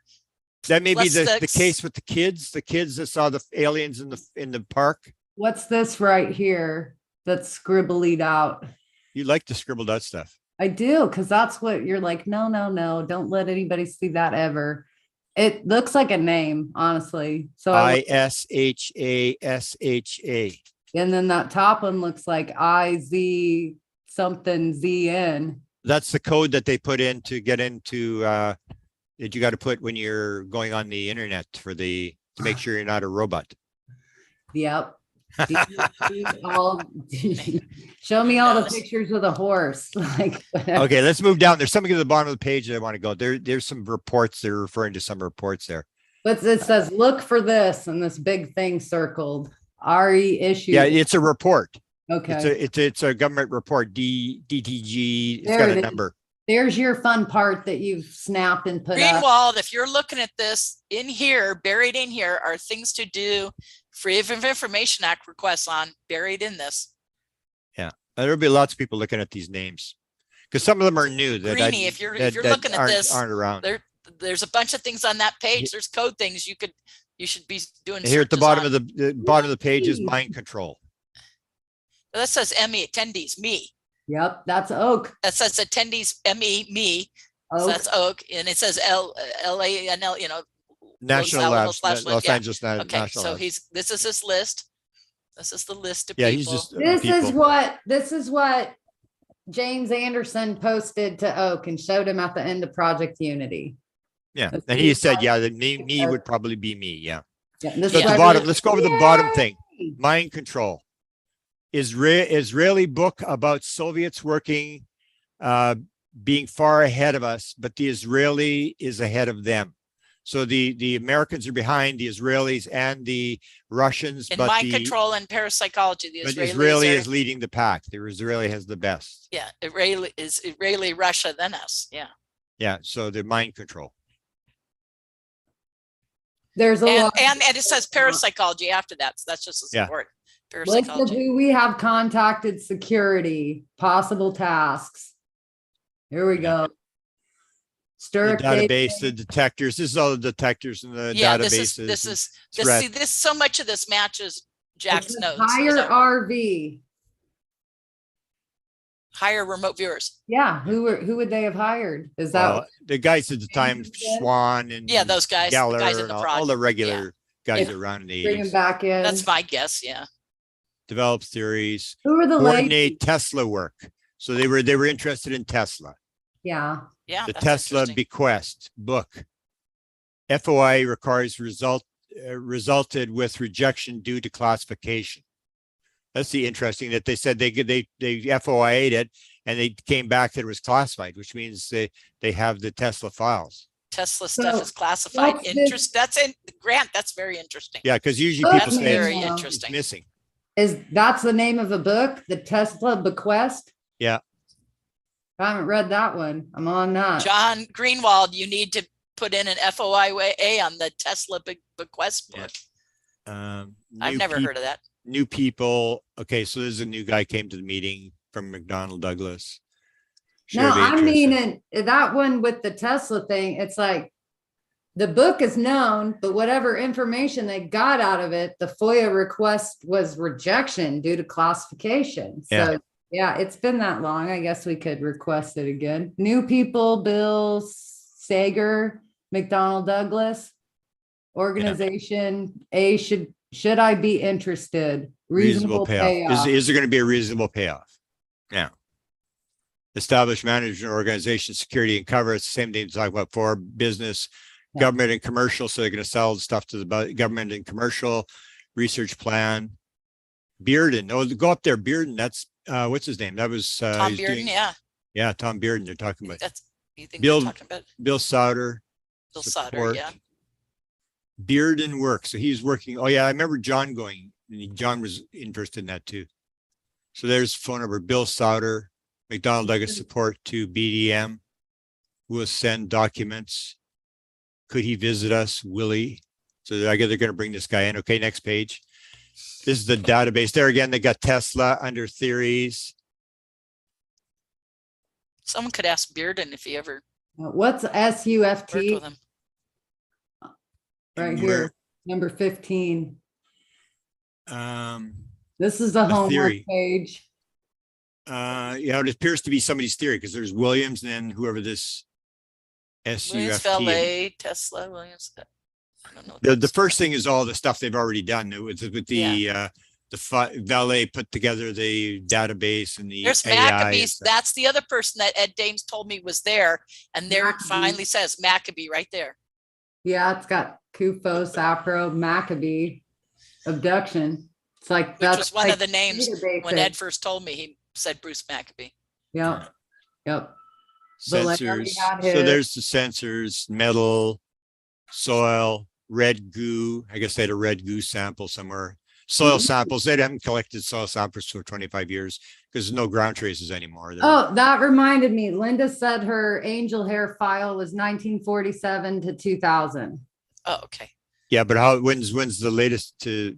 So she's got a case in 2000. Yeah, that's what she's saying. Okay, that's 20 years ago. Results 22 years ago. Yeah. And the money. Money. You say 22 years ago, Nicole. It was yesterday for me. I feel like it was yesterday too. Yeah. Samples, theory, sensor. That's the same stuff. Scroll ahead. I was 20 years old in 2000. Go That's, ahead and scroll, Nicole. Go ahead and scroll. that's the end. Theory sensors. That's That's the last end? page. That's the end. Okay. Ding, ding, ding, ding, ding, ding. Woo! So final comments. Let's have final comments from everybody, and then we'll close it down. Any last questions in the chat? I don't see it. So Nicole, you're gonna have to read them off because I'm not looking. Yep, I got to tune back in. Hold on. I was. Thank you, everybody, for sitting through this. How long have we gone? Jonathan, thank you. Go to sleep now. Jonathan, thank you for your help. We're Bob, gonna thank set you for up your a help. bunch of stuff. Thank you, thank you. And Tom. Yeah, Tom is saying Don Kerr was director of Los Alamos during the time. Tom, we're going to do a whole show on this. We're calling the whole disclosure crew back together again. That's what maybe you need the whole crew and their knowledge. Yeah. Calling all disclosure panelists. And my final comment will be to read Tom Whitmore's comment. At Nicole Sackage, the Wilson Davis notes actually say, quote, AP-10 meeting at BDM, close quote. That's my final comment. That was the star. That was the highlight of the meeting. And this resolves any question to anybody questioning what that meant. We now know exactly what it meant because we already knew, you and me, Grant, we knew what it meant, but to everyone else out in ufology, now we have an absolute, and in fact, that same name is in these notes by Oak. It's just the cross correlation tie in. You guys, anyone who doesn't think that meeting took place now is just nuts because there's the evidence is piling up so overwhelmingly. Well, we have to start a hashtag. So this hashtag AP10. AP10, that'll be a new hashtag. We got a hashtag. Hashtag everything as AP10. So now it's AP-10. Or ATP-10. ATP-10. No, you'd use the one that they used. AP okay, use the one that they use. AP. AP-10. Advanced Physics. -10 group. Yep. Thank you, Tom. Okay, thank you. I'm going to go for coffee and then I'm going to get ready for Dave Scott. Oh my gosh, yes. Tune into Spaced Out Radio. And I have a tour tonight. I'm going to take people to actually look at UFOs. So we're going to actually go out and do some research. Thank you guys so much. This was so much fun. And yeah, we'll continue this. I think we were silly, but I hope we kept everyone entertained. And I feel, hey, it brought me extreme clarity and I'm even all familiar with this stuff. So hopefully it brought great clarity to everybody. And again, we're supporting the research, the evidence. No, like we'll keep going through this. That's the whole point. I mean, with Jimmy's eyes on it, Jay's eyes on it, Grant's, mine, yours, Dave's, like get the word out, share these around, everybody analyze it. Like, tell us what you think. Tell us what you think. What did we miss? Where are we wrong? We can be wrong. And then in the end, we'll gather up who has the most stars. But right now, Melinda's winning 1-0. Oh. Okay, good night. I'm taking off. Now, Grant, you owned Oak's notes, so you win. You're the winner there. I have to figure out my technology here. All right. Thank you, everybody. Bye-bye. Bye, Melinda. Thank you. Bye. Yeah. Thank you, honey. Thanks for doing this. Thank you. We'll talk soon. Bye-bye. Love you. Love you too. Mwah. Get out of here. I'm leaving. I know. All right, YouTube. This was so crazy. I knew it would be around 4 hours. Like, honestly, I knew that. And we went 4.5. So I really wanted to break Richard Dolan's 5-hour fun fest that he did on the Wilson documents. Like, I thought we were giving him a run for his money. So honestly, please, everybody go back and check out Project Unity's wonderful interview that they did with Oak Shannon, and then go check out Fade to Black, and then rewatch my stuff with Grant and Melinda, and please check out Spaced Out Radio tonight. And just for fun, please leave me some comments in my comments or here in the chat room. Like, you guys, I'm bored a lot lately. Should I do a regular Nicole Sackage show or not? Or do I need to work on my technical skills before I give this a go? Let me know. I would appreciate it either through my messenger or in the comments. And I'm going to give out a warning. Every single time I interview Melinda Leslie, I get comments about how much she talks. Don't leave the comments. We love that Melinda talks a lot. So don't do that on my channel either. No Larry Warren, and don't complain about my guests talking too much. The whole point is to talk. Thank you, everybody. Mwah. Have a good night.